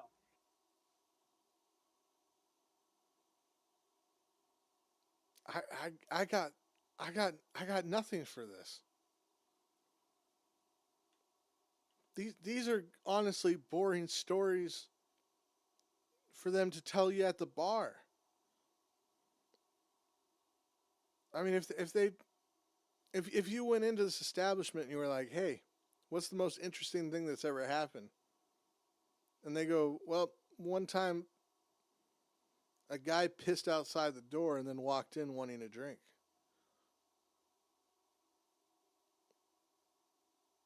Like how privileged and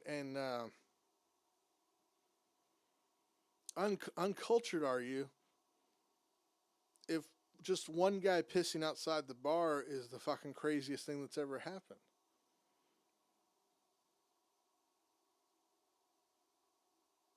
I've been a regular at a bar where it was common for people to just piss on the side of the building. And then if you went around the corner of where the pissing was happening, there was the dumpsters, and that's where people were fucking. And it all backed up to a major road. So, like, if you were driving past at 50 miles an hour, like, you could look over to your right as you were passing the bar and go, "Oh, yeah, there's a couple having sex." You know, she's because how their dumpsters were, it was like, you know, there was like a retaining wall, but then there was like a shorter retaining wall next to it, where like you could get up on kind of all fours, and the man would stand behind the woman or the other man. There was a lot of homosexuals, but you could or you could sit on the lower retaining wall that was next to the high. I don't know if I'm explaining this in a way that makes sense, but you know, you could sit down and service a gentleman, you know, orally, or you could do kind of a standing missionary, but you know, definitely doggy style, or just sitting there getting a blowjob. That was the most common positions.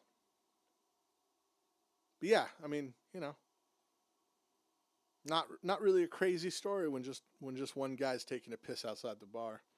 Get back to me when 4 or 5 guys are concurrently pissing, like we used to do. We would time our pisses, go around the corner, and just have a fucking mighty laugh.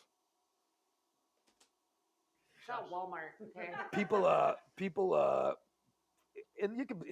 I never hear about it. You don't have fights in your bar, right? People are usually pretty good about things as far as that goes. So far, so good. And I'm not trying to. I'm not being an a-hole, but I've just noticed that. I noticed that a lot of bars around here. Once again, in New England, where I'm from, there's bar fights all the time. Out here, I think that people care more about getting drunk than getting their ass beat, or so, you know. So it's kind of weird. There is bars that have lots of fights, just not ours. Yeah. I think it goes with the younger crowd. Are you an older crowd? Yeah, it's more middle age, not a lot of youngsters. Yeah, they're gonna be now. They're gonna come there now just to pee in your parking lot. No, the cool kids only hang out there. The ones that pee in the parking lot, apparently. Those of us that are potty trained hang out there. Oh, see, yeah, I'm potty mouthed, so there's a little bit different story. Wow, John Michelle from Bateman Tavern. John, thank you guys for coming in. Michelle, thank you guys for coming in, and thank you for being part of the Pub Crawl family as well. And we will see you, I believe, on May the 17th as part of the Scorch's PFG-TV Pub Crawl. Give it up for John. It never happened. Michelle from Bateman Tavern. We looked into it last week when he said that there was going to be a pub crawl on May 17th. There's no episode. It never happened. This was all a waste of time. We can hang tight, though. We can all talk about this as I look for my cheat sheet. We're talking about things. This is according to theartofmanliness.com. Okay? Theartofmanliness.com. They came out with things that women get turned on by when it comes to men. And I want to know if it's legit. A good dancer. Do women get turned on by a guy that's a good dancer? Bro, what? Hey, thanks for coming on to support me with your bar. Hey, so dude, I want to ask your wife, does she get turned on by good dancers? Why did he keep them on the couch for this?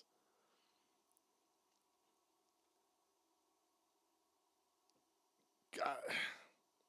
You're asking a couple that's probably in their early 50s with a husband who's still rocking a mullet. You're bold. You're bold, Scorch, to ask a man of that age and of that haircut if his wife gets turned on by good dancing from men.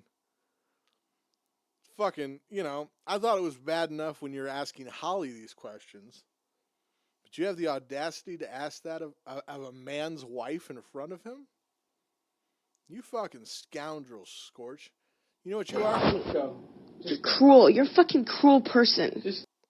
You're a fucking cruel person, Scorch. Yes. Well, okay. Way to make Angela be Angela gets turned on by good dancers. apparently her man knows how to What about dance. up here? Holly, do you get turned on by a good dancer? Well, it depends on what they're doing while they're dancing. But yeah, if there's No, a man just a that good can dancer. Do their Michelle, good dancer? Yes, no? rubbing, just rubbing it. I mean, these two poor people. I mean, the man's got an "I need a hug" shirt. He doesn't have an "I need a man to ask my wife sexual questions" shirt on. He's just asking for a hug, Scorch. Don't take his friendliness as complacency. Don't take his friendliness as submissiveness. The fuck are you doing? Do you not see how uncomfortable these two have been since you broached the subject? The most exciting thing that's ever happened to them is a man pissing in their parking lot. Why are you escalating? This is classic escalation. Yourself on a woman Yeah, that can mic up. actually dance. That's not. Okay. I think, absolutely. Here's one. Flannel shirts. Ladies, flannel shirts. If he's got a beard, Yeah. does he have a beard? Flannel shirt? I don't know if he has a beard or I not. don't know that that's a term. Okay. Only if he's got a beard. Cooking skills. If a man can cook, yeah. This woman's impressed by nothing. She's had a sour look on her face since the second she got up on there, and it's only deteriorated. I mean, she's fucking moldy at this point. This husband looks like he's going to do everything in his power not to kick Scorch's ass in the parking lot in a few minutes.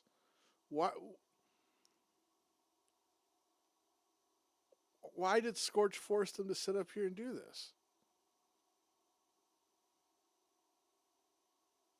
I just feel uncomfortable. Yes, please. Yes, please. This obviously is why I'm single, because You can't cook? no, I can cook better than most. Good with kids. Yeah, you like that? Guys that are good with kids? Yes and no. Well, yes. Okay, yes. Well, to me, Holly with the only reasonable answer, yes and no. I mean, if he's too good with kids, yikes. If he's just, pleasant and throws a ball around with them and, teaches them how to swing a hammer and, gives them a positive role model, sure, then they're nice. If they like the kids too much, well, that's the worst thing. Liking the kids too much would be much worse than not liking them at all. It's a good job, Holly. You answered the question correctly. I've found that women do not like it if you go up to a kid. Hey, little kid, how's it going? Yeah, they don't. Their creepy eyes. They don't like that. Don't do that to them. Don't scare them. Confidence. Is confidence a big thing for you women when it comes to guys? Yeah. Confidence, Holly, confidence. Ladies, confidence. You like confidence? Yes. Do you like biceps on a guy?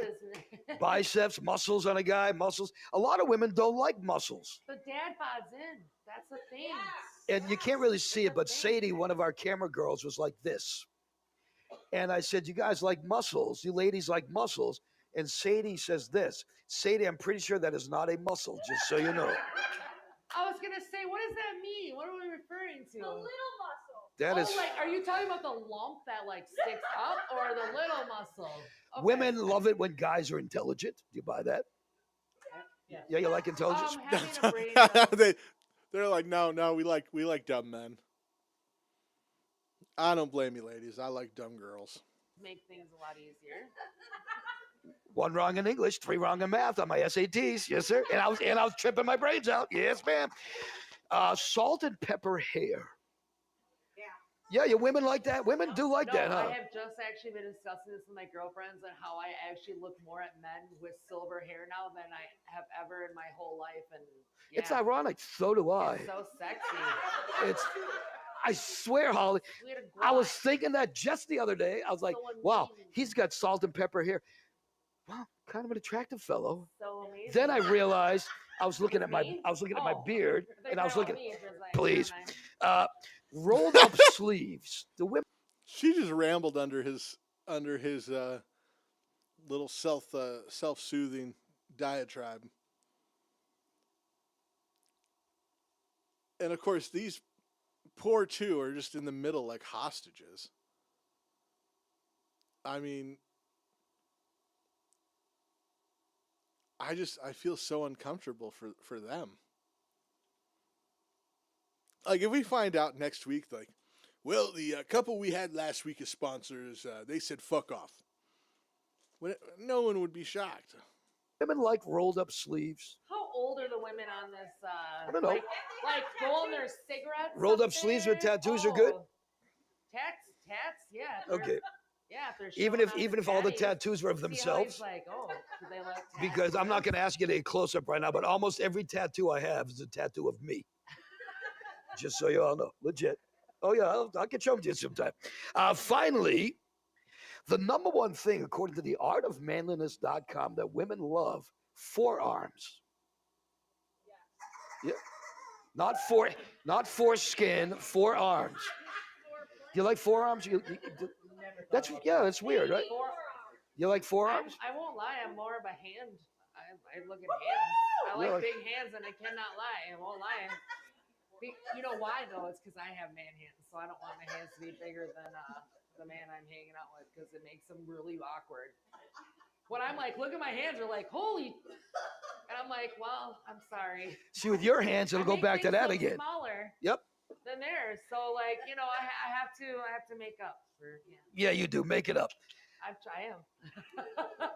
Because every man that is now like, I hate you, Holly, right now, because they're all doing this.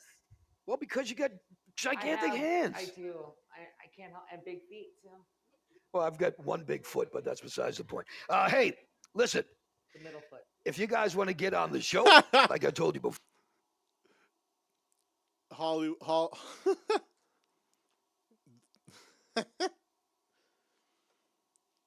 Scorch being kind of cute, kind of crass, but kind of cute.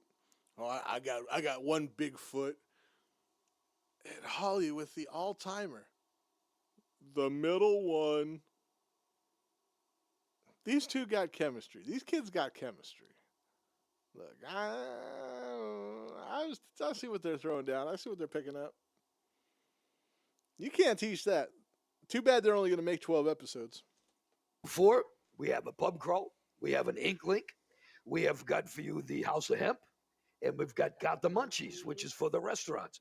And these are some great deals for some great businesses. Get on the show soon. We just signed up the Corner Pub and Grub in Fall Creek. Yep. Thank you guys for coming on board the pub crawl as well. So you can get on the show, email Scorch at scorchonline.com and become a family member. Why don't we do this? Why don't we talk about Mad Computer again quickly? Because Mad Computer deserves the plugs. They deserve the credit because they are a great place. Give it up for Mad Computer. Mad Computer. I want to tell you again about the $149.99. Fourth fucking time we've done this. That'll take care of all the viruses. That'll take care and make your computer run faster than it's ever run. And they also have new and used laptops. Wait, that was in the fucking... That's not me. Why did that start playing?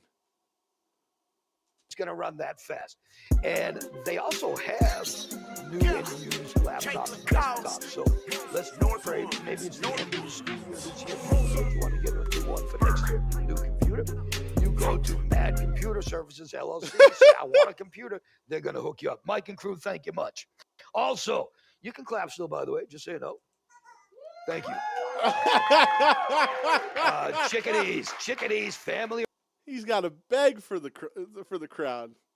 You know, Scorch, you bring more attention to the fact that there's 4 people in there and that you got to beg for them to pay attention. When you ask for them to clap after they were silent. How many times do you want them to fucking cheer for this fucking sponsor? You already done 4 ad reads for them. They can't be as hyped the 5th time. You're not paying these people. Oh, Jesus, Scorch. The restaurant in Eau Claire, they have those kolaches that we found out what they were a little while ago from Wicked Sweet. They do kolaches every once in a while. The breakfast sandwiches I love. And you know what else I love about Chickadees? I have an issue where I go out, I ask for my scrambled eggs well done. Inevitably, they bring me out a plate of yellow, runny, mushy scrambled eggs. I don't want scrambled eggs. I want my scrambled eggs dry.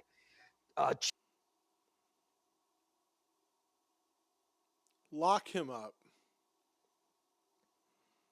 If you're getting scrambled eggs and they come out dry,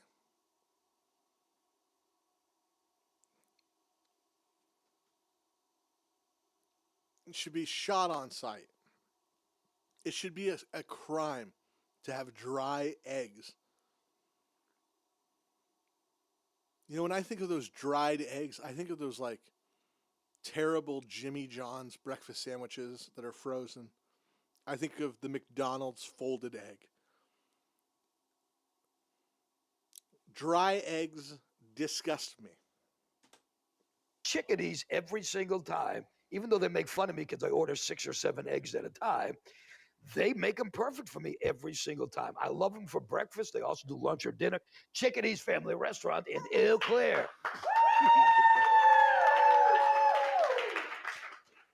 Common Collected, the cannabis company in Chippewa Falls, the official Chippewa Falls cannabis company of Scorch's PFG-TV.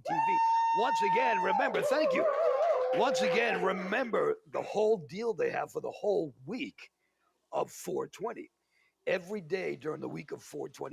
Oh my God, you told us this 4 times already, Scorch. Every day they got different deals. 20% off this, 20% off that. Saturday is 420. Come in, you make any purchase, you're going to get a free pre-roll. Scorch. This isn't radio. You're not getting new listeners every 15 minutes.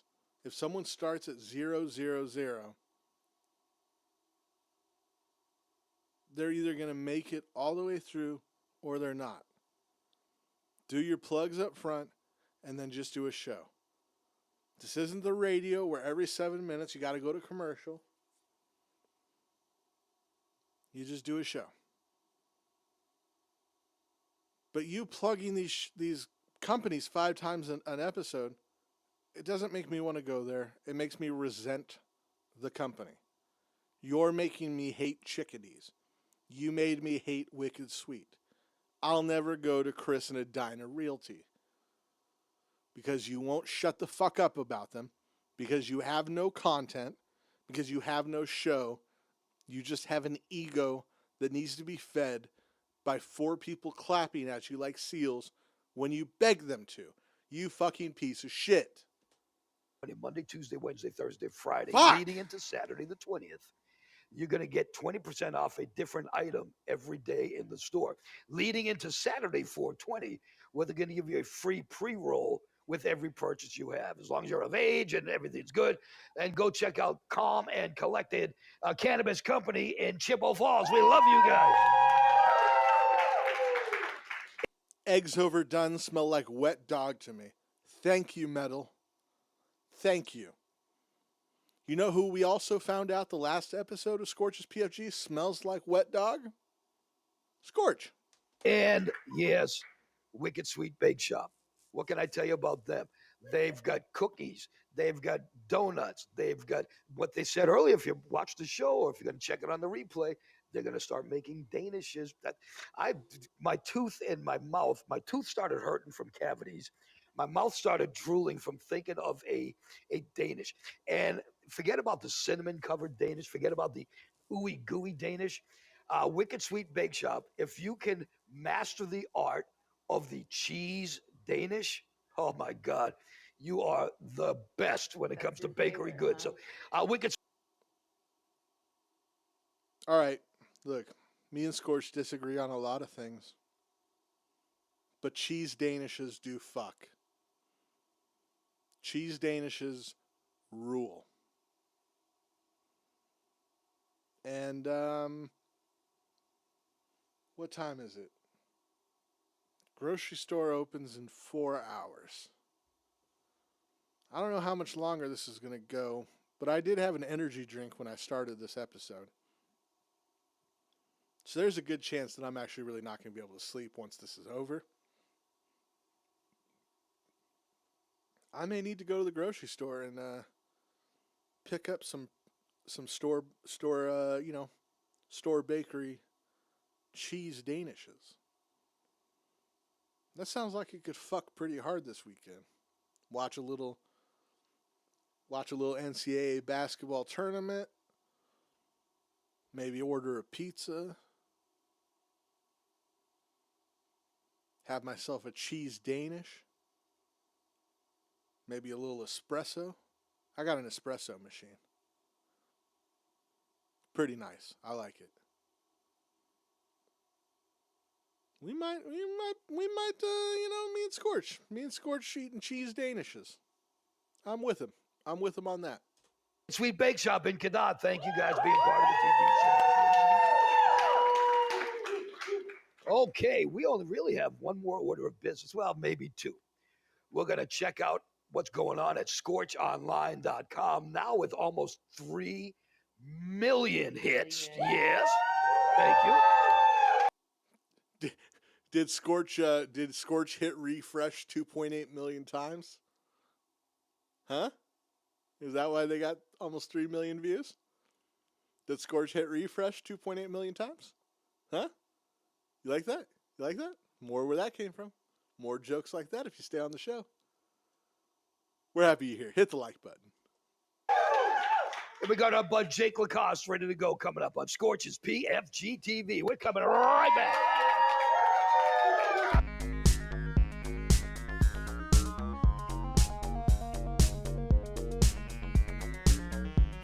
All right, we got to skip through this. We got to get to the rapper.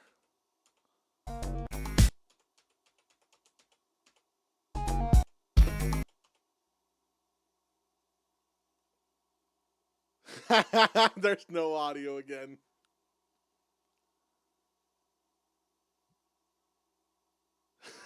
He's got too much.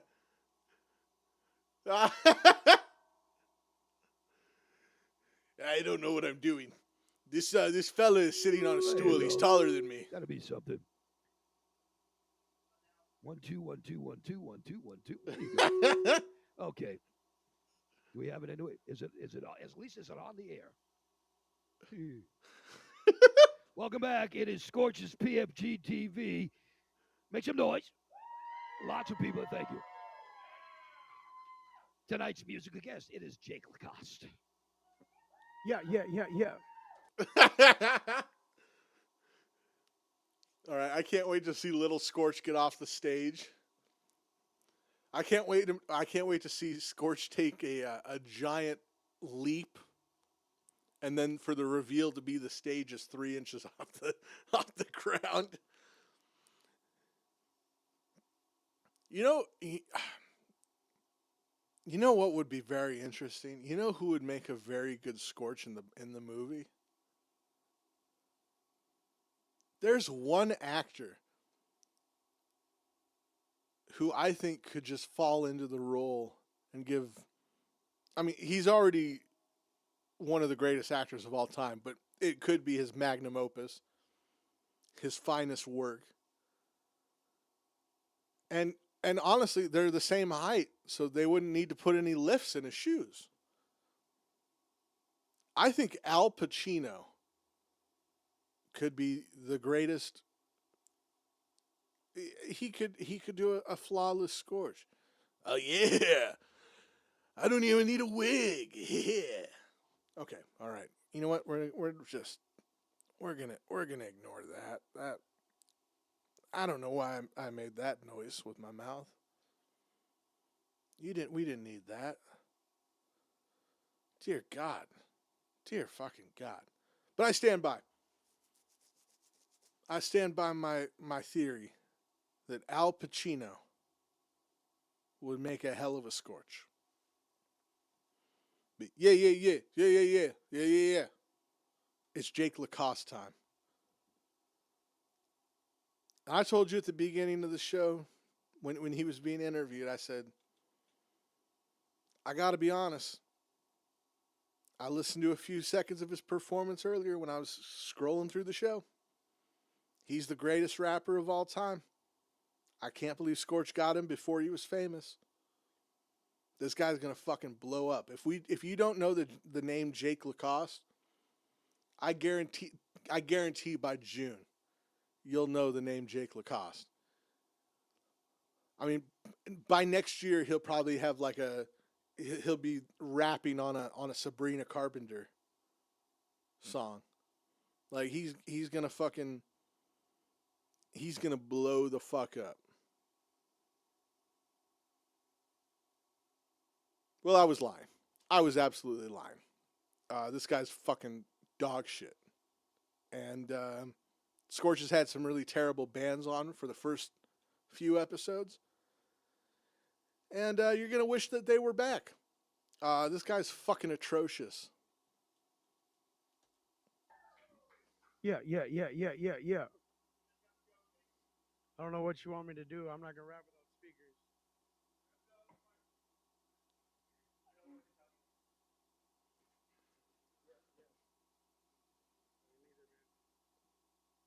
He said, I'm not going to rap without speakers. They didn't even get this figured out. Scorch is long gone. Scorch should still be up on the stage.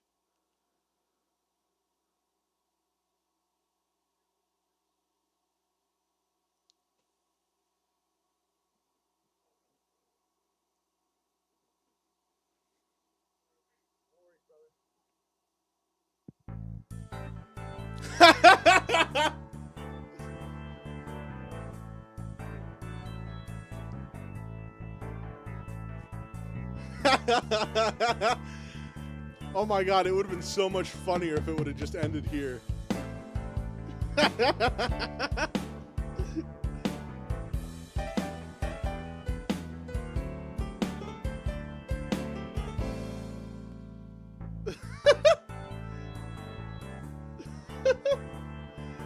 Oh my god, if this would have been the ending, it would have been the best episode ever. Yeah, I'm not going to rap without any speakers. Fucking 20 seconds of awkward silence and the credits roll. They just bail.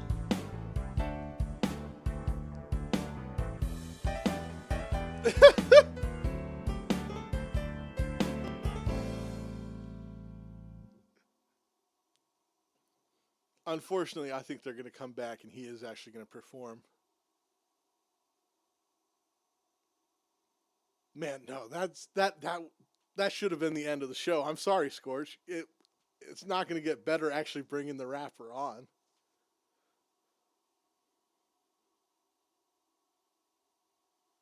I mean, if you were watching this live, you would think the show's over, wouldn't you?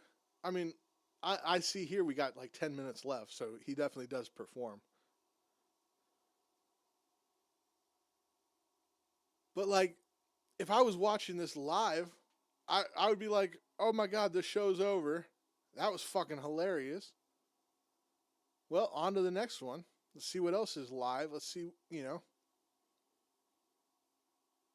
is Anthony Cumia live? Is Jim and them live? Is Karmic live? Let's go check in.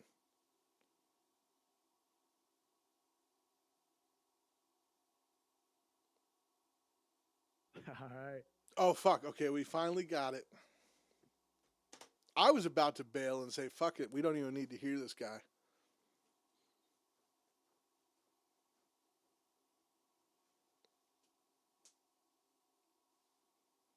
But no, Scorch has no sense. Because if Scorch was doing a comedy show, if Scorch was doing something entertaining, that was perfect. That was the perfect ending to a shit show. The guy, you guys not being able to get his beats up, him refusing to rap, and just bailing on the show. But no, they panicked instead. They tried to figure it out. They didn't just lie to the guy and say, no, we're still live.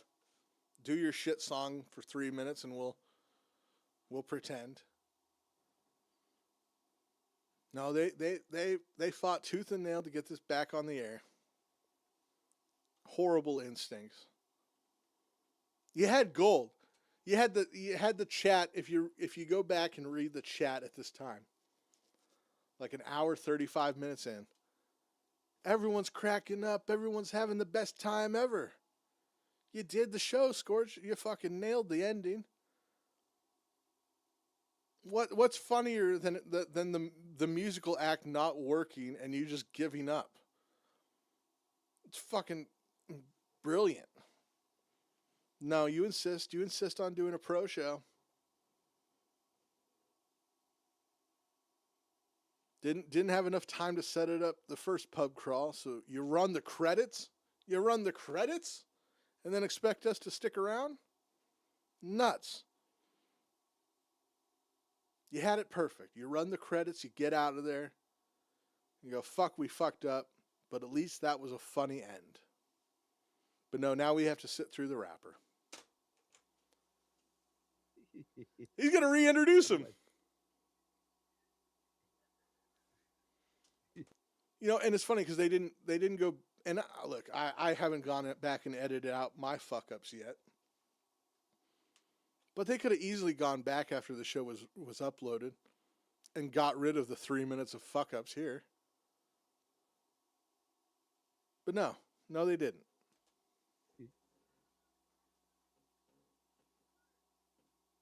Does the mic not work again? Okay. For those that missed it just a few minutes ago, hey, we have technical difficulties sometimes. That's the part of doing a live TV show, right? Sometimes we just fuck things up, right? Sometimes things are out of our control, right? This is not. Once again, the technical issues are like the one thing that are in your control, Scorch. I know I belabored that at the beginning of this stream, but it is the one thing that you can control. Out of our control. This is in our control. It's our bud Jake Lacoste on Scorch's PFG-TV.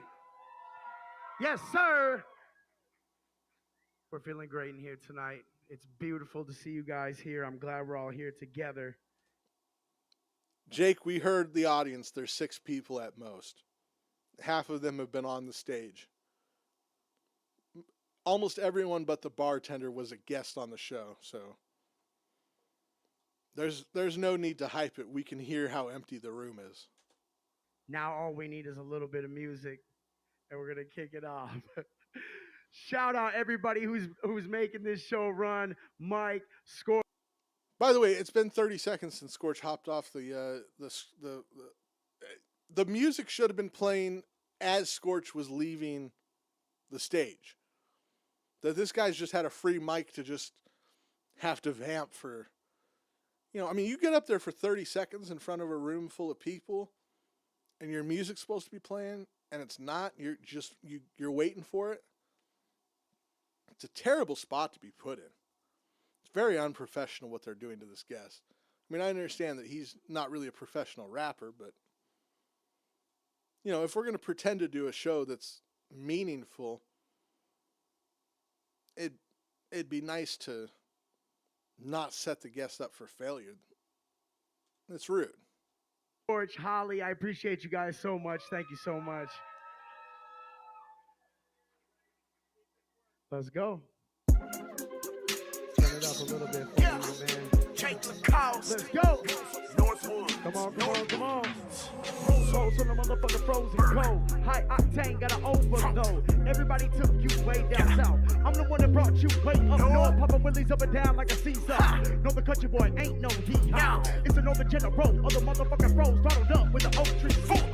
So gone to the bone, to the throne of the note that was made by the antlers of a white thing. Motherfuckers hating on me, hope I might fit. But I'm ripping up the engine cause I'm like that. It's a full throttle smash when I mash on the gas. Ain't no one running up on my tail. Fearlessly the other no, I made my way. Ain't no one running up on my tail. It's the Wisco Desperado. We need some music, man. Oh no!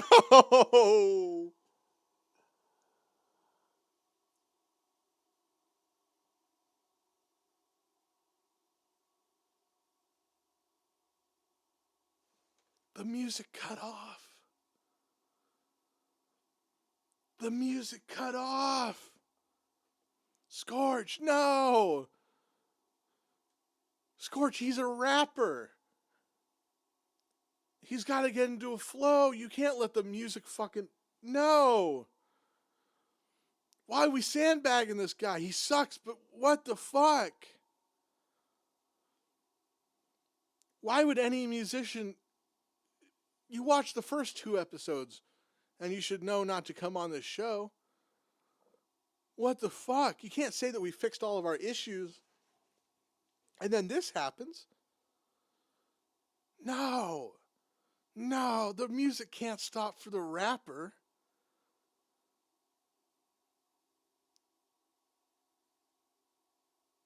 I'm dumbstruck. They have to be doing it on purpose. They have to be fucking this up on purpose. I'm so uncomfortable. We need some. You know, because like if the beat dropped out there for a second, that would be a cool part of the song. That's not what happened. This guy isn't clever enough to have a beat drop and then roll over it for, 2 measures or something. Oh my God.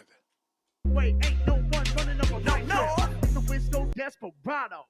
We need some music, man. I can't hear this shit at all. Can we turn the speakers up? This is crazy, bro. Can we get some speakers? I can't even hear the music. Come on, bro. Help me out.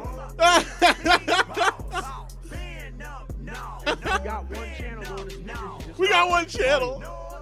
You can do it. I believe in you. If I can't hear the music, I can't hear the music.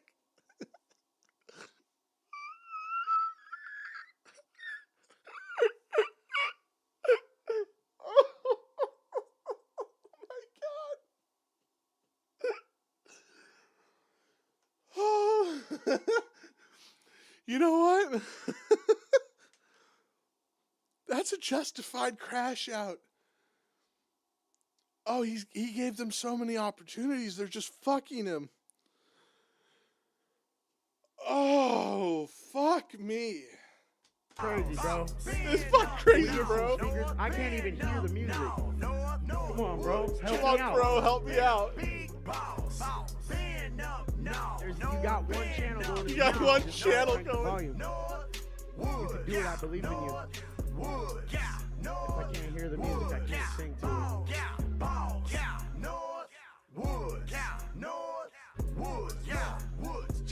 He just quit. He just Which quit. one is running the speakers? Is it this one? Is it this one? One of these motherfuckers. Come on, my man. They got no one Max running is it. the man. Oh my God. I'm gonna improvise. Oh, this is the song that we heard earlier. We come from the land of the ice and snow. Oh my God. They got no one running it. They got no idea. He's got no music. They took like they had to take like an extra 5 minutes to fucking fix up the fuck up from the first time that they fucked this up. This guy had the audacity at the top of the show to be like, nope, no more fuck ups with our sound. We got this all figured out. We're doing the best job ever. Legitimately would have just gone better if they would have just given up. Hey, sorry, Jake, that we wasted your time.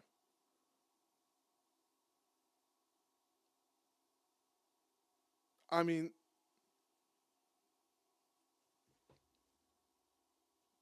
this guy would have a legit reason, I think, to punch Scorch. Like, at the end of the evening when he's like, hey, I'm going to take off, like, he would be in the total right if he just told Scorch off, just told him to kick rocks and never fucking talk to him again. He's just dog-dicked all over this kid.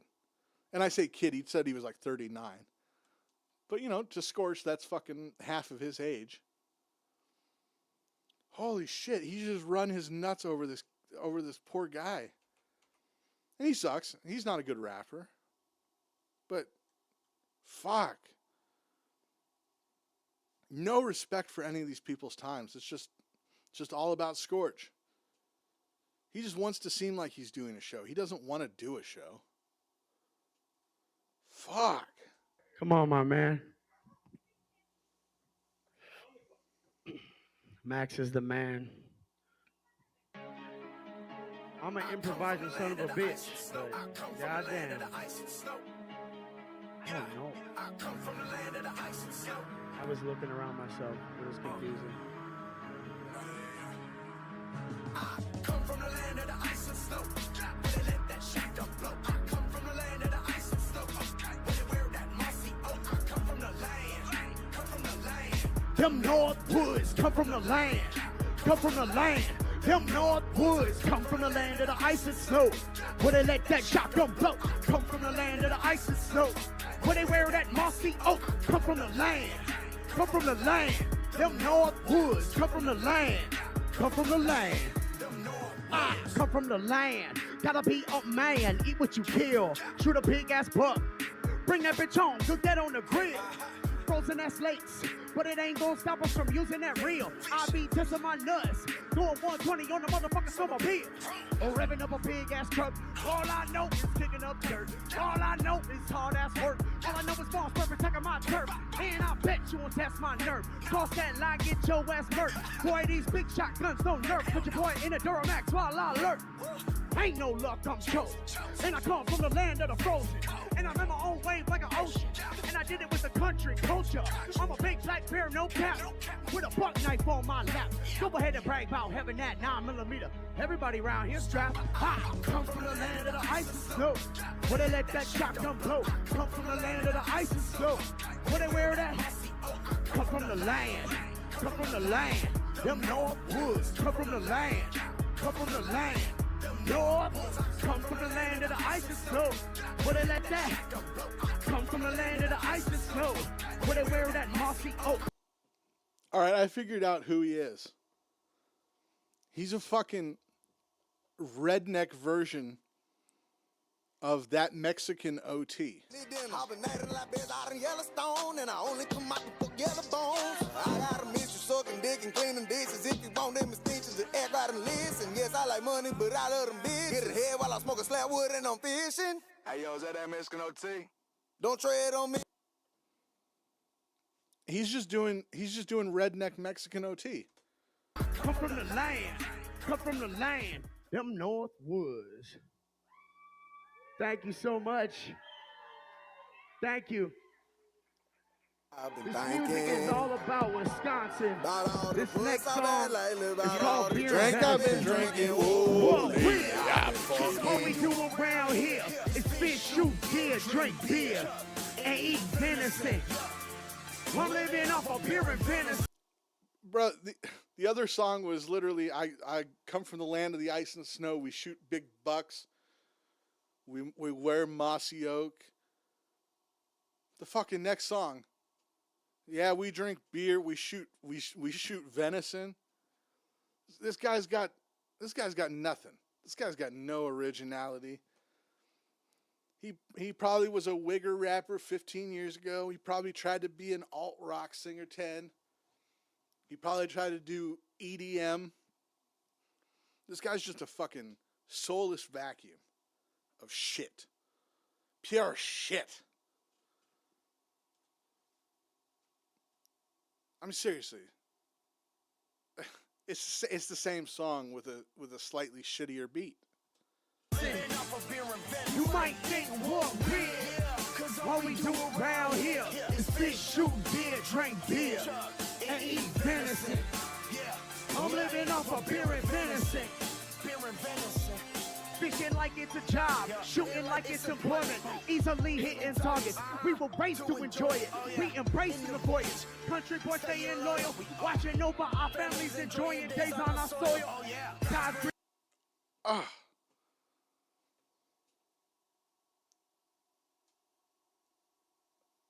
Hold on, we just need a little palate cleanser for a few seconds. Start Texas, I'm player made. They gon' ask where I'm from Dirty Bay. Well, we got them raw, yeah, and we got a law, yeah. Lone Star, Texas, I'm player made. They gon' ask where I'm from Dirty Bay. Well, we got them raw, yeah, and we got Fuck yeah. That song fucking rules. That Mexican OT. Certified every song hood classic. This drink beer venison for fuck, who was 30 seconds away from from stabbing somebody because he couldn't hear himself to do this? Fuck off. Green earth, that's what you find in the window.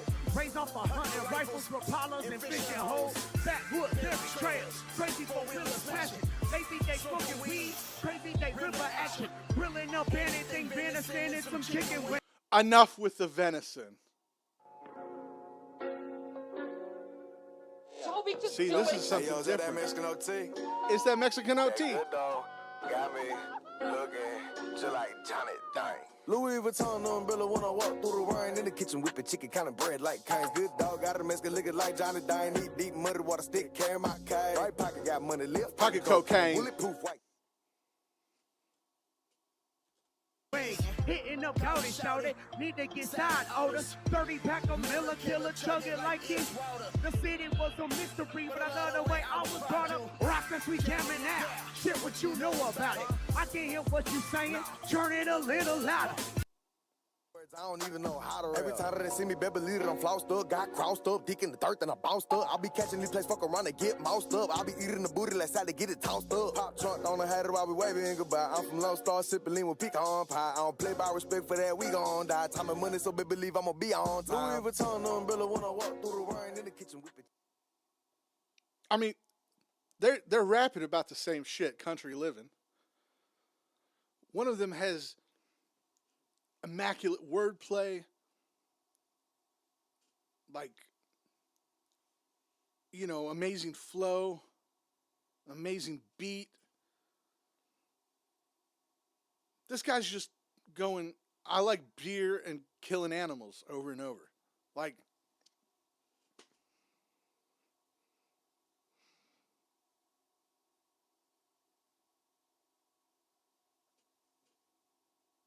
I don't even know. Like, it's just, to me, just, it's breathtaking. The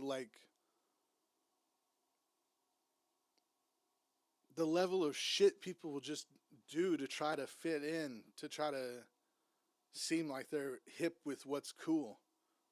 Like, this guy's just, that Mexican OT, that's a real dude. That's a guy that lives this lifestyle. This guy's just like the biggest fucking poser. I don't know. I'm offended by this man's rap. I'm offended by everything we've seen on Scorch's PFG-TV. I'm honestly just ready for it to be over, so I can hop off stream and just listen to that Mexican OT. See, it's never good when your rap, when your style, when your flow, when someone listens to you and goes, oh, I'd rather just listen to the real deal. You know, this. Drunk by noon o'clock, yelling I love life. Drinking Miller, munching venison on a buck night. This makes me hate music. This guy makes me hate music. Pretending, keep pretending with my business. I'm relentless, see no witness. I got 2 rent houses and the bitch is getting rented. Bitch, I've been a boss for a minute. Umbrella when I walk through the rain in the kitchen, whipping chicken, kind of bread like kinds. Good dog, got a Mexican looking like Johnny Dang. Eat deep muddy water stick, carry my cane. Right pocket got money, left pocket cocaine. Right pocket got money, left pocket cocaine. All we do around here is fish, shoot, deer, drink beer, and eat venison. I'm living off of beer and venison. You might think, whoa, weird. All we do around here is fish, shoot, deer, drink beer, and eat venison. I'm living off of beer and venison. This guy makes me hate music.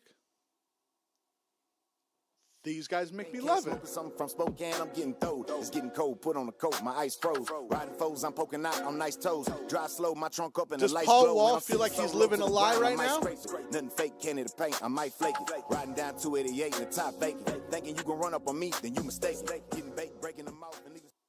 Do you think anyone's doubting Paul Wall? No. He lives his truth. He's not just saying the same 5 buzzwords over and over. Beer and venison. what we do around here. Anyways, I mean, I've forgotten why I'm mad at Scorch for this episode sucking. I forgot all about the 5-minute tech issues and this guy crashing out, because I'm crashing out at how bad this guy's lyrics are.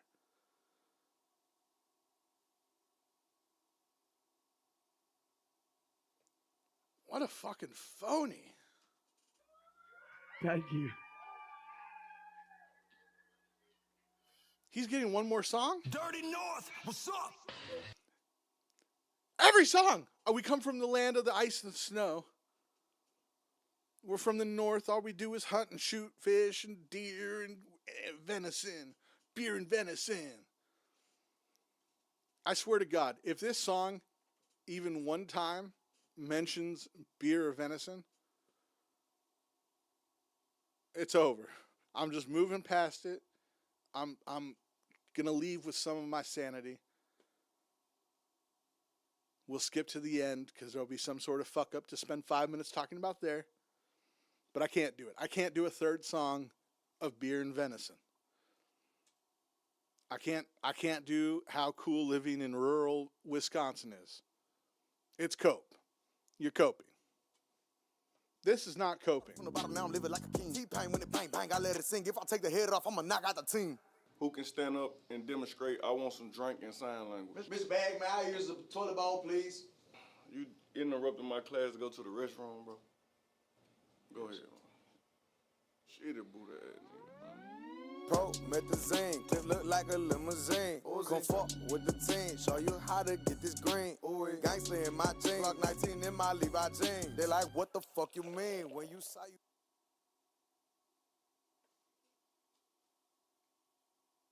It's night and day. This is a new song off my new album, May 3rd at everybody's bar. Rev it up, baby. Yeah. Throttle, throttle, throttle, throttle, full throttle, do a burnout, full throttle, rev the engine really loud, throttle, throttle, throttle, throttle, full throttle, yeah, do a burnout, full throttle, rev the engine real loud, back door gets rowdy, candy catch me, I'm down it, I'm feeling sketchy, I'm bout it, full throttle baby, I'm out it. I don't know if I'm gonna be okay. I ain't got no belt on. Watch this, stand over there. Make sure you got your cell phone. I'm gonna need to see this again. Revving up my man. They say Jake. Why is he Limp Bizkit now?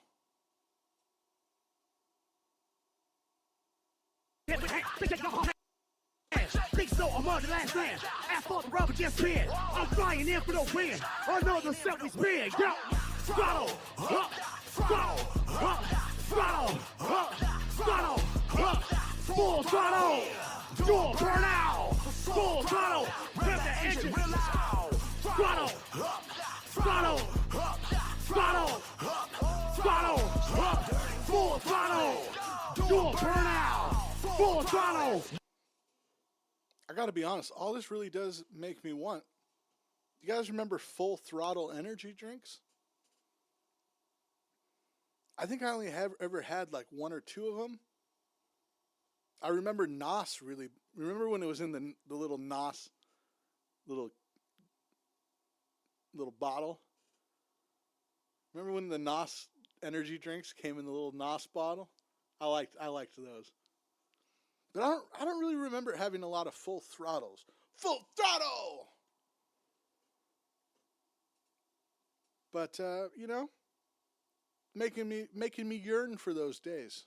Now I would like a crisp, Full Throttle energy drink. Were they any good? I don't remember. If I find out that this guy works for Full Throttle energy drinks, I'm going to kill him. I would be very mad to know that that this song was just an advertisement to get me to try a B-tier energy drink that never really had a big market share. Rev the engine real loud. On a jet ski.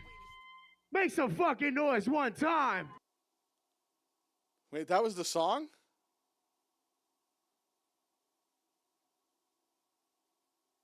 That was like,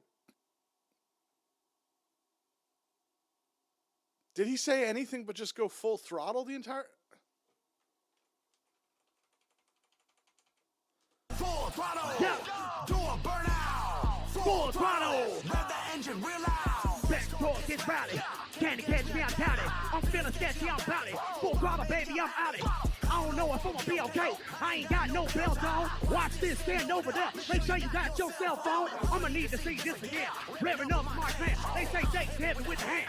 Big Jakey Yamaha man. Big so I'm on the last man.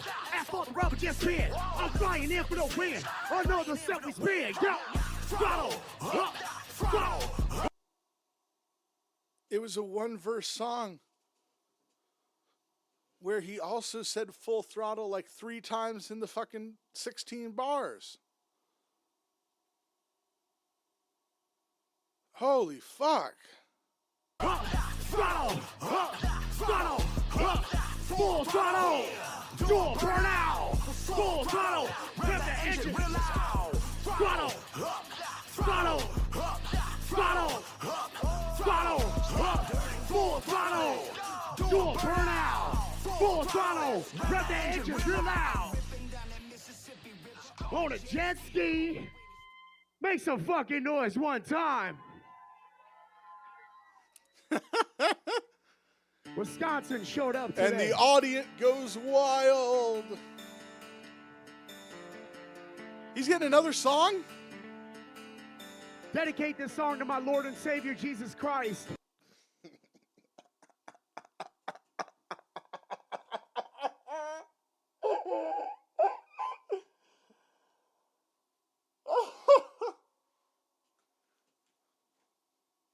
I love every rapper that does this. Look, I'm not very religious, but I do love every rapper that, you know, their songs are about getting drunk and getting turned up, getting with the ladies. Nothing wrong with that. Whatever, if that's your life. I don't drink anymore, but you know, I'm not going to stop you. It's a good time. I just ran my course. I had enough drinking. I didn't even really have a problem at the end. I just like, I got drunk enough in my life. It's over. That being said, I love every fucking rapper. Sings about all the sin and debauchery in the world. And then shouts out the big JC. Hey, yo. I dedicate all the other songs to Satan. But this one goes out to my Lord and Savior, Jesus Christ. Fucking wiggers. Fucking wiggers, man. Dedicate this song to my Lord and Savior, Jesus Christ.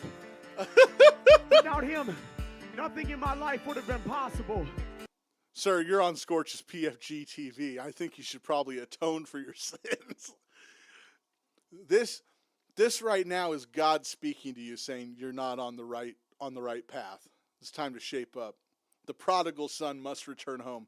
Jake, you're almost 40. It's time to get a job. He's thanking Christ for being on Scorch. That's fucking the craziest thing we've heard tonight. I was in the depths of addiction, and he helped pull me out of that shit. Oh, I'm not shocked. Yeah. Thank you, Lord, for choosing me. Yeah. Couldn't do it by myself. Thank you, Lord, for carrying me. Yeah. You carry me through. Yeah. Couldn't do it on my own, not on my own. I needed joy. All right, now this is what's his name? Let me pop it up.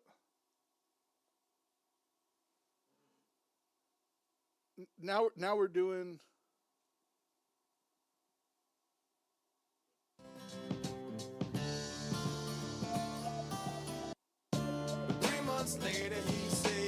We're doing Everlast now.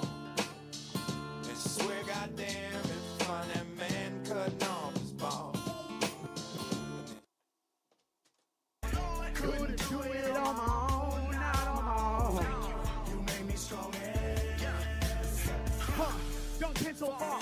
I identified plenty of flaws. Ditching up everything I saw. All the time I evaded the law. Had to quit drugs, get to the core. All the issues I need to explore. Every time I saw I wanted more, I found clarity. When I went to the Lord, like, Lord, thank you, Lord, for choosing me.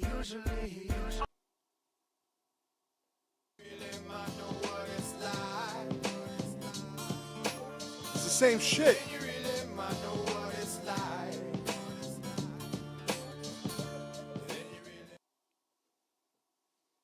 I mean, he's been that Mexican OT. Who was the last one? I already forgot. Who did I say he was like? It's like that Mexican OT. Then he was somebody else. It doesn't matter. This guy is just a soulless vacuum of others' ideas. Oh my God, this is. He's only been performing for like 9 minutes, and this has just been the struggle of a lifetime. I would decline the invite.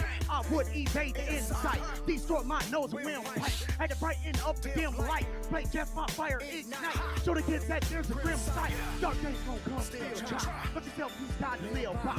I know you'll see the hard time. This devil just test your mind. Your faith and your honor. Give a glory to the Holy Father. Strength and love gon' prosper. Glory stories leave their office. So thank you, Lord, for choosing me. Yeah. Couldn't do it. Let's not get lost that when this guy got his interview earlier in the show, he said people have told him that this music, that this song, that he changed their lives with his rap. This guy's out here thinking he's changing lives for the better. No, sir. You were mistaken by what those people said to you. What they meant when they said that you changed their lives with these songs, they meant that they now want to self-harm. And they would like to cease living on earth. You made people wish that they would pull a cry and die.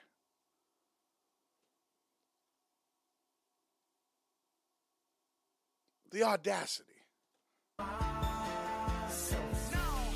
Thank you, Lord, for carrying me. Yeah. You carried me through. Hey. Couldn't do it on my own, not on my own. I needed your help. Couldn't do it on my own, not on my own. You made me strong as hell. Thank you. Appreciate you. 3 people clapped. 3 people clapped. And now Scorch is back. We got 30 seconds left in the show. How are we going to get through this? How are we going to do all the plugs? I mean, are we just not even going to do the credits again? I mean, I guess we already ran them 15 minutes ago.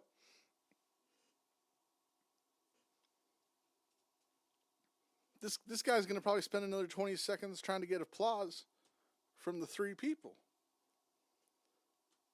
Scorch needs that microphone back. Man, I'm sorry. I'm completely bumfuzzled by this rapper. I mean, I know I said earlier that he was the greatest rapper alive and that I couldn't believe Scorch discovered him. But I was lying. I was lying. This was abysmal.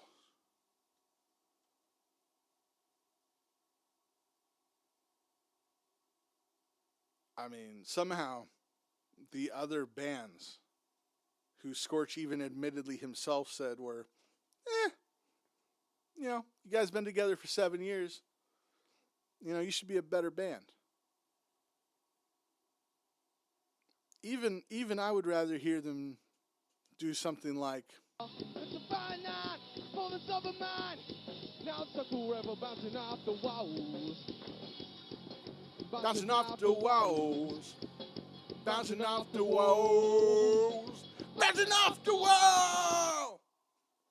I would rather be bouncing off the walls than have had to deal with Jake here for any amount of time.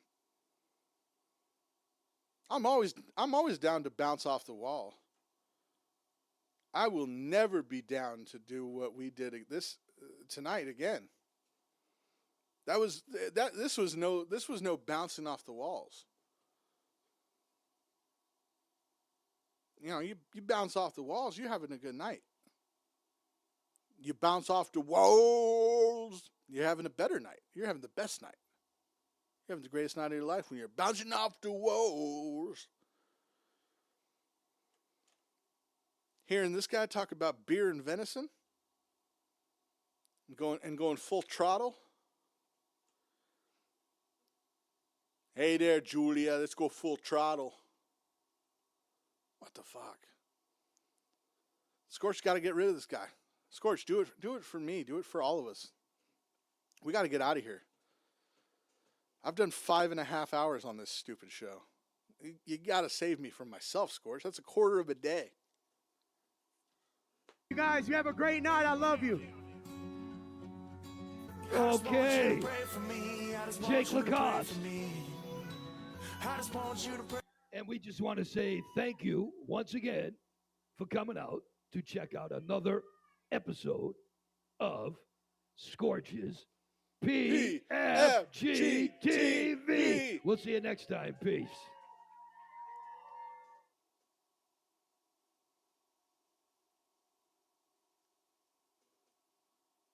That was it.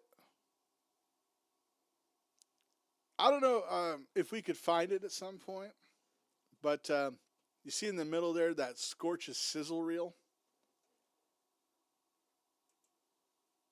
Scorch at one point was doing like independent acting,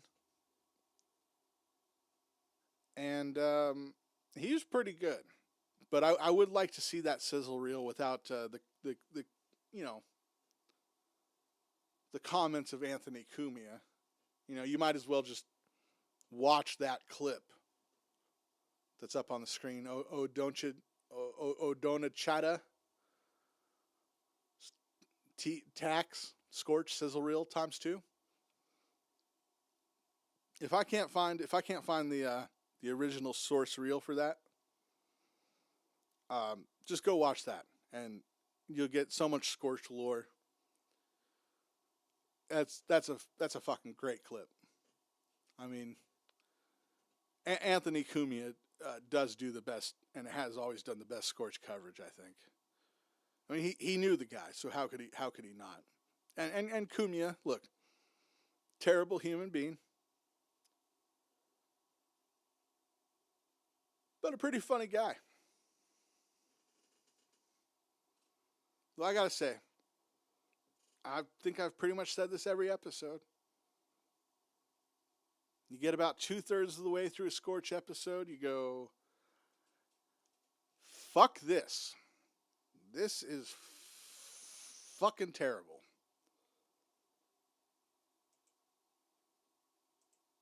But I get to the end.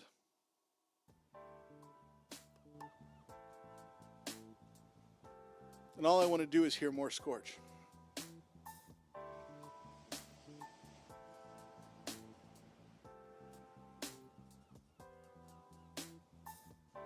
I don't know if it's going to be tomorrow. I don't know if it'll be in 2 days, 3 days. It'll be whenever I've recovered from this latest calamity of Scorch's PFG. But I will tell you, it's so rough, but it's so rewarding. Capturing every second of nonsense that was the show.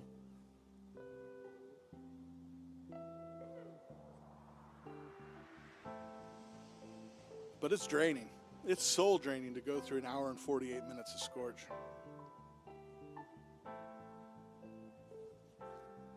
Like, I feel like I've been in a battle. But I wouldn't wish to be on this battlefield of love with anyone else but the fine viewers of Blind Molly and everyone in the PFG army that we're bringing along with us.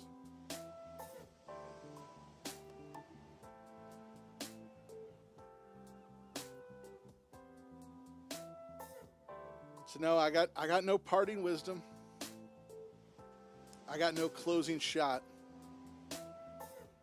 There's no moral to the story. What you see is what you got. Thanks for watching. Thanks for being here. I'll see you next time. Have a great evening.